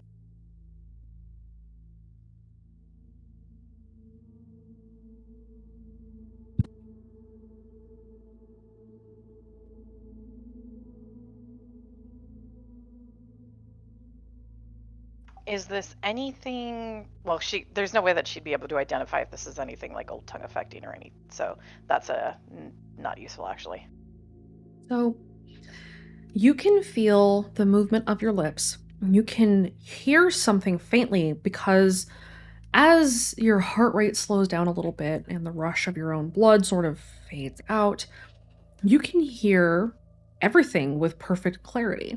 You can't see anything, but that wouldn't have helped you anyway, because all you'd be seeing is the roof of the roof of Devon's car. You hear very faint, very distant strings. You hear what almost sounds like that just barely off-key harmonizer. It's not like you recall with the maw, though. And the eerie feeling of foreboding that you've been carrying with you since you got into the forest feels stronger now that this drug concoction seems to be in your body. Almost like everything that you've been moving through has been some kind of hallucinogenic. So getting lost on the road, nothing matching the map. Is there anything she could feel, like a weight on the tongue that she might be familiar with from stories of kids talking about, like drugged water? Because she had coffee and they were, they'd eaten at the motel. So is there anything that would feel or match that kind of that feeling? Not with when you were eating or drinking, but this strange sense of foreboding feels like it, in this case and now, as if it had traveled into your lungs.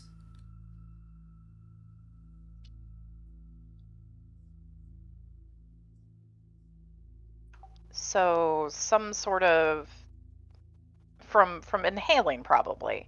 Mm-hmm.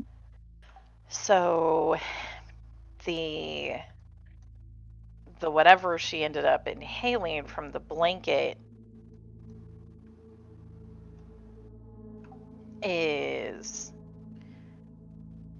making that feeling stronger and making it harder for her to fight back against it.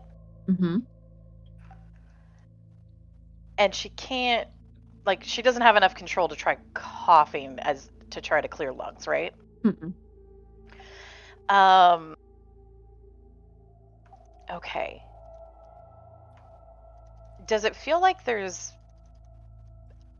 because of that loss, even though she's still thinking, like there's a mental battle or something she can try to do to fight against that feeling?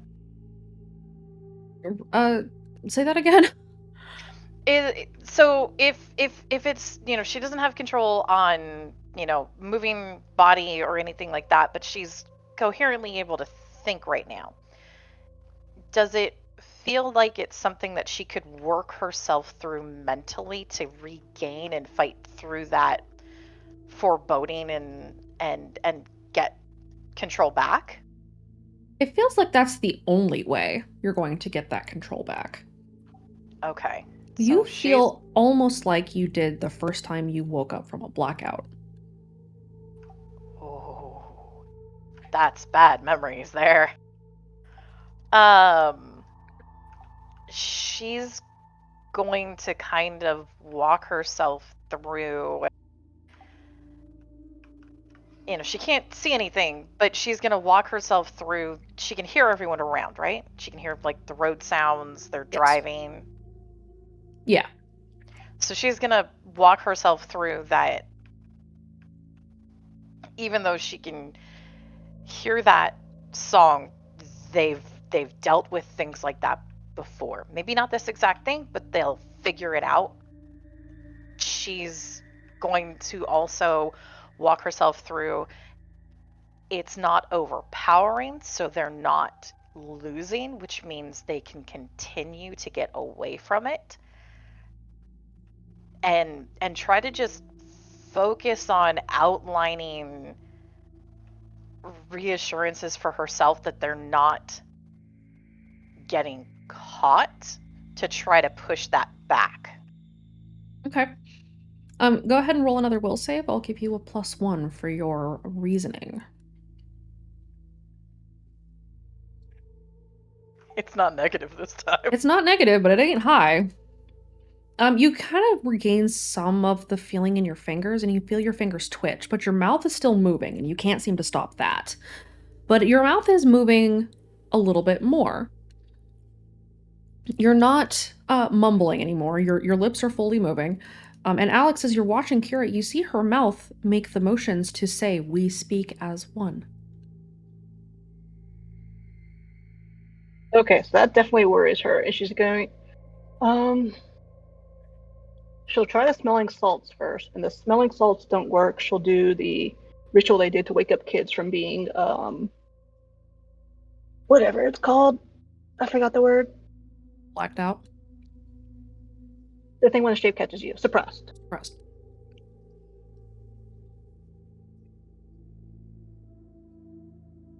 Okay.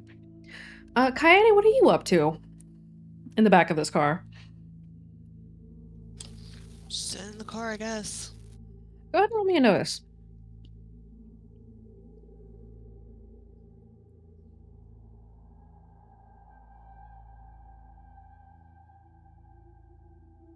Five.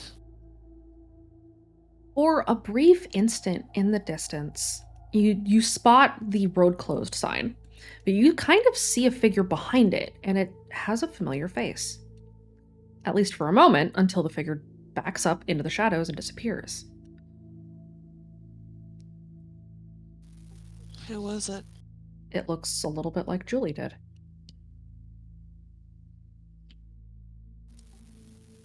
Oh.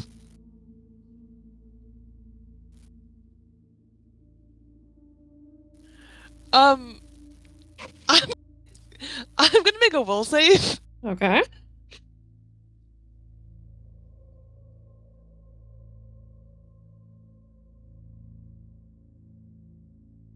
Actually, can I make that with disadvantage? Because, yeah, I feel Yeah. like this would be disadvantage, honestly. Go for it.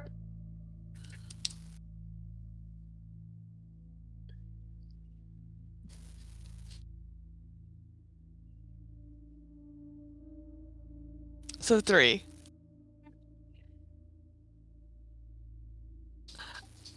You don't feel awesome. Like, you feel your heart start to pound for a second. The last time you saw Julie, somebody was walking away with her.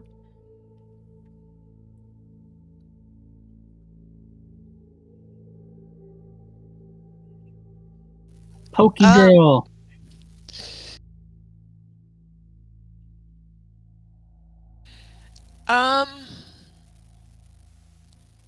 She's not gonna say anything. Her face is gonna kind of go white.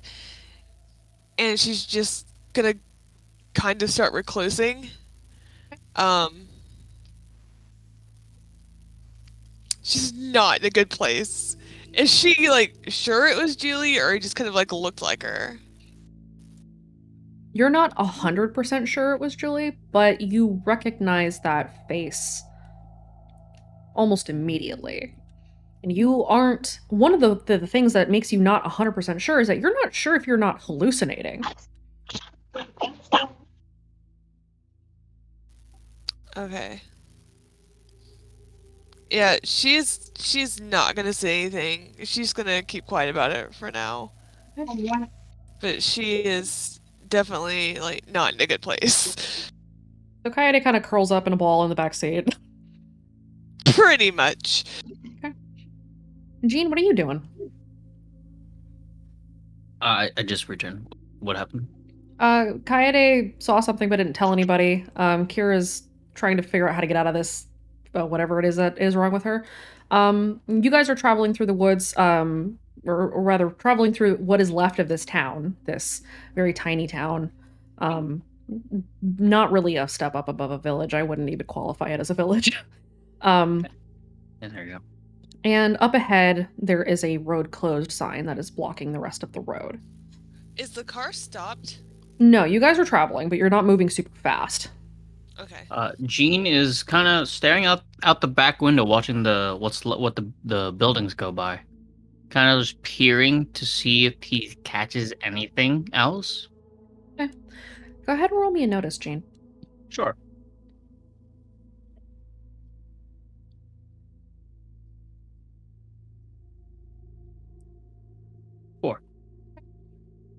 As you're watching the buildings pass by, most of the houses are dark. A couple of them have lights on. And as you're passing, nobody who had been facing forward saw this. As you're passing, you pass one of the houses. It's kind of a two-story, sort of a Victorian-style house.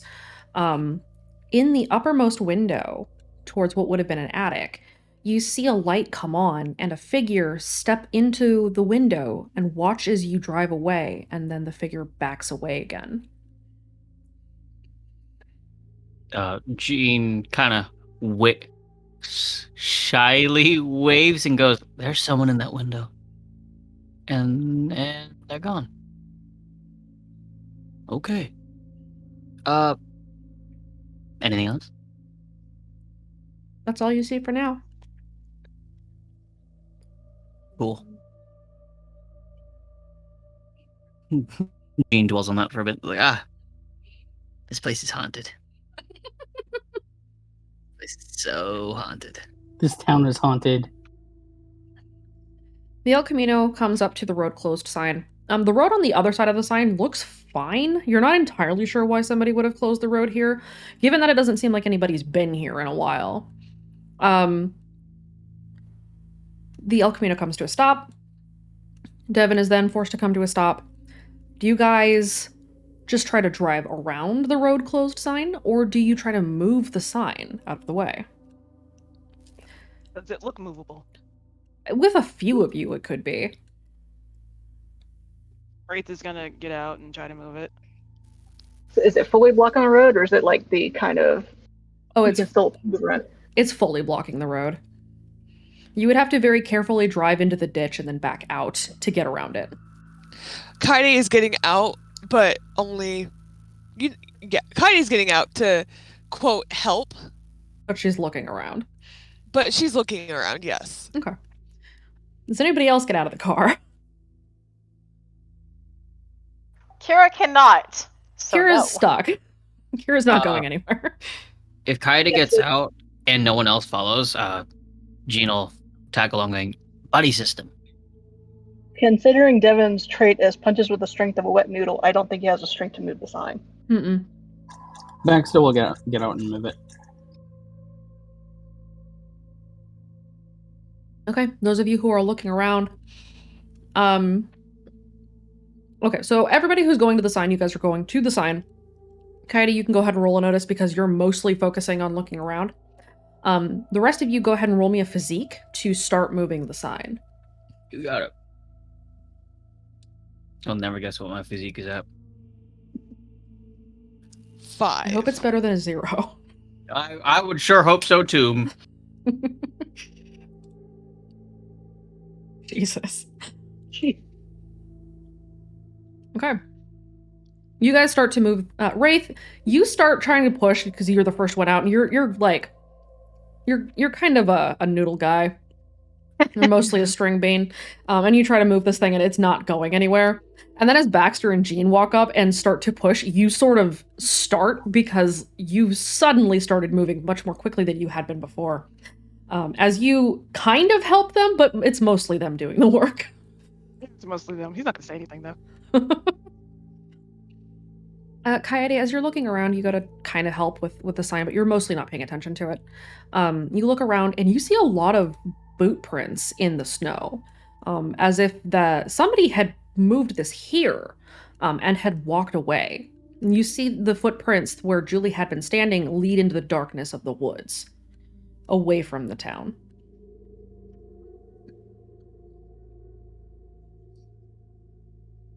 God damn it. I don't see anything though except for the boot prints, right? You don't see anything else.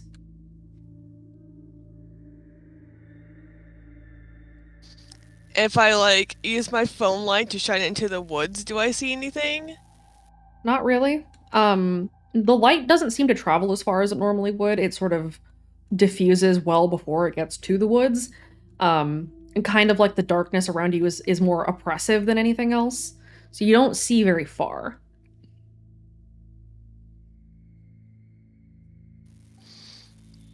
Oh god, okay. Roll me an insight. Okay.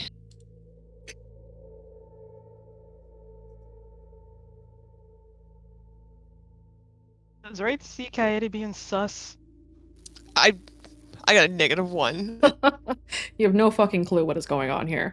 Wraith, go ahead and roll me a notice.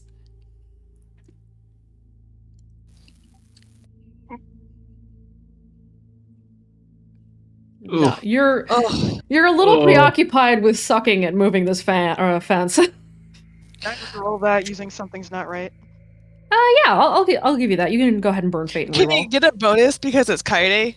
I'll give you a +1. That's a lot better. Initially you're kind of preoccupied with like helping, quote unquote, because you came out here to do this. Well, you need to help. But then out of the corner of your eye, you see Coyote sort of moving and looking towards the woods as if she had seen something. She's gonna take a step towards the woods. He's gonna like jog over there like, what are you doing?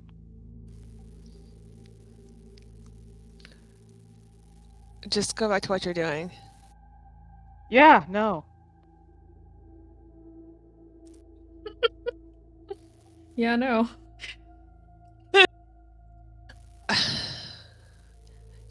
It's not important, Wraith. If it wasn't important, you wouldn't be standing in the middle of the snow with the flashlight facing the woods.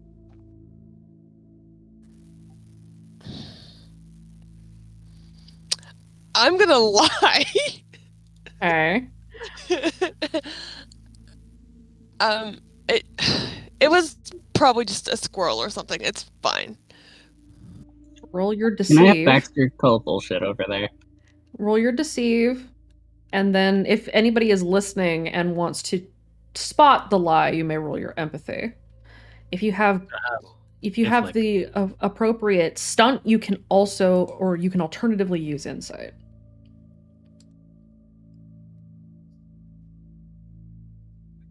You gotta Do be I the have 5. insight? Do you? I do have insight. So Coyote's deceive is at a 5.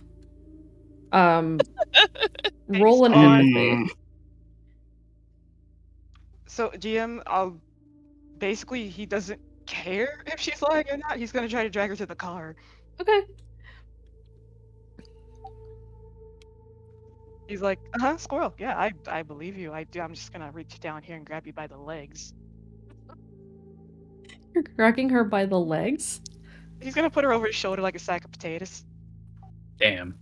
Exploit that weakness. Okay. Like a weakness. No Quickness. way! Okay, so roll a physique. She's fully committed to doing this stupid thing. You should not do the stupid thing, but Jesus. God, what? Holy shit. God damn. I think Wraith has your back to prevent you from doing the stupid thing. You need to roll in athletics to get to either twist free or otherwise dodge him trying to sling you like potato sack. French fried potatoes. Bad decisions, leaving up to his name. Kaide's. I have a +1 past it to my athletics, right? Because of unstoppable. What level is your unstoppable?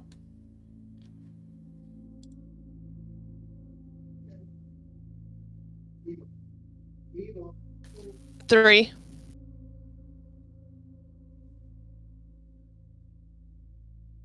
Yes. When sprinting, specifically. Oh, so it does not okay. apply here.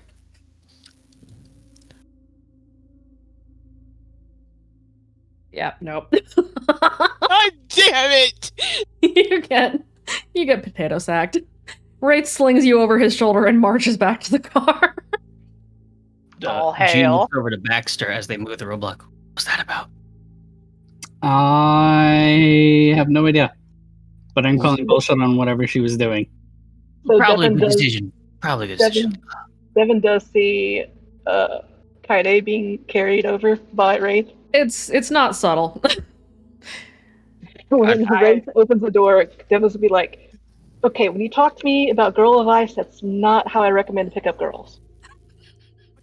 She is voicing her displeasure very loudly about being picked up like a sack of potatoes. This is how you pick up chicks.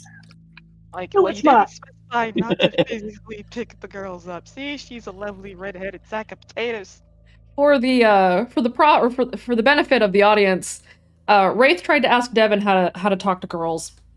I don't think this was what Devin had in mind for picking up girls. So It's fine. it's something. Certainly So- something. Certainly something. So Wraith marches over with Kaede over his shoulder. Kaede is vocally unhappy with this arrangement. It's not subtle. Everybody sees this. You don't need to roll a notice to see this. In fact, no one needs to roll a notice to see this who is anywhere near either of the cars. I'm trying to decide if Devin needs to engage his child locks on the car. It was a squirrel! Why am I being picked up like a sack of potatoes? Bullshit! It wasn't a squirrel. We do not. You don't chase know that. squirrels You didn't roll. in darkness. Well, Devin know if a squirrel would be on the snow. Yeah, Just but Baxter's You could still right call there. bullshit without having to like follow a lie. Yeah. So Kaede gets pulled into the car. Baxter and Jean, you guys move the road closed sign. You shove it off of the road. The two of you go ahead and roll me a notice. Sure. Okay. Four.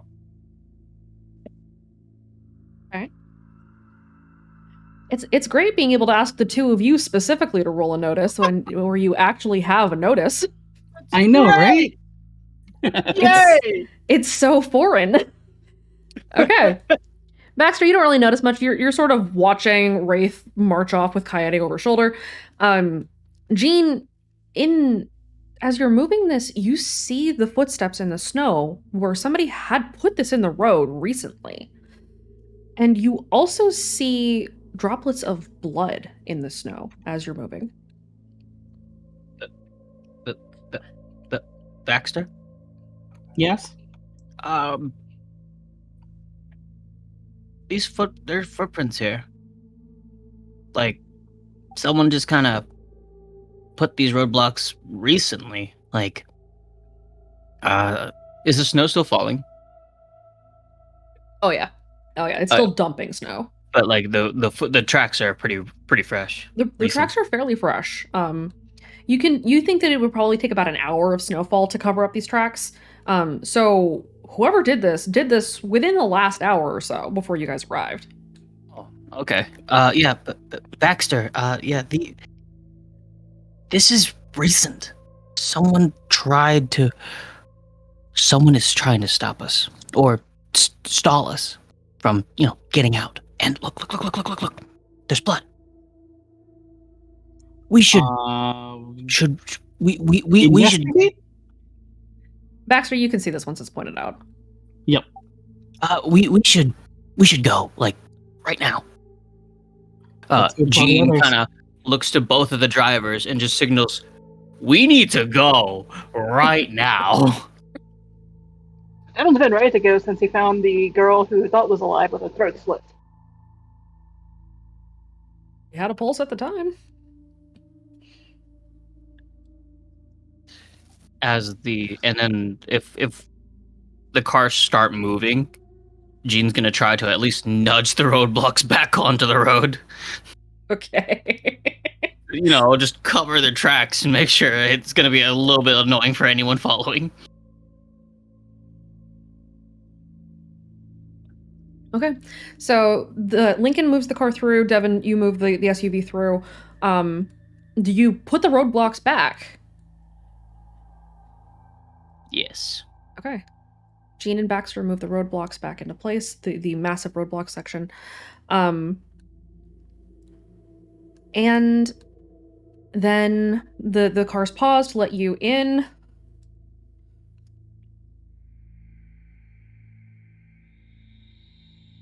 And silence kind of falls around you again, as even the snow goes quiet. There's no wind, there's no moving air.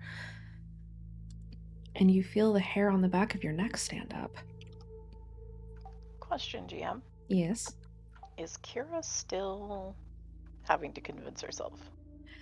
As Alex attempts to wake you with the smelling salts, you smell them, you're awake. You're just not able to move. Okay. Would Kaede recognize this? From what may have been done to her? No, this is unusual, even for somebody who's seen inside the lab, so to speak. Would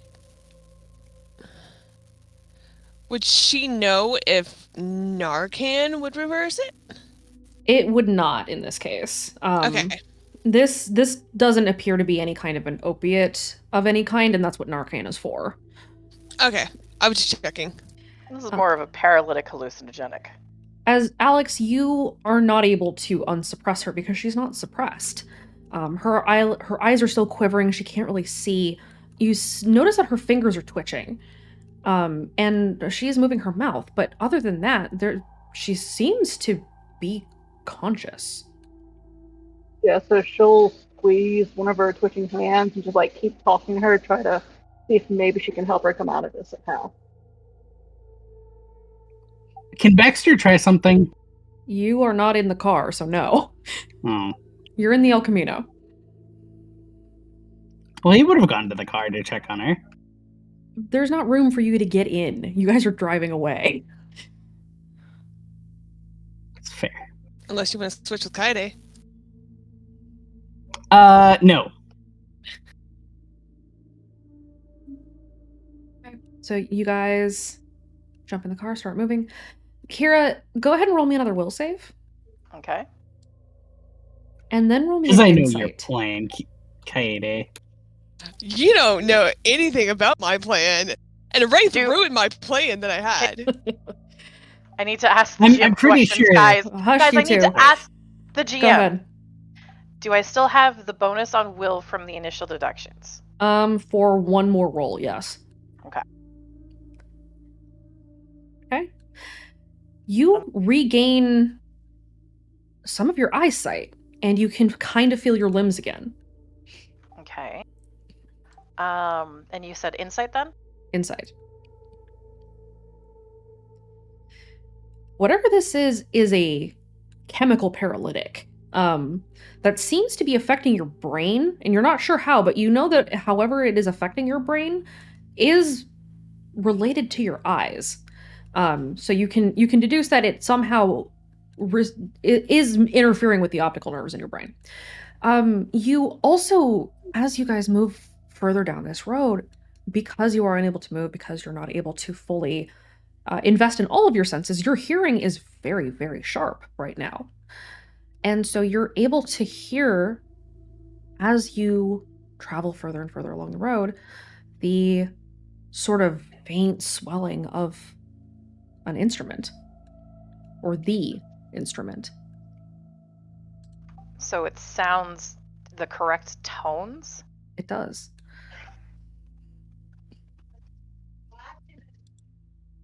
From what Kira knows, the instrument wasn't supposed to be this far into the radio quiet zone, right? It shouldn't have been. Okay. It definitely wasn't when you left. Is there anything that, now that she's kind of picked up that there's that intonation from the instrument, is there any, like, does it sound like the normal all's quiet reporting, or is there enough notes being transmitted that it sounds like something's reporting? It sounds more like when the instrument is being played subtly during the day. Ooh.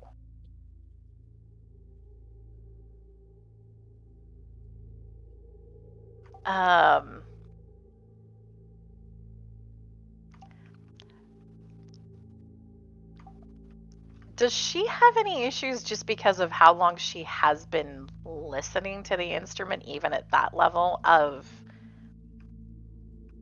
like, she's trying to logic herself through this chemical reaction, but is there any sort of resistance to that just based off of almost comforting familiarity? Almost, but you understand and you feel the usual instrument and what it does to your brain. And intellectually you understand it on kind of an academic level. It feels like there is a sinister undertone to this one. So it's something that doesn't feel that same, oh, this is normal. It's setting off the awareness of danger. Yes. Okay.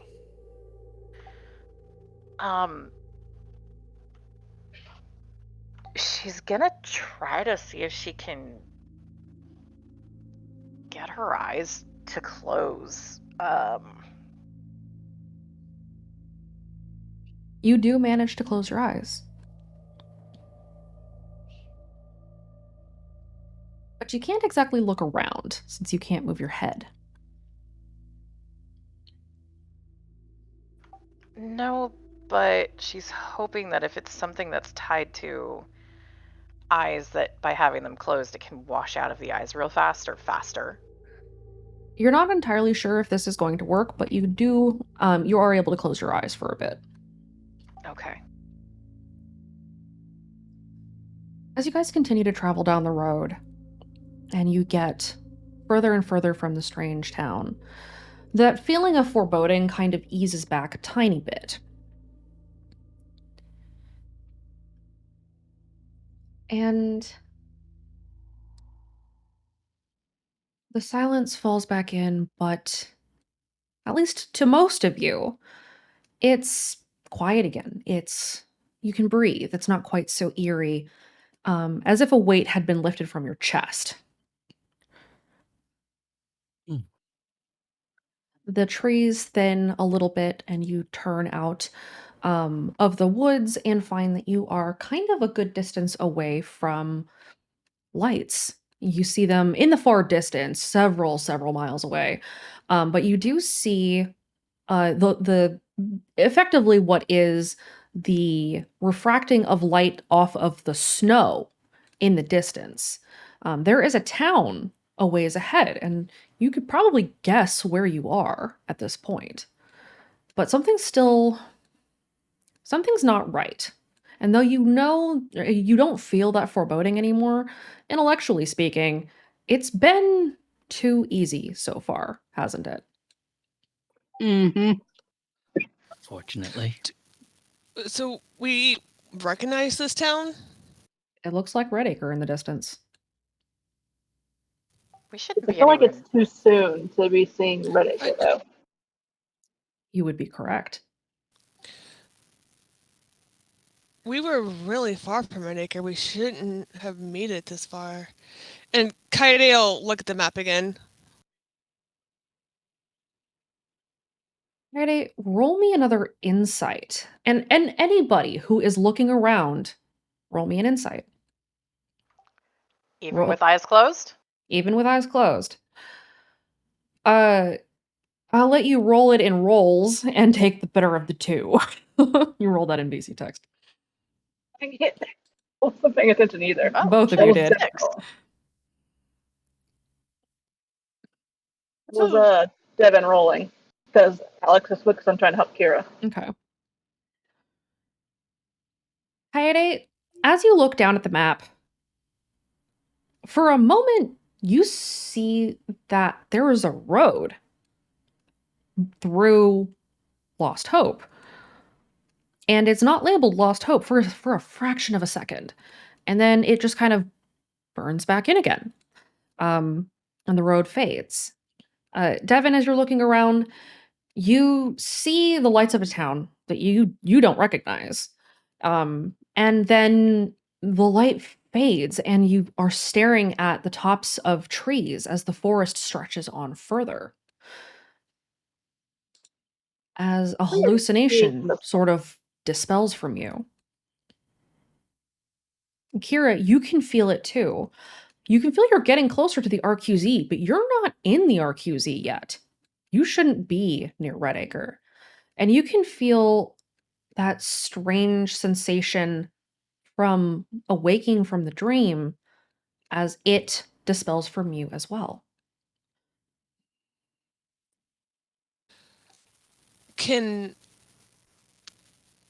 Where the road was, if I look around, can I spot where the map and the road were? Like, can I match that? Roll me one more insight to see if you can retain enough of the map from where you had seen it to be able to make that connection. It was too quick. No. You can kind of see where you would have been. You know that you would have been a few miles outside of Lost Hope and that there is a very sizable stretch of woods between you and the border of the RQZ. But you know that that's not Redacre. Whatever it is, it's not Redacre. Let's see. Camino crew. Wraith, you as well faintly notice that the lights give way to snow-capped trees. That are just kind of holding what tiny fragments of moonlight manage to break through the sky. Or sunlight, rather. That the lights that you had seen are probably not from below it, but from above, because it is still daylight. Though it is very, very dark, and it feels like night. But as you get closer and closer to what you had seen as Redacre, you know that to be kind of the area where the border of the RQZ should be. Which means that if things have gotten as crazy as they say, you might be coming up on a trap. Again.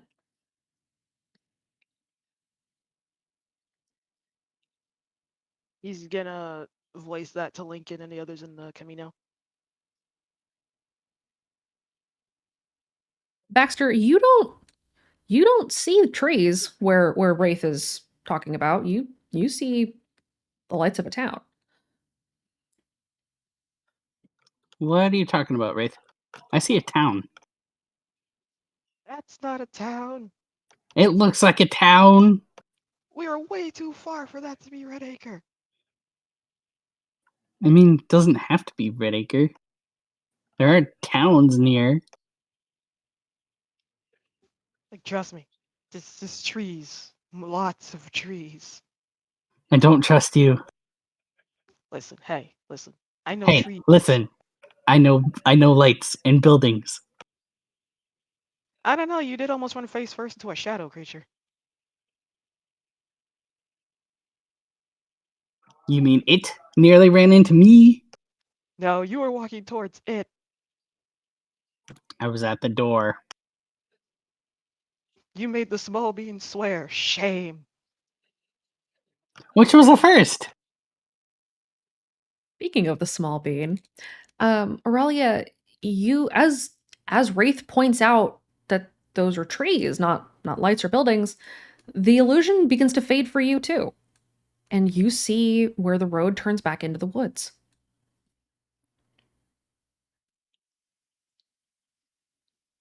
Clearly wood. Clearly trees. Mm-hmm.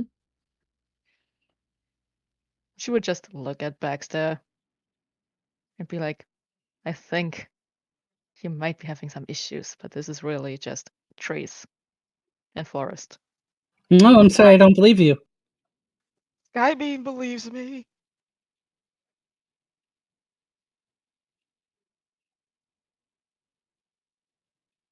While the three of you were arguing in the El Camino, go ahead and roll me a notice.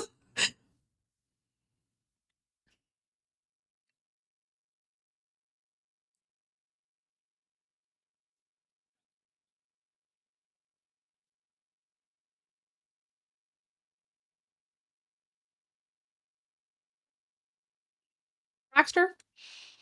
You're kind of busy trying to explain that you know what buildings look like, obviously, and so you don't really notice what's going on the road.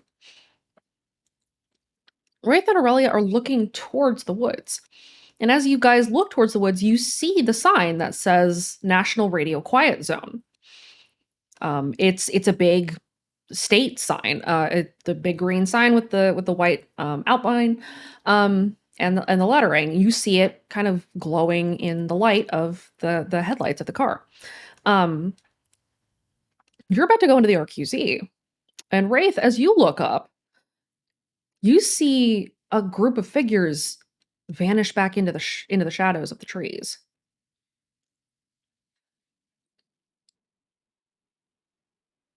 I don't like that. Like, well, good news is we're almost to the RQZ. Bad news is we're still being stalked by shadow people.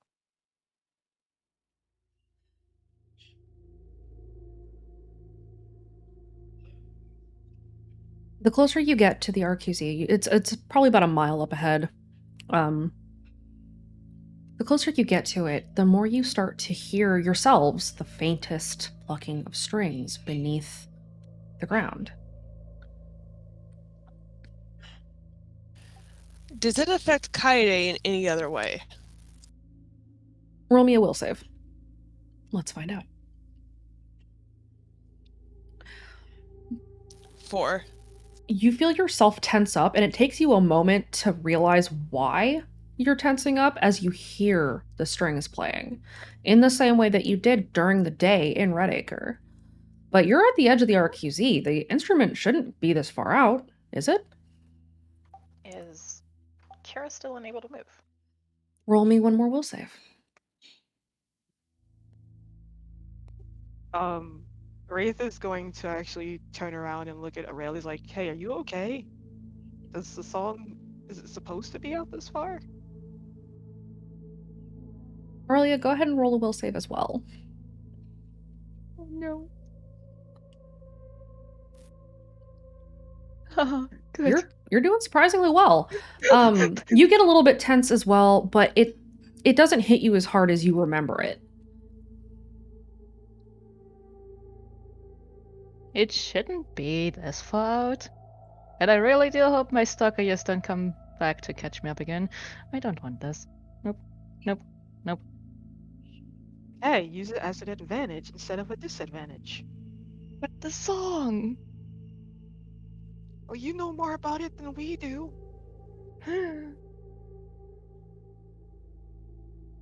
Think of it as you're the inside guy. Or girl. I don't judge. Thanks. I feel like I don't judge is one of Wraith's taglines at this point. Wow. It might as well be.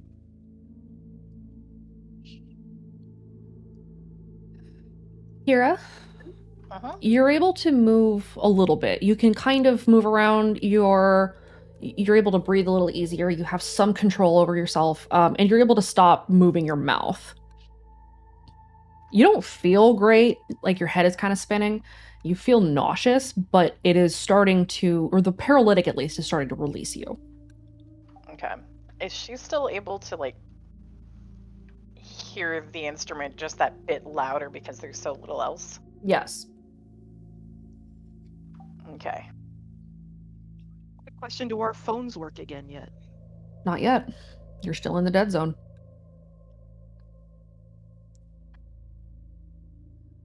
You're not sure how far into the RQZ the dead zone stretches. Just that it definitely borders the RQZ by quite a bit. As you guys get closer and closer to the sign that marks the border of the National Radio Quiet Zone, you hear the instrument start to swell faintly beneath the eerie current of discomfort that this entire thing has given you.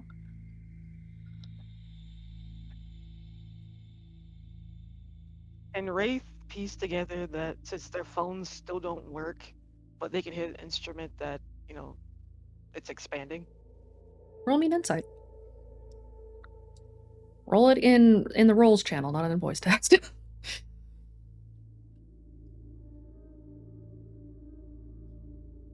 Okay.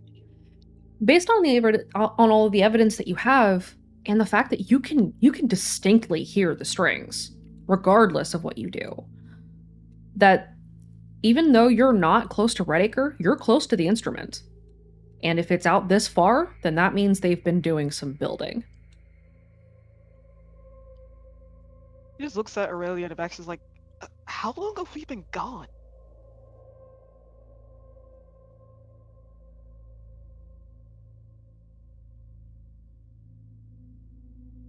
Baxter, Aurelia?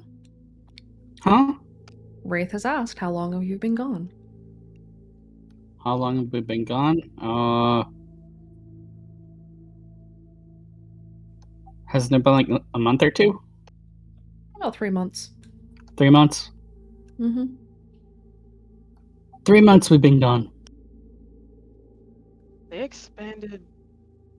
Well, the underground expanded. Looks like they haven't upgraded course net yet, though. Ah, shit. That means there's a maze nearby. If we can hear the strings, though, right? Let's hope there isn't. Wait a minute. Does that mean we have to worry about fem shape and regular shape now?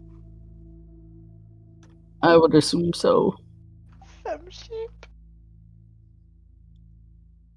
Ray just slumps in his chair. He's like, I can't deal. Aurelia, how do you feel about the news that the instrument seems to have expanded?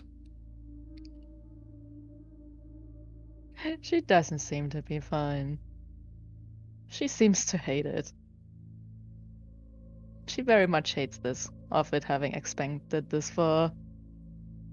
The El Camino starts to slow down as you guys approach the sign that marks the border of the National Radio Quiet Zone, kind of signaling to Devin that we're slowing down, at least for the moment, as you guys approach what appears to be a toll booth. There wasn't a toll booth when you left. And you don't think that there should have been one before, but it's there. It's definitely not manned. Who's collecting tolls on this road? Kaede, go ahead and roll me another insight. But I'm so bad at it. I know. Roll it again.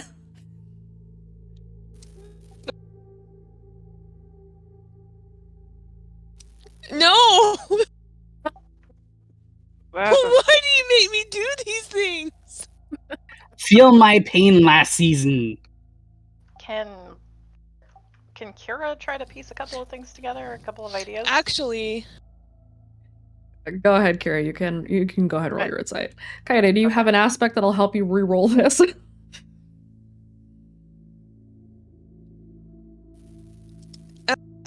Saya wants me back. I'll let you re-roll with that. If you end up getting all negatives, I'm gonna laugh though. Oh. There we go. Hooray! Kaede, you can hear the strings pretty clearly. You know that Redacre is in the middle of the NRQZ. The RQZ is a sizable stretch of land, but it's not that, like, the Redacre's not that big. And it is in the middle. So if you're hearing the instrument, especially the instrument this clearly, then it's close, which means that it's gotten bigger than when you were here last. Kira, you understand that as well, fundamentally speaking. You can put together that the reason you're hearing the strings is because there are strings to hear. You're on the edge of the NRQZ. It is way, way, way further out than it should be. But you can hear a little bit more. There's something almost like a harmonizer beneath the strings out this far. So, sorry, go ahead. Kaede? What about the toll booth?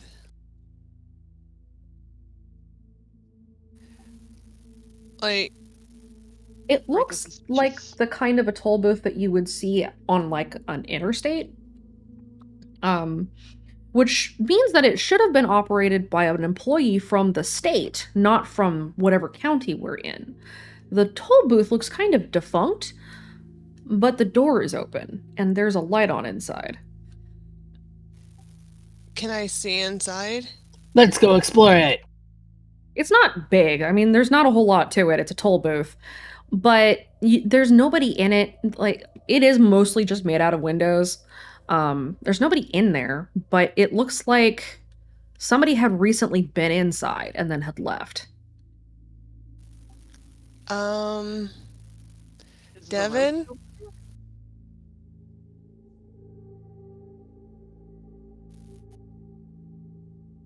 Or might need to not check.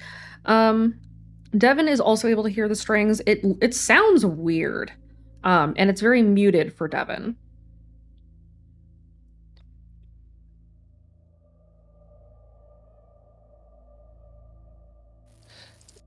There was somebody in that toll booth. Like, recently. And they walked away. Is there, like, the metal arm, or, like, the wooden arm thing that's down? Or is it just, like, a toll booth? There is the wooden arm that would normally block you from going through. The wooden arm it's there. It's not attached. It looks like it was snapped off and it is now, like, sprawled across the road. Is it still dark? It's still very dark.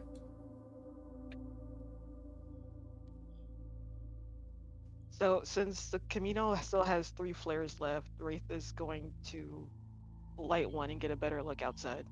Are you going outside? No, he's looking through the window first. Okay. You guys start to slow down as you approach the toll booth, and the sign that means that you are passing into the radio quiet zone.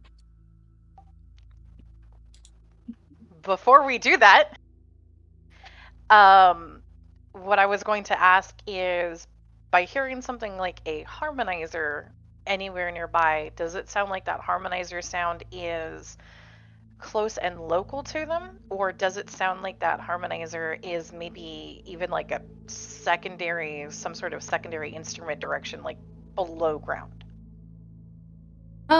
It feels like it's a little bit of both, where it does feel like it's that secondary layer, that it is pushing the instrument further. But it doesn't feel like it's just harmonizers. There's definitely strings beneath you. So there's maybe like a... If she looks at the toll booth, does it look like one of those things that you used to see where there was those defunct previous chord stations that used to dot a lot of the back rooms in Redacre? Does it look like it was made to be a reinforcement station for the song? It doesn't give you that impression. It doesn't look like it's specifically affiliated with Redacre. It looks like it would probably have been operated by the state of Virginia. Okay.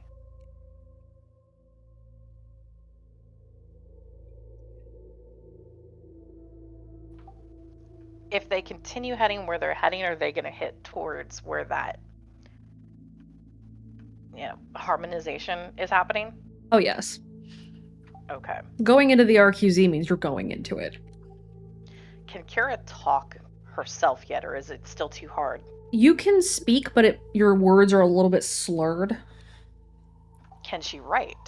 Not very well. Your speech is more intelligible than your writing is right now. Okay. Kira's gonna try to get probably Kaede and Alex's attention and Jean, because they're all in there, and she's gonna be like, there's can you hear the harmonizer? It's gonna be loud. Jean and Kaede. Do we understand her? More or less. Harmonizer. She's gonna tap her ear. She's like, you hear it? You can hear a harmonizer with the strings? Uh-huh. She'll look at Jean. She's got better ears than I do. We need to tell the other car. Do What our do we phones do? work? Nope. Flash the high beams? Yeah. Flash high beams and signal to pull over? You ask Devin to flash high beams and pull over. High beams get Lincoln's attention. Both cars pull to the side of the road before you get to the toll booth. You're kind of in a clearing, so you're not immediately in the woods right here. You're kind of in a carve out from where the woods are not at the moment. So you're more or less standing in a field or on a road in the field. Kaede will roll down her window and try to get Wraith's attention. Okay. So you're like leaning out the window waving. Yeah. Okay. Wraith, are you looking around? Yeah, he's got the flare out too. Okay. You can see Kaede waving you down. He's gonna pull the top of his body out of the car and just like, what's up? Kira said that she hears a harmonizer. How? I guess whatever stuff that she inhaled gave her magical hearing powers or something. I don't know, and I'm not gonna question it. That's kind of awesome. Kira might be gesticulating at Wraith in a gesture that would translate to voice bullshit. Oh, Voice what do we bullshit. want to do about that exactly? I don't know. That's why I pulled you guys over. I'm still worried about shape and fem shape out here, to be honest. Fem shape? You know what? I'm not gonna touch that right now. We've got bigger fish to fry. Kira just pats Coyote's shoulder. Yeah, they do. That shadow had boobs. Oh, I'm really glad that you noticed. The shadow had boobs, right? Baxter, feel free to hit Wraith. Okay, Baxter's going to bop him over the head. Listen, it's not my fault that y'all don't pay attention to details. Kira's just. What's the detail you noticed? There, mean, there, I What about her Coyote. butt? Kira sympathetically pats your back. It'll be okay. My Listen. God. Listen, That shadow had boobs, Wraith, 2007.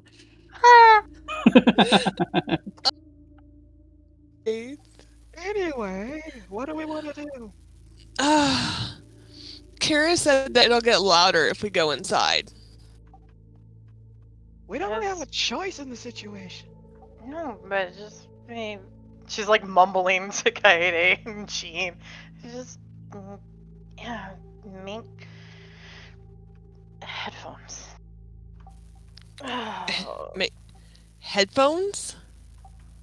So we need headphones. Song. For Yeah, the our song, car yes. doesn't have a radio because of Circle the Douchebag, so... Kira's just gonna give Wraith this look at being so close to saying a name. She'll be like, I very carefully sounding it out, making direct, groggy, like unfocused eye contact. Do you mean tell Baxter to slap him again? She'll not. Hey, Baxter, slap Wraith again. Bap. Listen, giving me brain damage isn't gonna help the situation. Gene, what are you doing in all this? Gene's kind of furrowing his brow and trying to like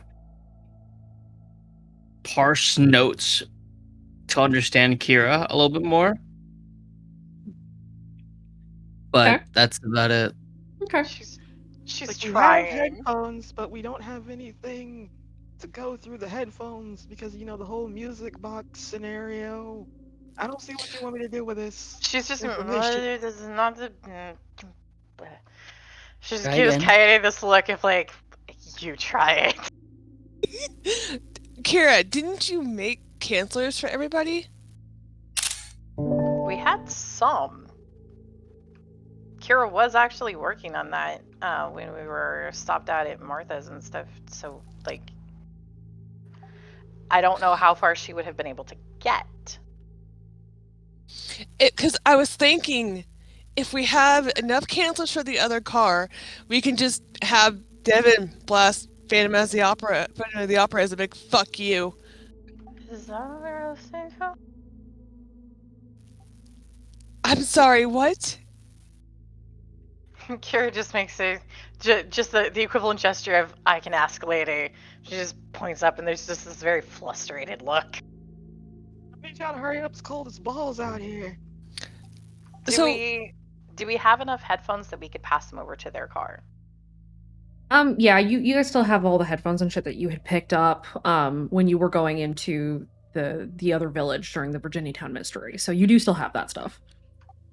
Kara's gonna just dig out, put them into a bag, not her backpack, but a bag, and hand that over to Kaede to pass to Wraith. Alright. Gene. Yo. I'm gonna get out of this car and hand in the bag, and I want you to cover me. Okay. Okay. Okay. Kaede, This is... you're stepping out of the car? I have no other way to give them the bag, so yes. I mean, you could pull the car up to the side of our one. The road's and not then that hand big. it to him. Yeah, the road's not that big. It's not fine. enough space. There's not enough space. Just Yeah.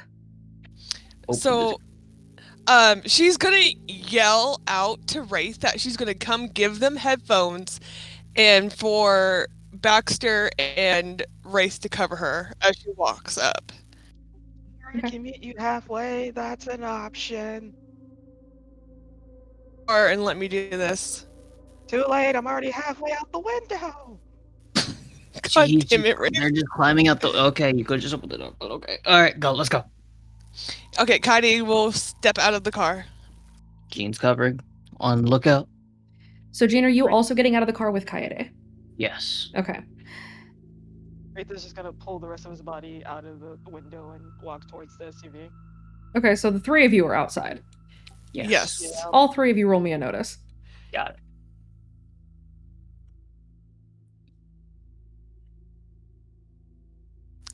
That makes sense.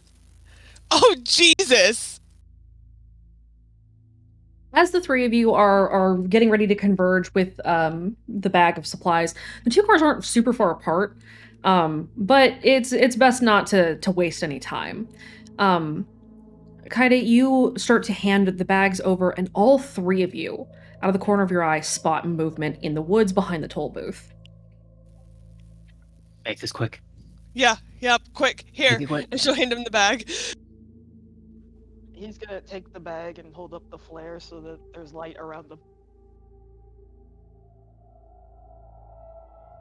Okay. And then she's gonna start... Fuck! The fuck? Did he get an upgrade? Sounds worse. I have Gene such just a kinda bad looks feeling over. about that. Headphones on! Wraith is going to run to the car and quickly give them headphones out of the bag. Okay. Yep, Kaide's running back to the car and Okay. jumping in. You guys jump in the car? Yep. Gene's Okay. making sure Kaide gets in first, and then close the door behind him. Okay. Do we have enough headphones to be able to cover the folks in the SUV as well? You guys have the in addition to the headphones that you guys handed off, you guys also have the noise cancelers that you had found in the construction site. So you have those as well. Okay. We have plenty. Kira's gonna suggest that she's gonna hold one of them up and kind of shake, and hopefully Kaede gets the idea that Devin probably needs to wear one because he has no exposure to the song. He and sure it doesn't. really fucks with people. It sure does. So she's holding those up and shaking them at Kaede and pointing it at the back of Devin's head just so that Kaede can explain to Devin that he needs to put them on. Okay.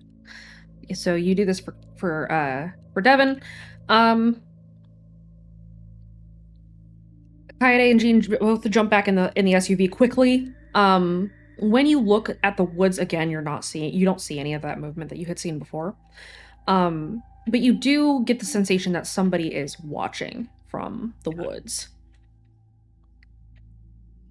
How much light would we like? Both the cars have their high beams on, right?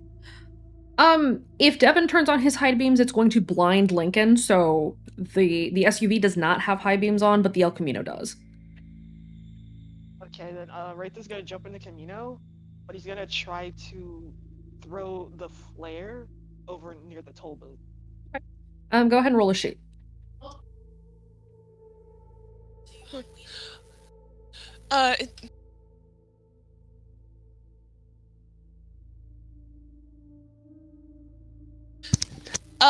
What did I miss? Sorry.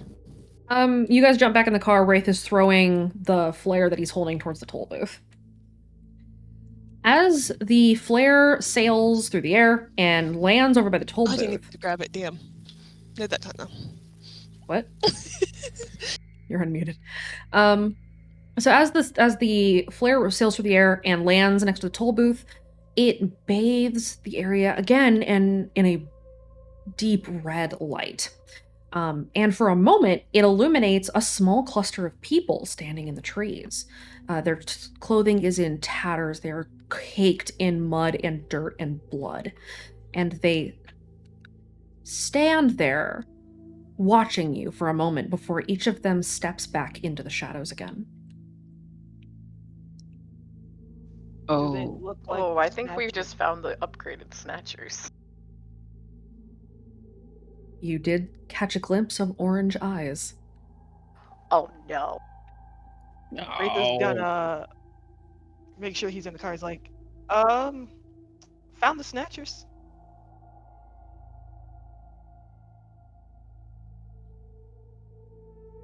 Is there anything else that Kira might be able to pick up when they've been illuminated? As like ways of kind of maybe trying to identify, because it had gotten pointed out that they didn't know ways of telling them apart right now. Roll me an investigate. Okay.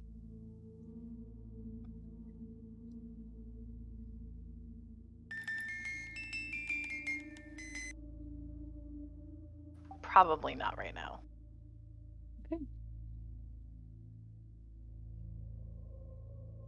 Yeah, you don't see anything different about them from what you normally would have seen from a Snatcher. They look about what you'd expect, with the exception of some of them having blood smeared around their mouths. She'll make a couple of notes, look down at her notes, realize that she can't write, and just bang her head on the back of the seat in front of her. Are these the cannibalistic Snatchers that I was worried about? They might be. Okay. Wraith is gonna take one of the mini flashlights they bought and sort of tie one to the end of the crossbow, just like Okay. at the base of it, so he can point around and get a better look around. Okay, so you're basically attaching a light to the crossbow. Yeah. Okay. Yeah, you can do that. As you guys get back into your vehicles and get ready to move.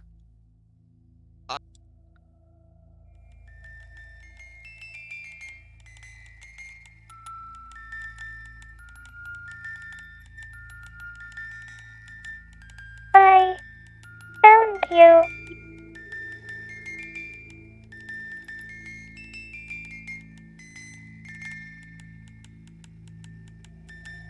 Kira is slamming those headphones down on Devin's head.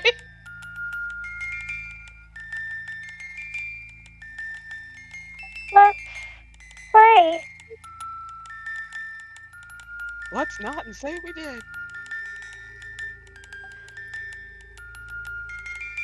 I want to play.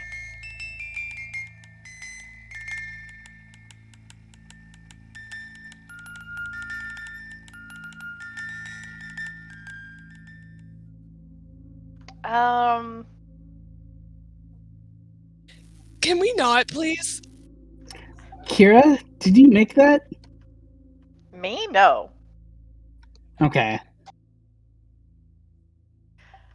Damn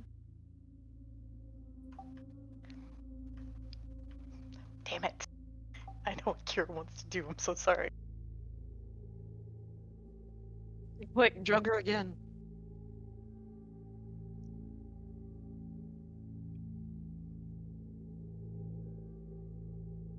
All of you could hear that, by the way. Yes.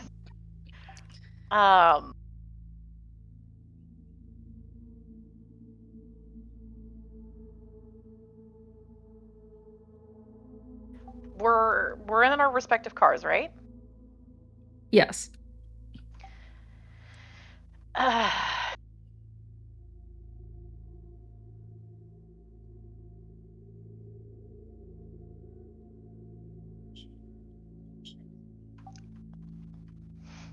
Kira can't talk, so you guys are saved.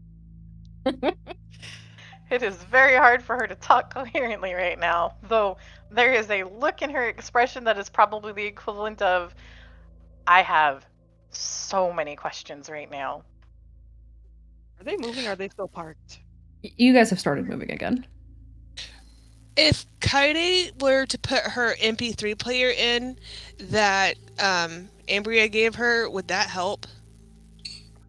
Help with ignoring the horrible thing, or Yes, with ignoring the horrible thing. yeah, probably. Okay, she'll do that and just start her playlist. Okay.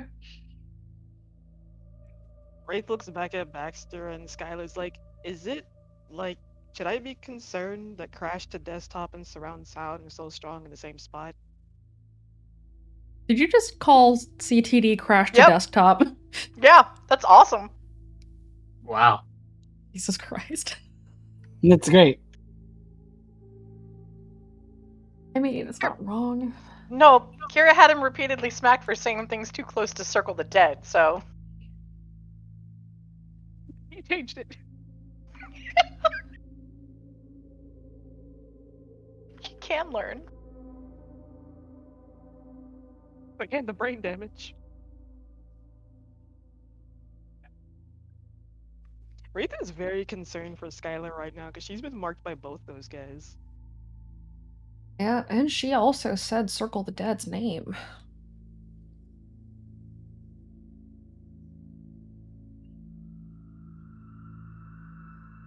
Shush. How, does anybody answer back to the voice that had spoken to you? No, go away. Jean just turns up the music on Phantom of the Opera. Okay. We don't have music in our car.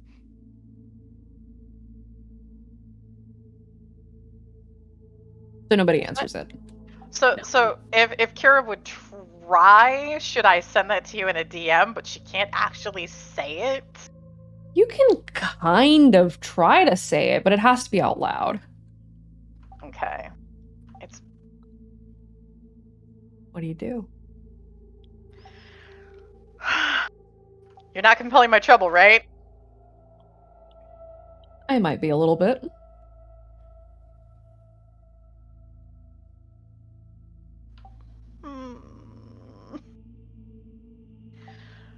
Because there's like 3 aspects this hits, unfortunately. Mm-hmm.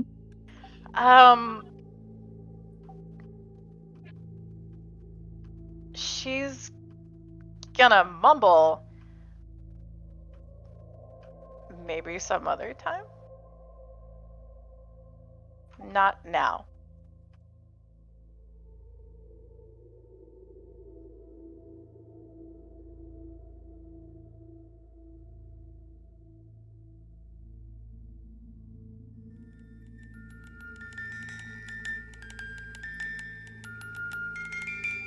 You hear me.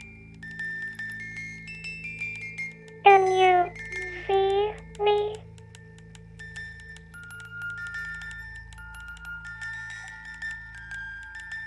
Kira's gonna close her eyes. Can they all hear that or just Kira? You can all hear this. Wraith is gonna look around to see if he sees anybody. Kira closed her eyes to see if she can see anything with her eyes closed.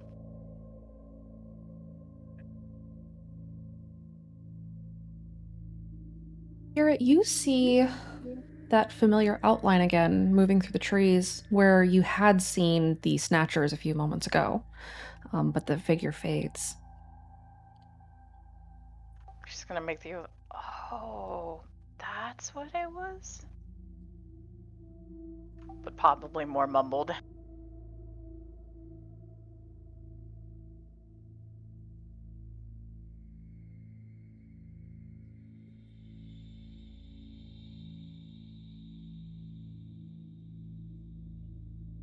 Everybody roll me a notice.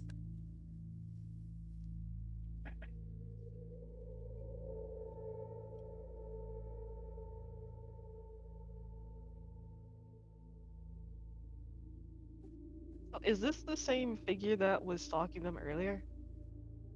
Yes. Would Wraith recognize it with his TTW ability? Yes. Does that give me another stack?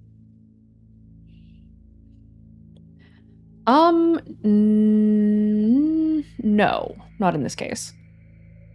Okie dokie.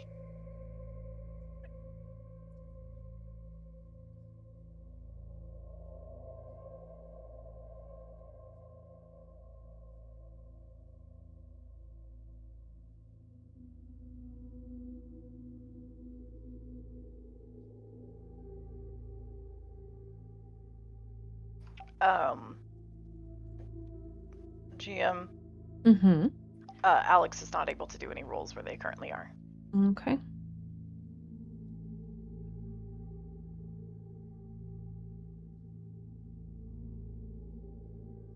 Okay. See what you guys rolled.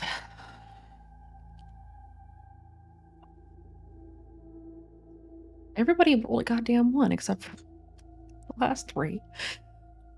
Oh, was I supposed to roll something? Roll your notice, please.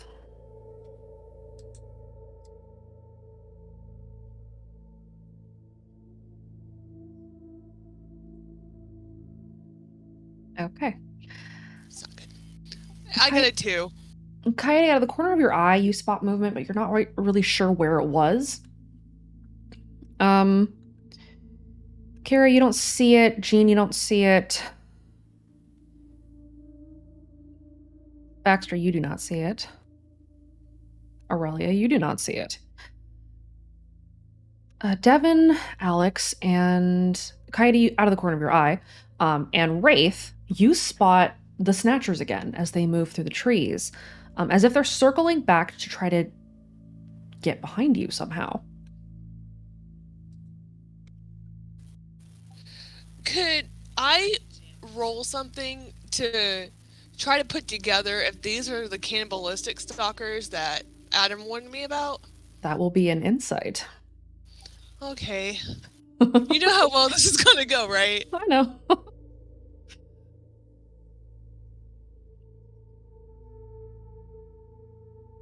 -2. Perfect. Yep. You're not sure if these are regular Snatchers or Snatchers that will eat other people. Some of them definitely have blood on them, though. So you can probably guess that even if they're not, you really don't want to fuck with them. Are they close to the cars? Not very. They're kind of sticking to the tree line, and you guys are sitting in the middle of like a clearing in the middle of the woods. So they're not super close, but they are trying to surround you. We should just go, and if we have to hit him, we hit him. They're trying to get behind us. Are there any in front of us? Roll. Devin is a moral contra if you're telling him to run over people. He's a doctor. It's fine. The El Camino's in front. Wraith, with your 5,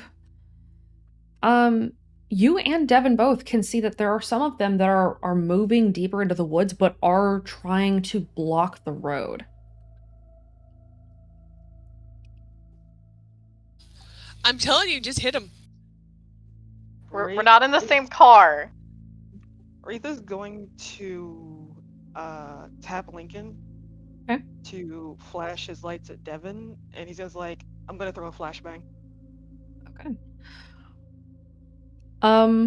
So you guys you want Lincoln to start driving and then throw that flashbang? Yep. Okay. Okay, so the El Camino starts moving. Lincoln flashes his rear blinkers at Devin that they are moving, and begins to slowly move forward to go over the remnants of the barrier arm, and then into the woods. And you see, you smell them really before you see them, Wraith. You have the window down, I assume. I'm halfway out this window. You can smell something pungent, something rotting as you get further into the woods, and you see the line of bodies in front of you. We don't recognize any of these bodies, do we? No, you don't. Can Kira make a guess based off of a piece of information that they got last time? Oh? That this is where the runners that had been getting sent by RTD have ended up and been lost. Roll me an insight.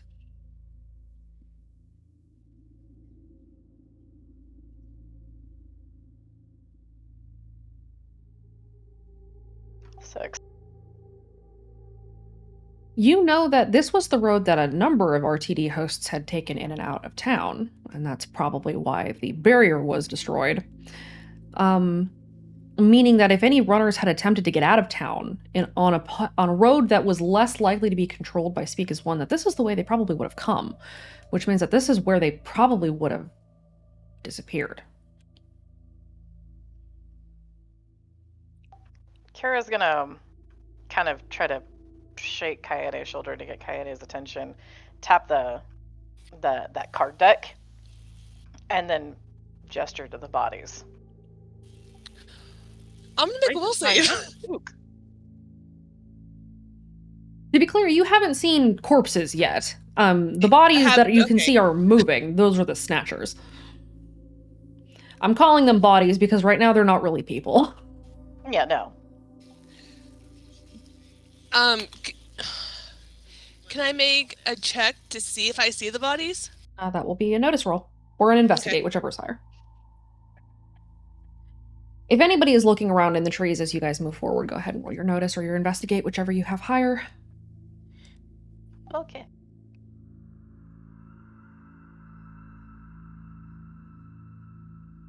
So all of us roll threes except for Kaede's 4. So it smells like decay then. Yes, it stinks.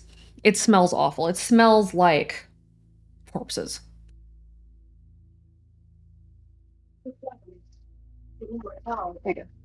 The cold is enough to drown a little bit of it, but not terribly much. That was Alex first roll, Devin second. All of you, really. As you're moving into the trees, Wraith, you see the line of people that are blocking you ahead, and you're getting close enough to them that you can probably throw that flashbang. But all of you see this as you move into the trees, and Wraith, you throw the flashbang? Yep. Okay. The flashbang goes off. It's far enough away that it's not blinding to you, but it also illuminates the immediate area very quickly. And the first thing you spot is a dangling corpse through the trees, Oh, that's lovely. strung up by the neck.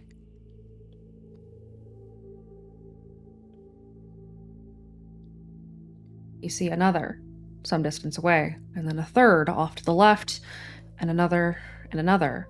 Some of them are hanging, some of them are pinned to the trees with stakes driven through their bodies and into the wood. They look like they've been here for a little bit. A couple of weeks, perhaps. Do any of them look like they would have been maybe Red Acre kids who might have ended up going, for example, to a new voice? Most of them do not. They mostly look like adults. But you see two smaller figures further away. They are probably teenagers, you would have to guess, and there is only a little bit left of them. Does Devin see anyone he recognizes as a host of the Samaritan he might have met? No one immediately.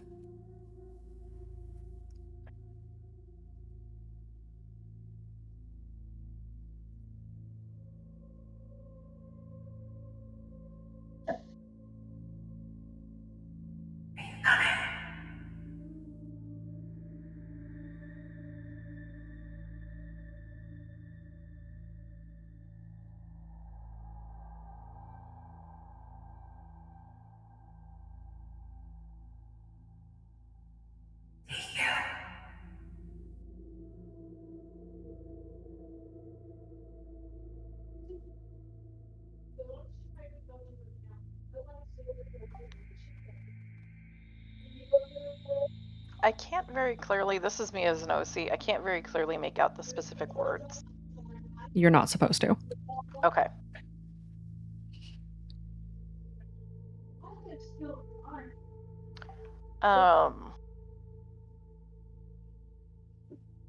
Since there isn't a lot that she's able to do, Kira's gonna close her eyes afterwards and see if there is anything else with that discovery. Not that you can see with your eyes closed. Okay, good.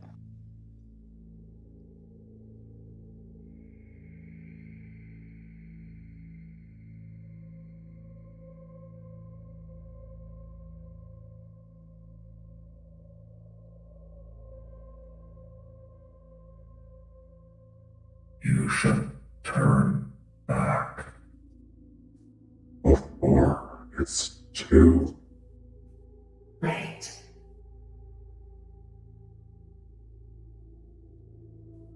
Run.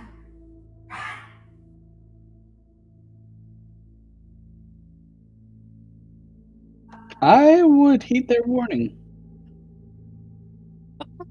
Turn back would have us leaving.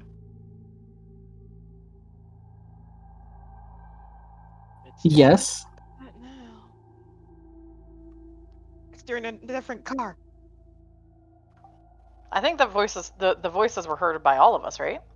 All of you could hear those voices. Anybody who's trying to place the voice, go ahead and roll me an insight. I have a suspicion, you know. Oh. If I roll an insight, it's good. Roll it anyways. The suspicion that I have is with how Huzzah! I got a 0. Is with what?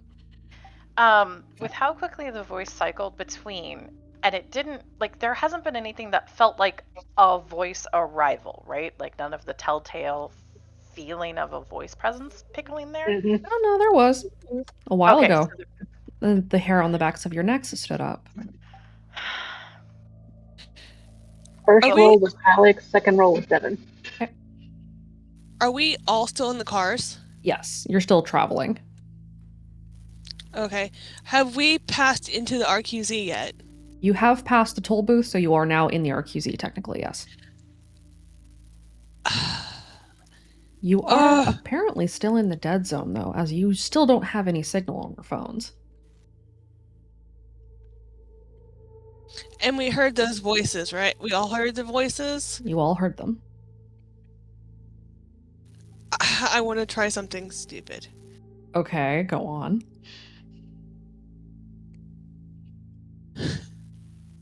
Because so if we're but we're still in the dead zone, so it might not work.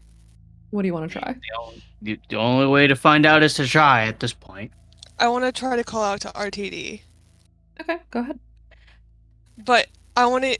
Did he give me a mask? Yes, he did. Okay. I want to use the mask, and the playing card as like a focus. Okay. And then just like close my eyes, take a deep breath, and then try to call out to him. Okay.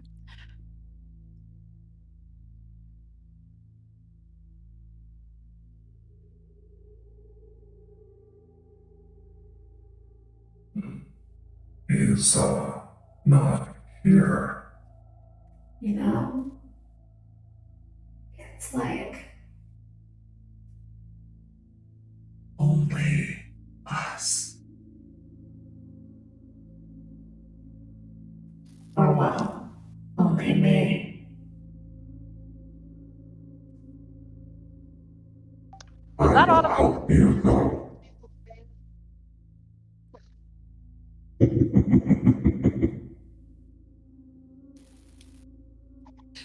Can I discern if any of these are real or not? They are real, but they are not the voice that they should be. When you heard scraps of RTD speaking, or when you heard pieces of what almost sounded like Lay on Hands, it was their voice, but not them. Like somebody hijacked their voice. Or stole pieces of it. Can Mhm. That's okay. The original thing that I was going to do was, can Kira piece together that based off of what we've heard about the Eidolon's capabilities before of using voices from other people as ways of sinking you further into the hallucinations, does this match that description of something that is actually fairly known on an Eidol level, image voice? The Eidolon incorporates voices with a lowercase v, not a capital one. It uses familiar faces to make you feel more comfortable, voices that you recognize from other people. It doesn't really take on voices, at least not that's been documented.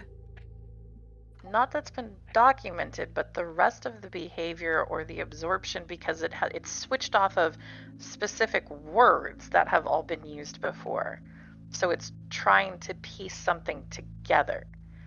Would that still be enough, especially with Kira's personal fear of the Eidolon trying to evolve? You have suspicions, but this doesn't quite track.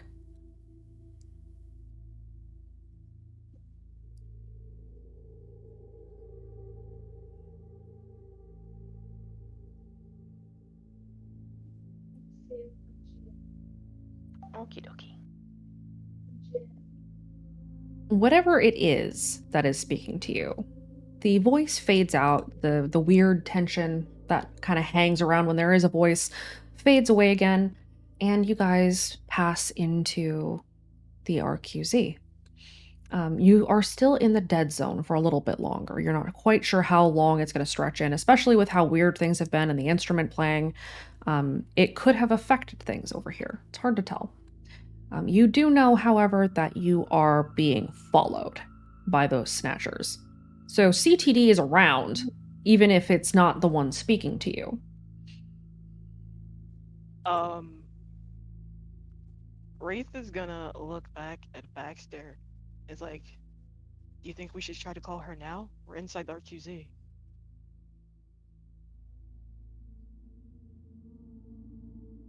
Baxter? Baxter? Sunday? He's dead, Jim. He's dead. He's gone. He was so young.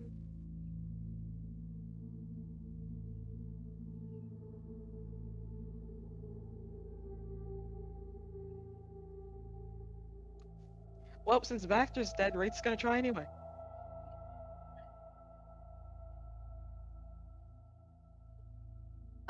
Okay. Oh, Senti said BRB a sec about 5 minutes ago. How dare. As for the rest of you and your insight rolls, you guys sort of feel a lot similarly to what Kira had kind of pieced together, that it doesn't feel like it's the Eidolon explicitly. You are definitely near it. Those snatchers are kind of an obvious tell, but all of you kind of have the sneaking suspicion that this isn't just the Eidolon.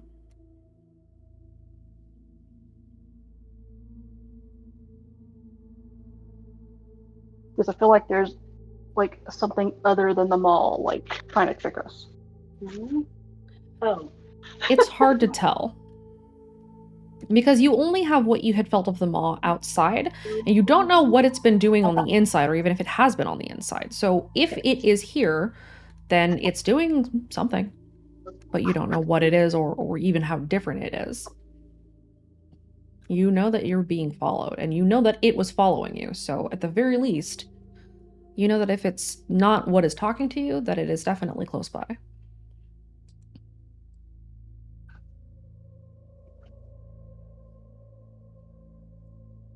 Wraith, you're gonna try to call out? Yep, he's gonna try. Okay, what do you do? He's gonna dig through his bag and pull out his Sorry. mask. Welcome back. You're pulling out what? His in her teeth mask. Okay. And his last light of rebellion, and look in the rearview mirror. It's like, all right, and mother, we're inside. We kind of need some backup here. What can you do? You speak your prayer, and the lighter flickers and gutters and then dissolves in your hand. The prayer has definitely been sent.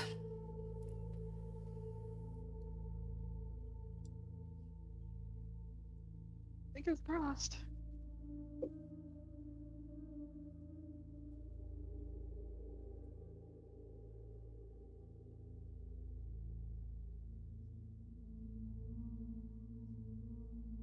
And you feel eyes upon you, but you do not hear a response.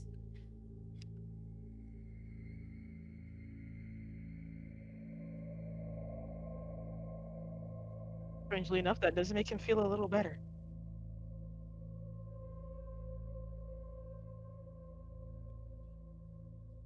Does anybody else do anything before you move further into the woods?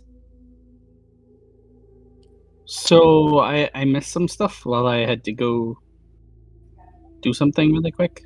Wraith tried to call out to the End Mother, was acknowledged but did not get a response. Okay. We'll just pretend that Baxter went with them. You're in the car. You didn't leave. Okay. So I should hope you went with him. Aurelia would probably also try something, but she might wait a second, and you know what it is. Okay. You know what it's going to be. You gonna try? She gonna try Shuma? out the Hunty Daddy? Gonna call for her father for us. You want to go ahead and try?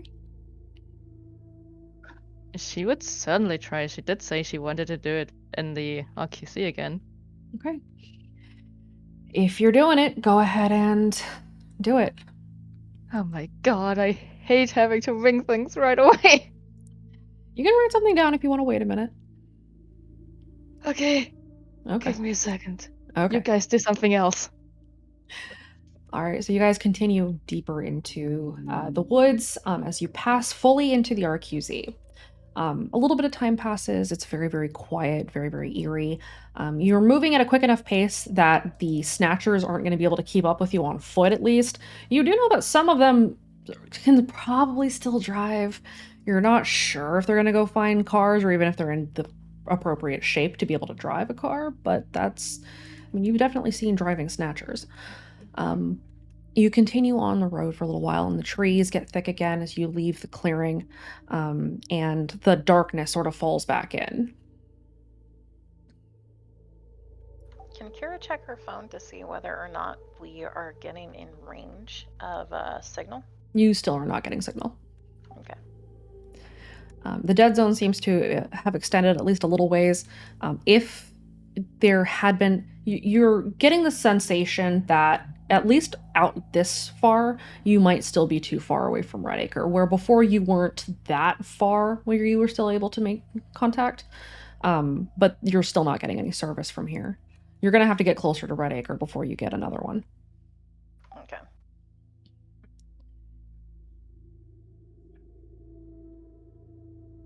Anybody else get the feeling we're just kind of riding through a bad horror movie attraction?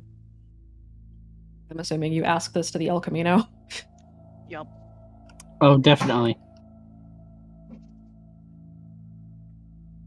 I give it 8 out of 10.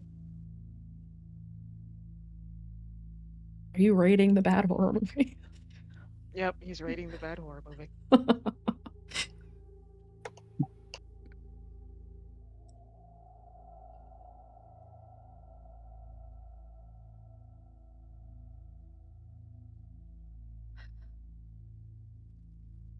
I lost what I was going to say. So as you guys are traveling, you are still in the car. The headlights of the El Camino start to flicker again. As the storm overhead, another rolling clap of thunder sort of vibrates the car. And the snow starts to come down again in sheets. It is dumping snow in the middle of February. And as you're traveling, Lincoln is forced to slam on his brakes as somebody steps out into the road ahead of you. Do we recognize them?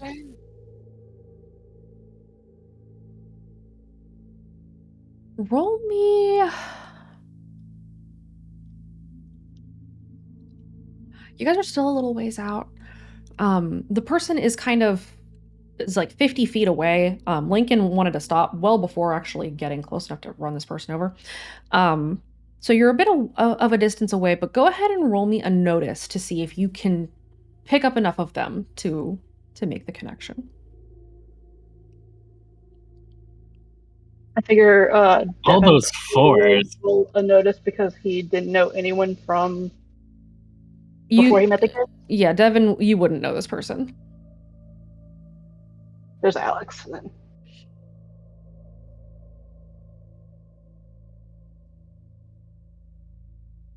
Look at all them fours. Alex, you didn't see this person. You were at the other car. Wraith, you didn't see. Kaede, Baxter, not Kira. Jean, if you're able to, can you roll me your notice?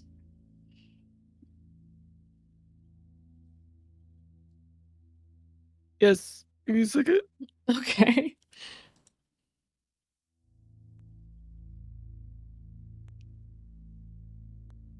Yeah, Jean. Baxter. Wraith, you weren't there, so you wouldn't have seen them. Alex, you also weren't there, so you wouldn't have seen them. Kaede, you saw her. Baxter, you saw her. Kira, you didn't. Jean, you got a real good look at her.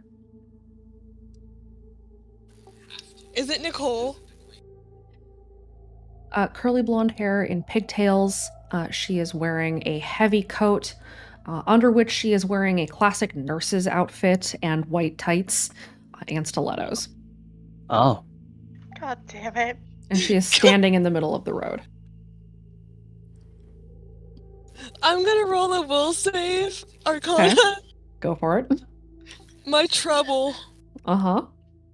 Wraith is just gonna yell at her to get out of the road. God damn it. Is this gonna poke my trouble? What's your new trouble? I don't like needles, but I like her less. A little bit. Cool. I thought that was for Scarlet. No, it was No. for Nicole. 4. Wraith just has this You're- crossbow. They're like, get out of the street. Get out of the street. um, you're holding it down. You're able to calm yourself down a little bit. You don't feel great. You feel a little like your stomach kind of twists a little bit. I want to do something Uh-huh. or yell something Okay. because I can't not help it. At this point, I'm her trouble is like really poking right now. Yeah. She's gonna roll down the window and like she's not sticking herself out because I'm not stupid. Okay. But she's gonna yell out the window, if I have to get out of this car and fucking kick your ass because you won't move your dumb bitch ass, I'm not going to be happy. Fucking move, you dumb bitch. Okay.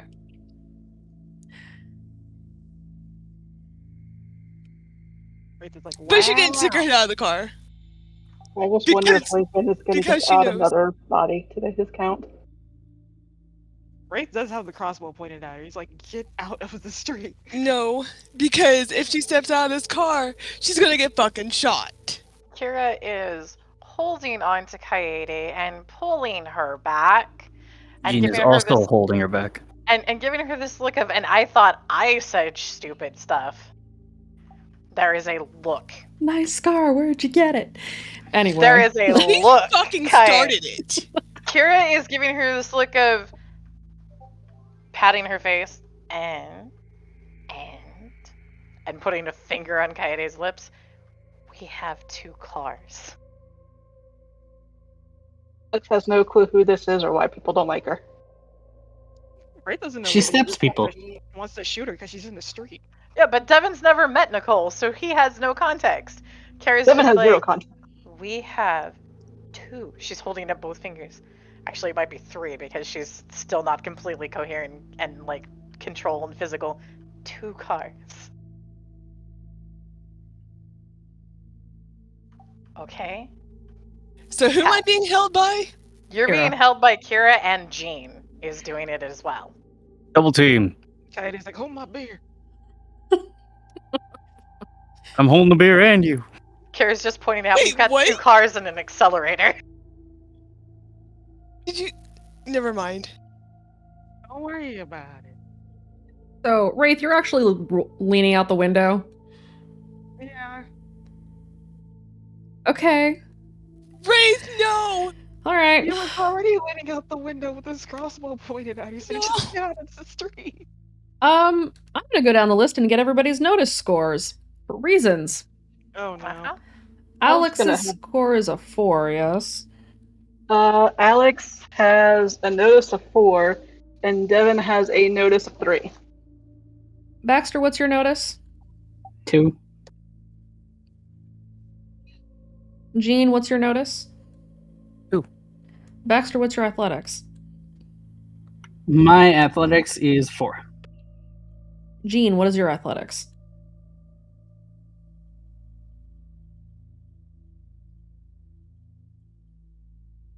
Jean? Hmm. What's your athletics? Sorry. My athletics is at a. Hold on. Because my sheet closed. Athletics is at a 3. Okay. Kaede, what is your notice? 3, What is your athletics? 4. I'm assuming Devin's athletics is not a 4. Well, let's see. Devin's athletics is a 1. Okay, then no. He's a doctor. He doesn't do athletic stuff. He doesn't run. He's going to have to learn. Kira, what is your notice? 2. What's your athletics? 2. Wraith, what's your notice? 3. And what's your athletics? 3.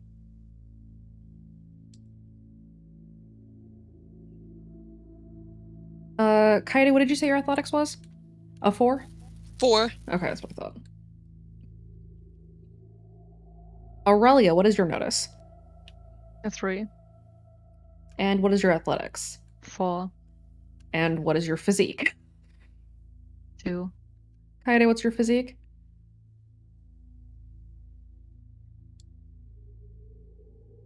I did. 3. Okay.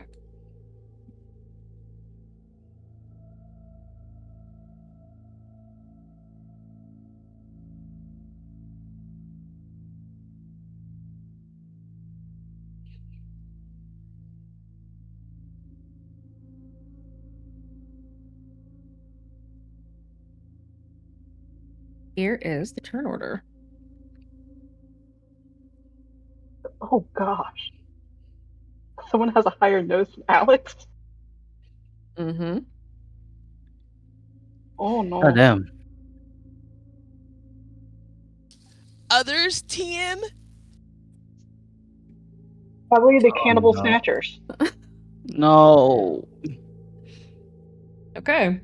It's been an honor serving with you guys. Hey, I'm on batting duty. Okay. Wraith, you're leaning out the car. Unfortunately. Okay. The girl raises her arm and shoots at you. Fun. One moment.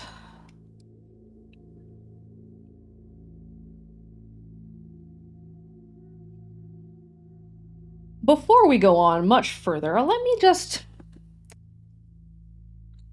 Are you guys going to get out of the car and fight, or are you planning to just... Drive on? Just go? Alright. I have Gene's gonna yell at Devin, if they don't drive, you will. Go through them or we die here. I have questions, GM, Yes. about some certain things. Go on. So she's shooting at Wraith. She is shooting at Wraith, yes. I think 2 of my troubles are going to be triggered. You better stay in the fucking car. There are 2 people holding on to Coyote right now. Devin has engaged child locks. The car is I will locked. I will climb out the window. You will not. Gene will not allow that to happen. He will knock you out with a flashlight. Wraith, go ahead and roll me your athletics to get out of the way of that.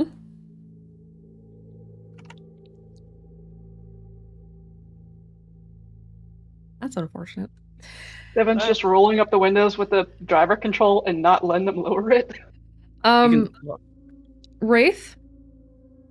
Hey, how you doing? Hi, how you doing? Let me tell you how you're doing. I'm good. So...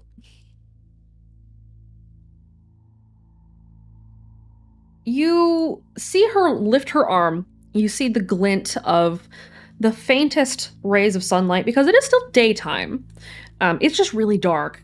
You see the glint of the faintest ray of light, and then you feel something puncture your neck. And you feel really sleepy suddenly. Did I just get shot by knockoff Wednesday Addams over there? Yes, you did. Knock off Wednesday Addams. She's blonde. She's got pigtails. Like, up high. Pigtails, not braided. Baxter is going to pull Wraith back in. That's probably A little bit more like Harley Quinn, I probably would say. Little bit more like Harley Quinn, yes. I stand by my insult. So, in that vein, yes, knockoff Wednesday Addams Harley Quinn did just shoot you with something. Wraith slumps. Baxter, you lean forward to grapple Wraith and pull him back in? Yep. Okay. Not have me fall out of the car. That's probably for the best. I get the feeling that Lincoln's probably not going to put up with this shit, and so Lincoln slams on the gas. Probably. Yeah, pretty safe to say, I think. Probably.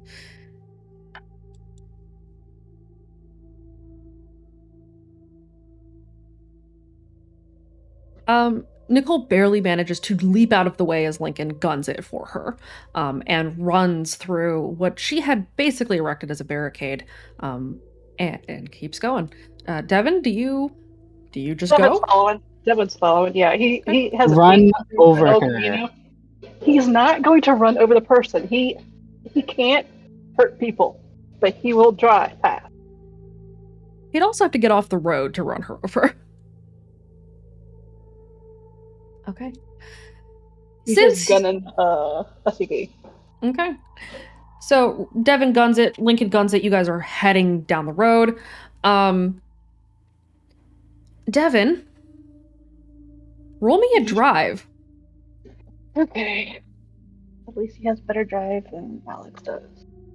Oh wow. Okay. Alex has Professor. He's watched a lot of action movies. You see her pull another sort of a gun or a tranq dart or something out of her pocket, and she fires, and you manage to swerve, and it pings the side of your car instead of hitting your tire. You guys roll away into the woods and away from Nicole. Because you guys didn't engage her directly, you have avoided the combat that might have ensued, for the most part. Wraith, roll me a will save. Okay.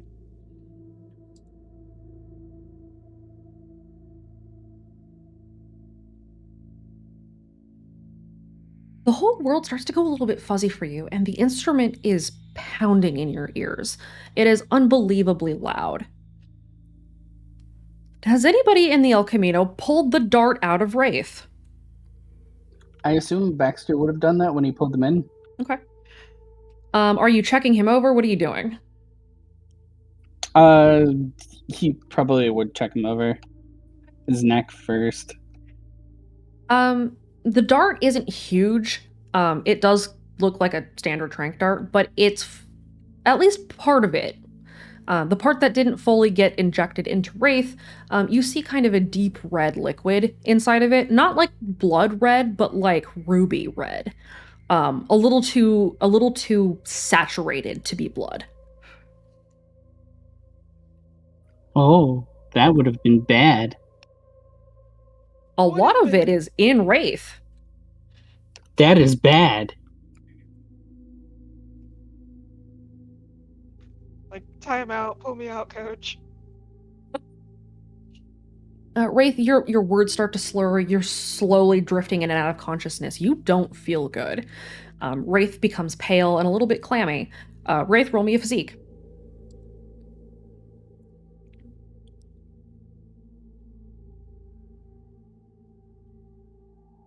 Okay. You're not sinking much further than that. You don't feel great, though. You feel kind of nauseous. You feel like you're too warm and also too cold at the same time. Whatever is in your body, you kind of want it to be out of your body now. But nothing you seem to do, nothing you've tried, nothing that you can think of is stopping this. Whatever this is. Pull over, I need to puke. I imagine Lincoln would refuse, unless you are actually going to puke, in which case he does not want you throwing up in the El Camino.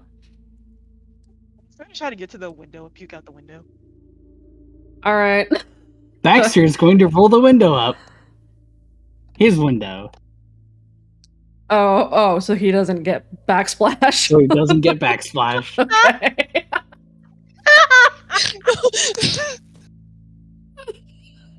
Gross. That's so fucking gross. That's what happens when a car is moving and someone pukes. Real life experiences here. I've never gotten car Unfortunate. sick, so I wouldn't know. Jesus Christ. Okay. Wraith, Unfortunately, yes. Oh, God. Wraith, you shove your head out a window and throw up. Devin rolled drive to avoid the puke coming out the window. Yeah, roll a drive. Wow.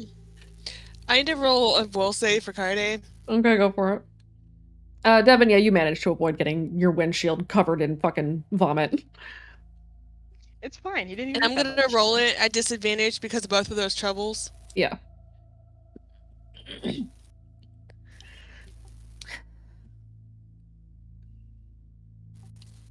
So far, so good. Yeah, you're doing okay. You're calming yourself down. You're able to work past it because she's on foot and she's wearing heels. She's not gonna catch you. Wraith, Wraith is in the other car. He has been hit. You kind of saw what happened where something happened and he jolted and then fell in the car.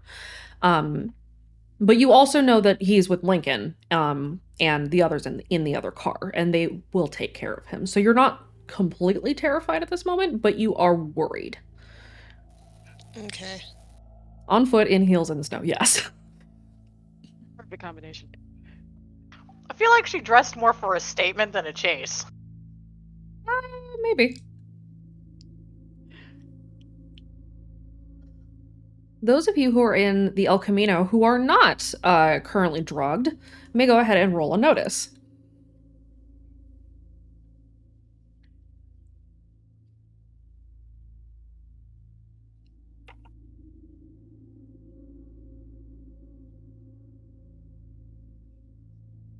Suma and Baxter, or rather Aurelia and Baxter, both of you spot glinting metal up in the distance that the others don't seem to have noticed, as you see a strip of tire spikes poking out of the snow. Baxter is going to yell to stop. Lincoln will come to a stop once the tire spikes are pointed out. Devin, you see the El Camino comes to a very rapid halt. Yeah, he would hit the brakes too. The tire spikes are about 20 feet away from the El Camino. As Lincoln comes to a stop, it's just a spike strip, so it's not like it's built into the road or anything, but it will need to be moved if you're going to. Baxter's gonna get out and go move it. Okay. Kaide's going to cover him. At this point, she's already wrapped her knuckles. Does anybody else get out of the car? To be fair, Devin locked the car. Devin did lock the car. If Jean sees Kaede start moving, he's gonna grab her by the shoulders and go, "Sit down. I'm going outside." No, you can't tell me what the fuck to do. I'm going. The car is locked. Definitely. I'm not regretting a single moment of engaging child locks for you people. Can I roll down the window and just open the window from the other side? No, because child lock locks the lock and locks the window. Mm-hmm. So the windows are locked. So all of you are stuck in Devin's car. God. That's apparently the solution to her making bad decisions. Just put her in the child safety locked door. Kira's gonna try to get Kaede's attention. Just be like, okay, Kaede. Right now, is she any clearer on speech right now? Is it still clearing out? It has been long enough that you're a little bit clearer on speech. You're not super slurring your words, but you do have to pause a fair amount. Kaede, I need you. Don't panic right now. Don't get angry right now. Because they're going to get it moving. Okay? I'm not doing this again. Doing what? I'm not losing somebody else to her. And you won't. He's in the car. Aurelia and Baxter and Lincoln, they're going to make sure he's okay. He'll be there when we stop. You have to trust us all. We have to do this together. Trust them. He's going to be okay. Can Kara roll an empathy? Yeah. To try to get her to calm down? Roll it.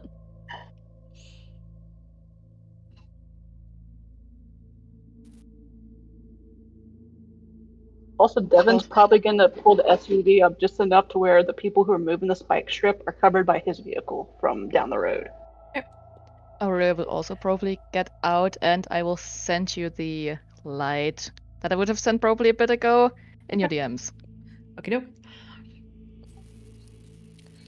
So Baxter and Aurelia get out. Kira, you're trying to talk Kaede down. Baxter and Aurelia, go ahead and roll me a physique to move the spike strips.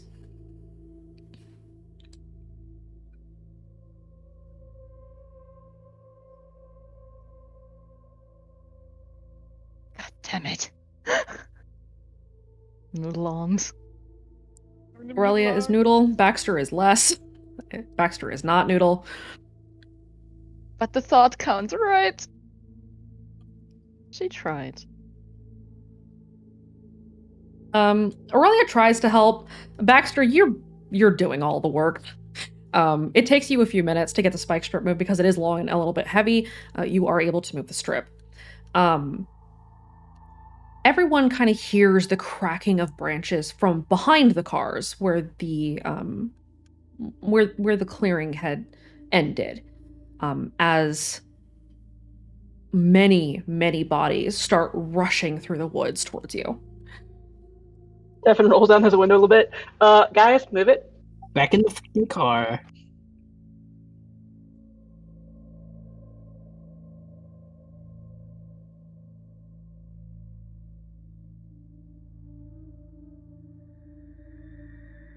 While I'm usually not one to tell you to run, you should run.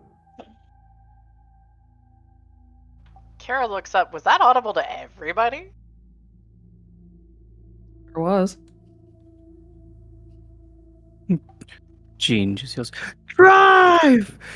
Kara's just gonna look, try to make eye contact with Devin and just be like, move. Oh yeah, well, once the El Camino starts going, he is hauling tail after. Like, why is that guy so loud?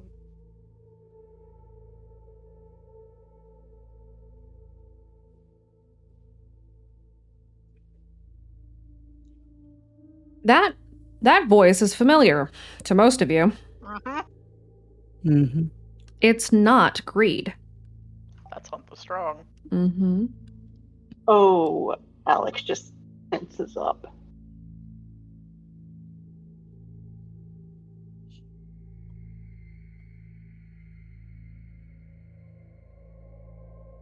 The El Camino screeches as Lincoln smashes the gas pedal and rolls down, or rather sprints basically down the road as you guys tear ass through the woods.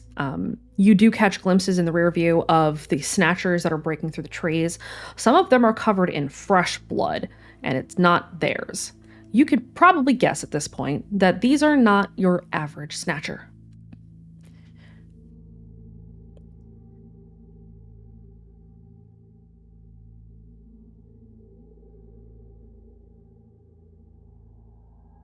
Kara's gonna just kind of try to looking at Jean and giving Jean a look of, can you make sure they're okay? And she's just gonna look at Kaede and just be like, can you trust them? Not, and she gestures vaguely up, but she points at the Camino. They're gonna keep him okay. He gives a nod. Yeah. Okay. I'm sorry, I can't. We're a team. We're gonna be, all of us, we're a team. Which means we can trust each other. We have to be able to do that. I trust you guys. And we trust you. We'll take care of each other. Okay? She will hug Kara. Kara will hug her back. Mika, it is the middle of February, and the sun does not stay up very long. It's probably getting close to 3 or 4 p.m., which means that the sun is beginning to set. As you travel through the woods, you do catch glimpses of more roving bands of snatchers, but they don't seem to pay you much attention. Aurelia, you hear a voice speak to you, and only you. I do want to target. Watch your back, little hunter.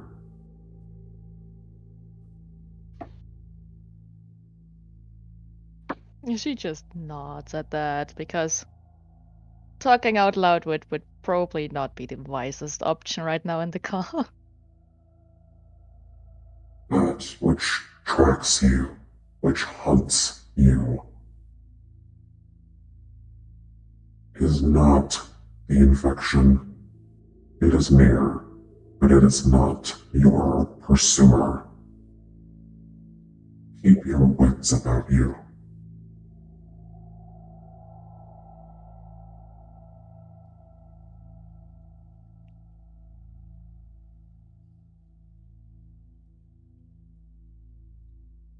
Well, she did not like the sound of that. She froze up a tiny bit. And then there was just the ever so quiet nod once more. Baxter, go ahead and roll me a notice to see if you see Aurelia tense up and nod. Right, see you GM again. question. Yes. If Hunter Strong can get through, can I assume that RTD might be able to get through now? You can make that assumption, yes. Baxter, you don't notice that. Kaede, you can try to reach out again. She's gonna try to reach out again. Okay.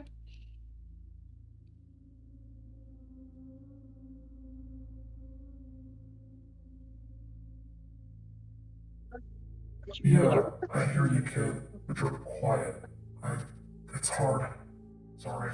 Disconnected.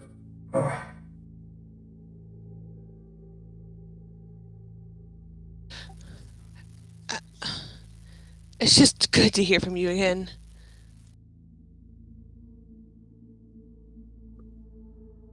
All of you are able to hear this, by the way.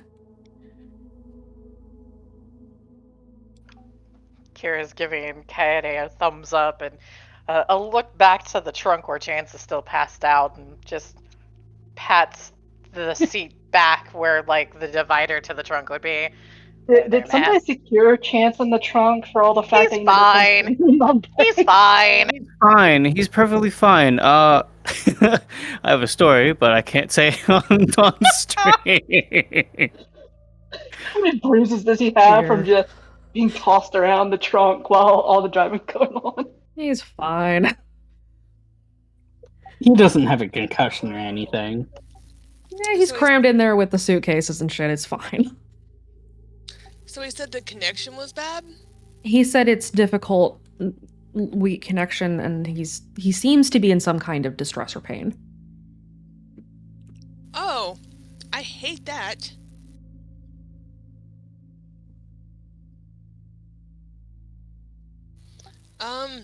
She's gonna tell the group.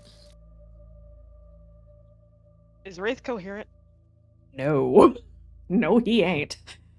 Okay. Wraith, you're starting to hallucinate. As you're looking around, you see figures kind of swimming in and out of your vision. You see shadows like the exorcism sort of following your car. Nobody else is able to see this, or at least seems to be alarmed by it. But you're also slurring your words. You feel really drifty. You're having a hard time concentrating. And it feels like you're sinking underwater. He's gonna curl into a ball. Like, I hate this. Pat. Would slapping him into sense work? Oh my god. No? Slapping him all afternoon. Okay. It didn't help yet. I mean, you can try it. I'm telling you, out of character, it's not going to do anything, but you're welcome to try. He will bite you.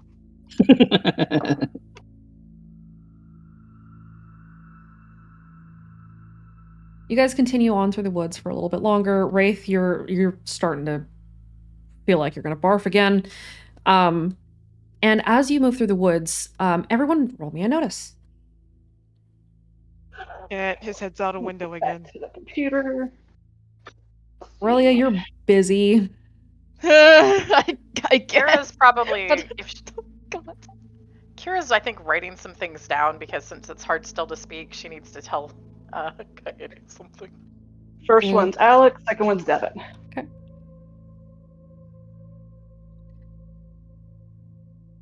All right, Kira, you're busy writing, so you're not looking up. Jean, as I mentioned, Aurelia, you don't see a damn thing. Let's see, Jean, Alex, Kaede, Devin, and Baxter. All of you see this. You start traveling deeper into the woods, and you spot through the trees a familiar RV. Well, most of you, it is familiar to. To Devin, it's just an RV in the middle of the woods.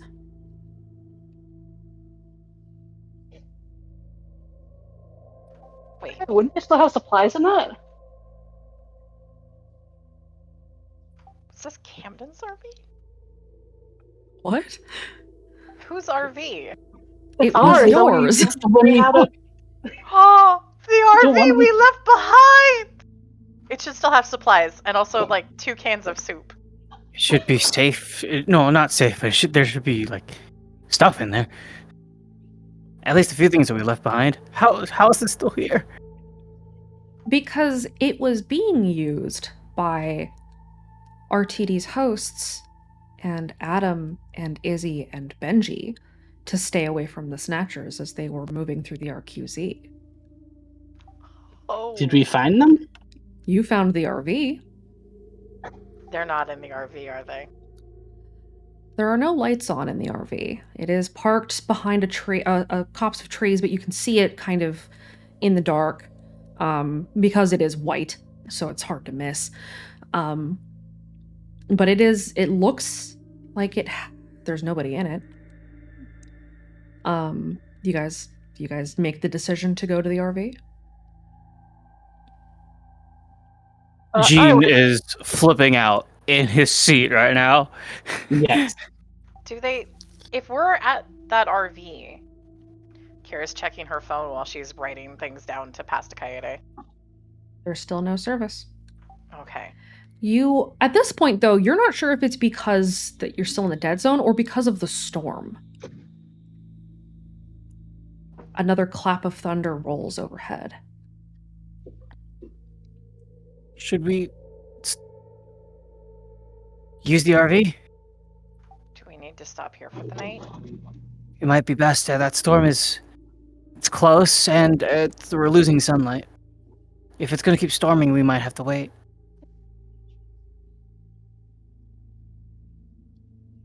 And we did leave supplies in it, so maybe we can see if there's maybe any clues of where they went. On just a random hunch, if they've been using it to head and evade the Snatchers, Kira's gonna close her eyes and see if the RV looks like it has had any long-term OT protections put on it or anything like that.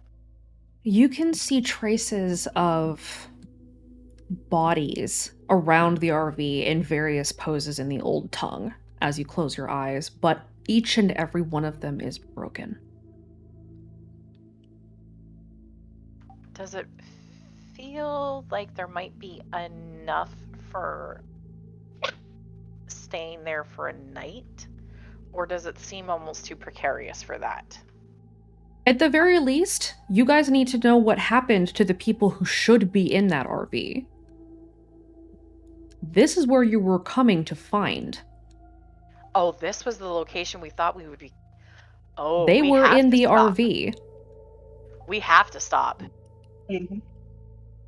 And maybe Alex and Kira can put up some more wards just for the night. Stealth time. Stealth time. You guys head into the RV? We're gonna head to the RV. Okay. RV time. All right. Lincoln pulls onto the smaller side road that leads over to the RV, leading the way. It approaches slowly, but stops a little ways away because you guys don't know what's in there, if there's anything in there to be found. And as you get closer, you see that there are claw marks across the side of the RV where the side door is. Yo, that's not good. No. How big are those claw marks? A little bit bigger than a human's hand. Okay. Excuse me? Kira's going. We're all able to get out of the car? Devin, you gotta unlock the car. Devin would have unlocked it. Yep, you can get out. Okay. Kira wants to she's testing her legs to make sure that she can walk without falling over and hitting the ground. You feel weak, but you can walk. Okay. She's gonna head over, and what she's actually gonna do is, with her eyes closed, she's trying to trace the poses. Okay.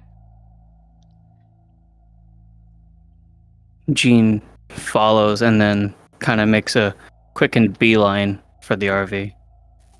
Kaide is running over to Wraith. Wraith is in the front seat of the El Camino. Wraith, you're probably not feeling too awesome right now. You can still kind of feel people around you, but like everything's kind of fading in and out. Does Kaide recognize this? You don't. This wasn't anything that was used on her? Nope. She It's had already something left else. by the time this was developed. Would I know if opioids were involved in this? Roll me a medicine. I'll You have can always get medicine. Devin to help. You can get Devin to take a look at it. Can Baxter is going to go over to Devin and hand him the syringe. can Should I have use The dirt. very carefully. It's got what was it? Ruby red liquid. A very, very trace amount left. The rest of it's in Wraith. Yeah. Can you what?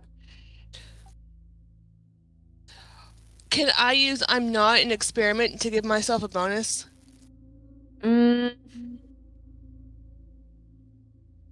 You didn't have exposure or direct exposure to this particular cocktail. Okay.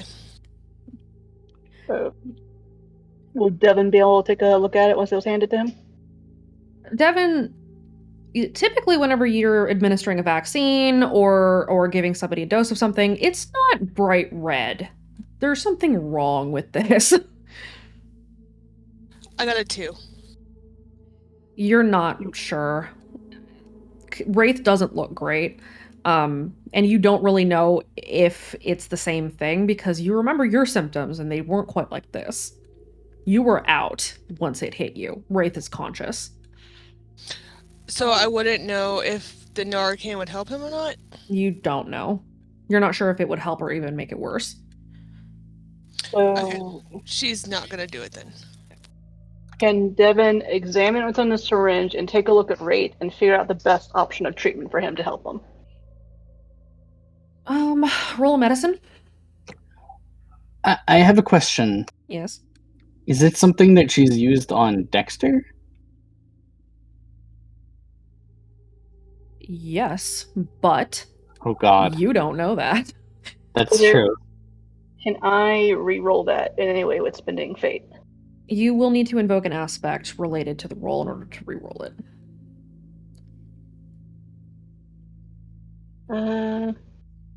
It would be either ER Doctor sees some stuff or that's Dr. Devin. I'll let you go ahead and re-roll.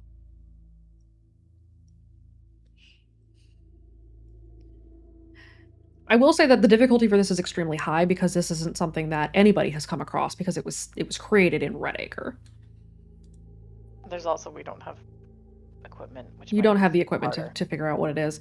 Yeah. From the syringe alone, Devin, you're not getting much. It's definitely some also kind of a trying to figure out- drug. He's trying to figure out too how to help Wraith. Right. That's what he'd like best treatment to Let me help get there, please. From the syringe alone, you're not going to figure out much. Not without the equipment to actually analyze whatever this liquid is. But you can examine Wraith. At the injection site, the veins of his neck have started to turn dark enough to see them through the skin. He is sweating profusely, he is clammy, and his eyes, his pupils are dilated. It almost looks like a certain kind of a drug overdose, but you're not 100% sure. You don't know if this would be beneficial to use neostigmine with or something else. But you do know that he was given a hefty dose of some kind of a stimulant.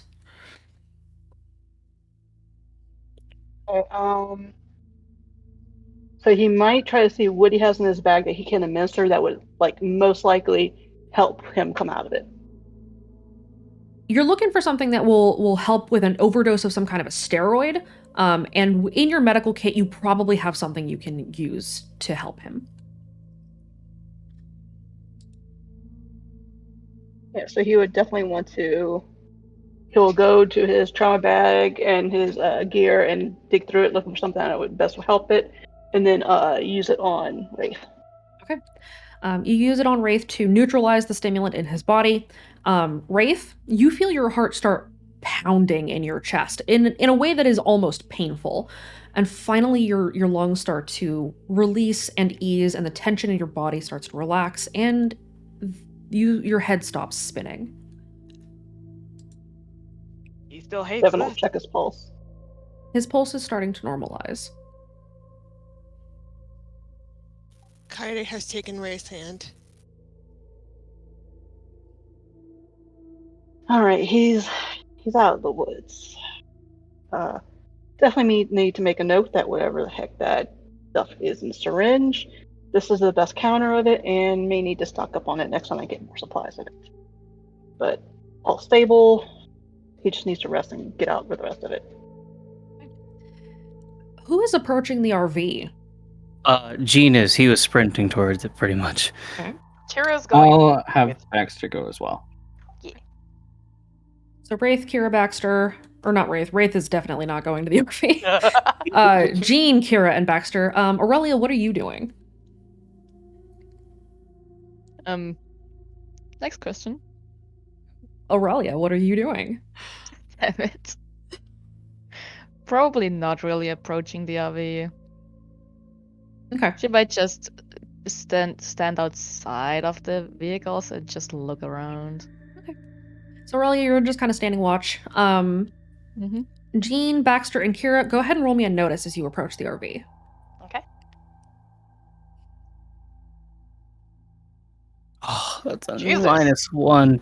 Gene is focused on the wrong things. Jean, you're focused on getting to the RV. Kira Correct. and Baxter, you're moving a little bit slower than Jean, who is set off as just a fucking dead sprint for the RV, and is not heeding anybody's words. You guys notice the claw marks on the side of the RV, but you notice that they drag towards the door and then inside. Oh. Gene? Can I have Baxter rush towards Jean? Jean and Baxter roll in athletics. Let's see if Baxter can catch Jean before he just fucking whole body, like, throws himself inside. Athletics? Athletics. Yeah. Gotcha. 6. Nope. Fuck. Gene. Jean is not listening to any of you. He is not stopping. Baxter, you reach and you're like inches behind him before Jean, you sprint into the RV. What you find there is splatters of blood covering the RV. Every door is open inside. The bathroom door is ajar. Every cabinet is open. It looks like someone dug through it and ransacked it, but didn't find what they were looking for and left. Not a lot is missing, but a lot of stuff has been thrown onto the ground.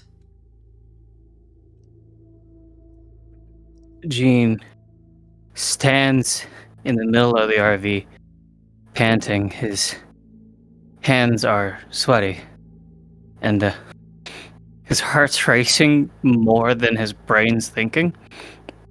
And upon seeing the sight, just kind of drops to his knees. Is he? Is he?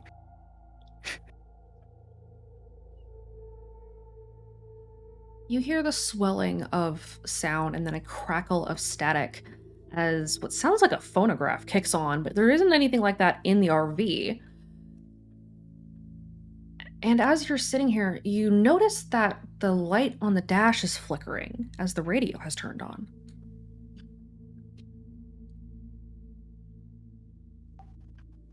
Can Kira go turn the radio off?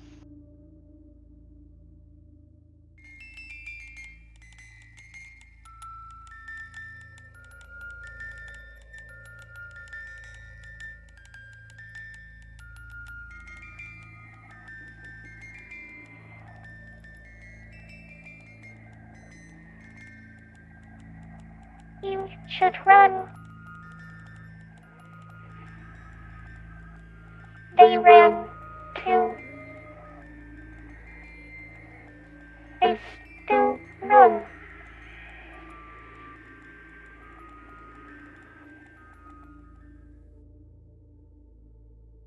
I like the evil laugh that I heard in the background. Kira, you shut off the radio after that. Yeah, Kira shuts off the radio, and she goes to. How recent does this I'll be blood right back. look? It's fairly recent. Like it's not dry yet, not fully. So it's only been here for a couple of hours. So it's still like the inside of the RV is chilly, but not completely frigid, as if it had been left alone for days.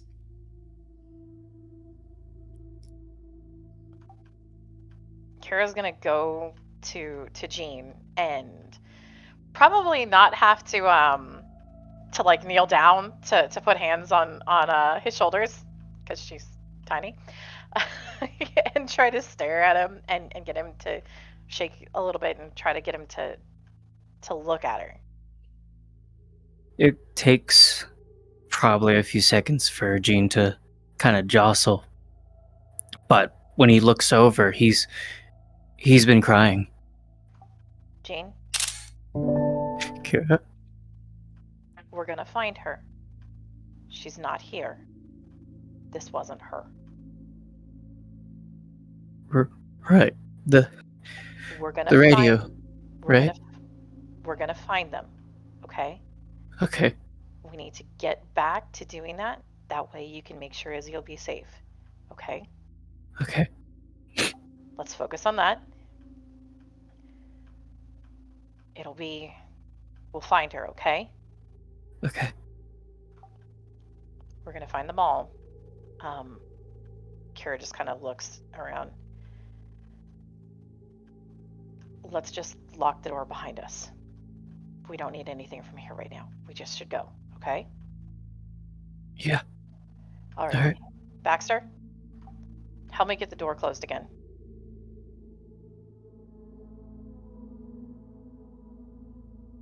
I know that Baxter had to BRB. Yeah. You guys can look through the RV. You can see that there's still a lot of the supplies. It doesn't look like it'll be difficult to put everything back. It looks like somebody just kind of tore everything out looking for something. They didn't break really anything. Go ahead and roll me one more notice.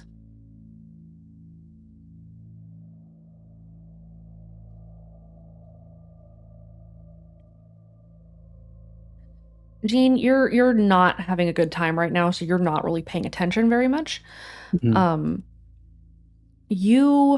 Kira, you notice though that there are footsteps, tracks in the snow, recent enough, in fact, and quite a few of them.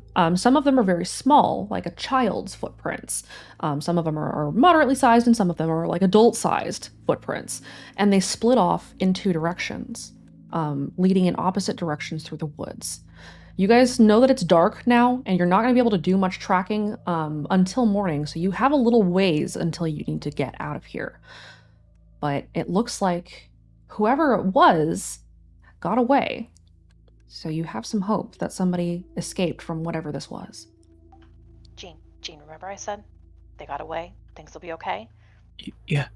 Look at the tracks. Look at the snow. Jean looks over.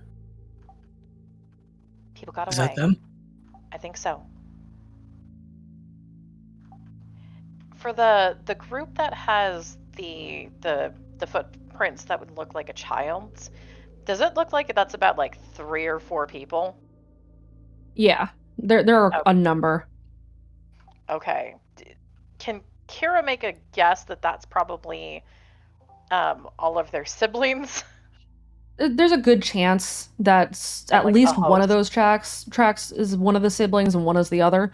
It's difficult to say whose tracks went where because Benji was more or less full size, so you're not sure where he would have gone. Yeah, no, but at least for finding Adam and Izzy. Yes, you can basically make the deduction that that's probably where they went. So what we're gonna do, and Kira's gonna, even though she doesn't have signal, she's pulling out her phone to take a picture of the direction that the tracks are going, like the area, because the snow is going to probably continue to fall down and they're going to lose that. But if she's got a picture, she's got as much as she can get. Right. If we're going to stay here for a while, is it actually possible to spend the time to get her drone out? It's possible. Okay. You guys know that you're not going to be able to do much tracking right this second, and it is getting late. So you probably are going to need to stop here for the night. At the very least, you can recover the RV. It still runs, it's still operational. It was repaired by Dustin and a couple of other RTD hosts. It's just that it has been sitting here for a bit, and you will need to warm it back up again and put everything away. But you have the RV And back. clean it. And clean it, yes. Okay. So I've got some pictures. We're gonna get this cleaned out. Kara's just gonna look inside. I think it should be just us three who clean it out, and they don't need to see everything, okay? The rest of them? Yeah. Okay. Yeah. Go back and let them know. We've got some tracks, and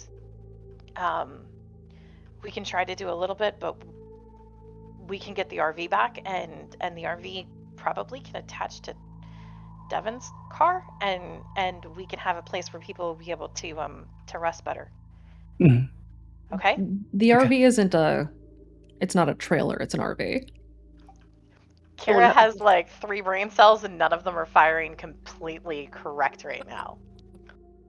So at the Okay. moment, she's like, trailers, RVs go on things, and she'll remember later. But at the moment, she's kind of just like on, because this is a very bad thing for her.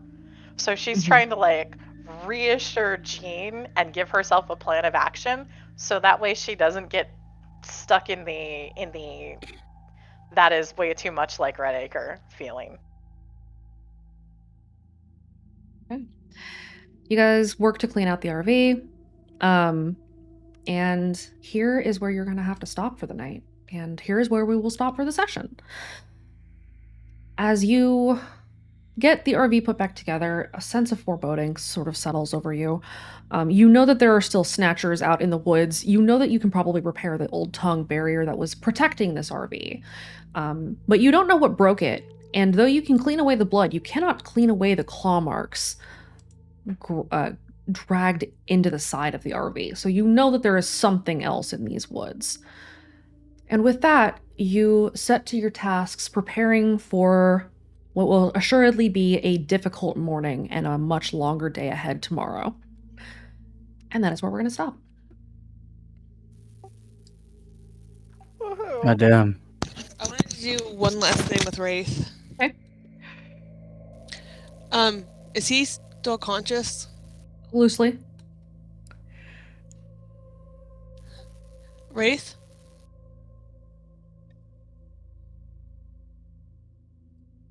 Wraith.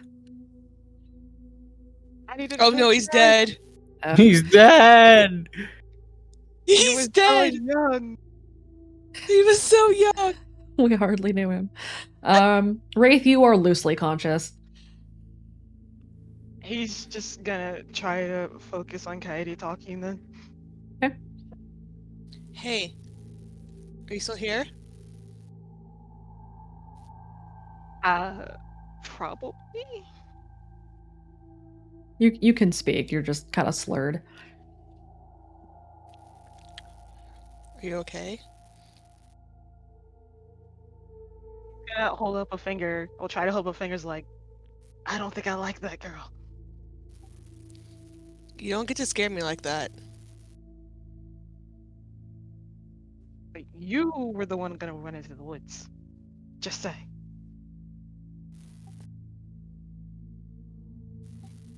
I'm just glad you're okay. Like, I'm fine. Everything's fine. Peachy.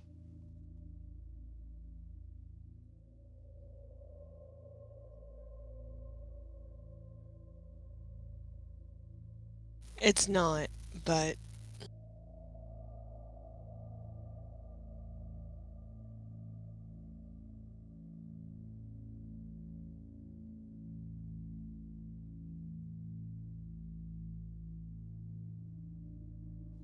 But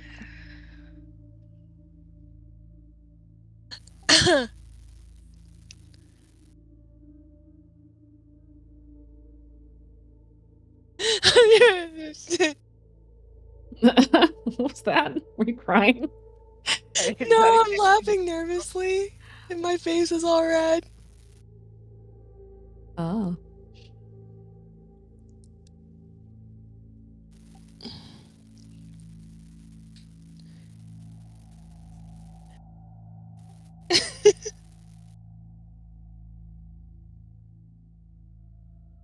You do anything else, Kaede? No. Okay. You could try to make a will roll to see if you do anything, but that's up to you. Okay, I'll do a will roll. Go for it. That seems fair, actually. She said, but hush.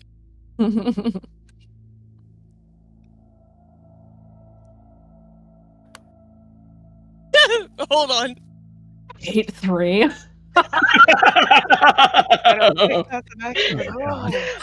That's the thing she wants to roll. Oh my god. God damn it. A fucking Freudian slip, holy shit. A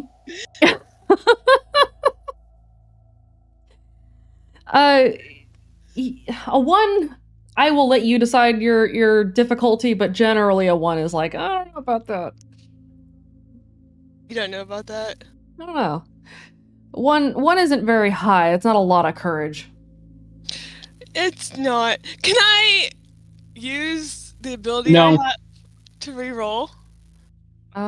Which one I bring- your yeah, that your aspect? one that I. Yeah, that aspect. Yeah, you can reroll. Burn fate.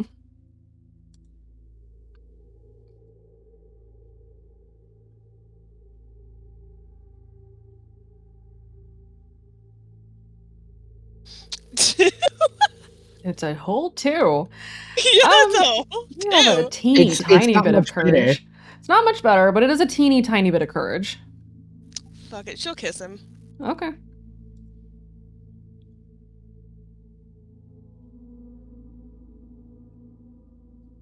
And that is where we'll drop the curtain. And he just completely ignores it. Thanks, friend. I was thirsty.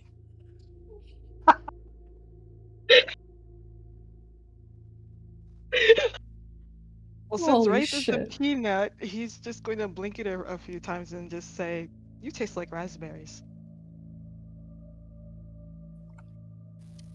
Thanks. Wow.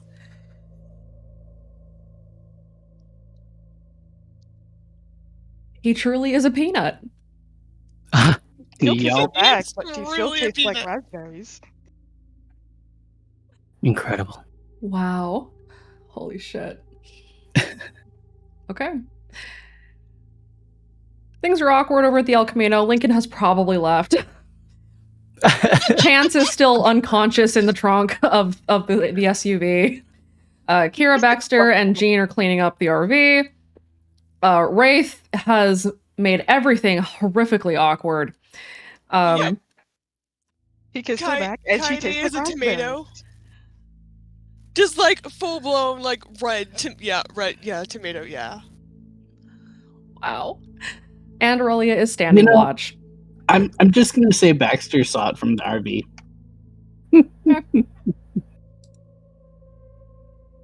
You would. Baxter, Of course. come on. Baxter, help Look, help us look, clean. We have a whole, like, we've got one more wall left. Yeah. I don't know what you're laughing. What's gay? Wait, what? Never mind. I never said gay. Just I said yeah. okay. Hold the bucket. Get it out. Okay.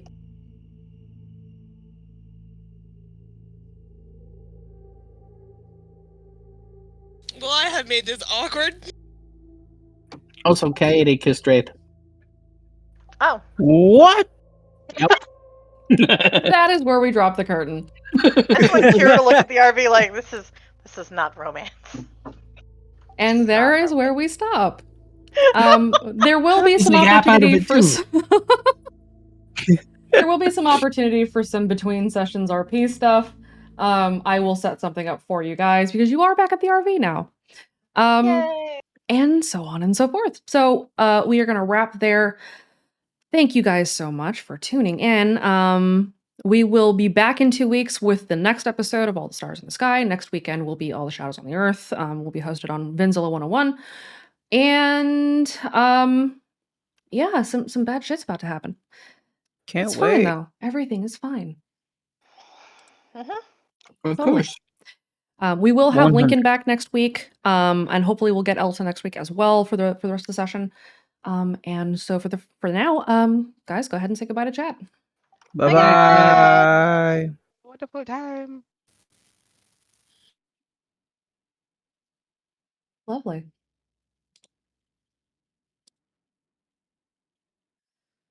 As always, this is to be continued. This was episode 2 of All the Stars in the Sky, season 2, the second part of Harmony. We will be back in 2 weeks, and we will pick up at that point, figuring out where exactly everybody's gone. In the meantime, check out Vinzilla 101 next weekend if you want to catch up with the Misfits over in All the Shadows on the Earth. We will be probably having hallucinations and maybe dying. There's a lot of angst going on everywhere, but hey, everything is fine. Everything is fine. In any case, thank you guys so much for tuning in and hanging out with us. We super appreciate the support. We will catch you next time. Stay awake.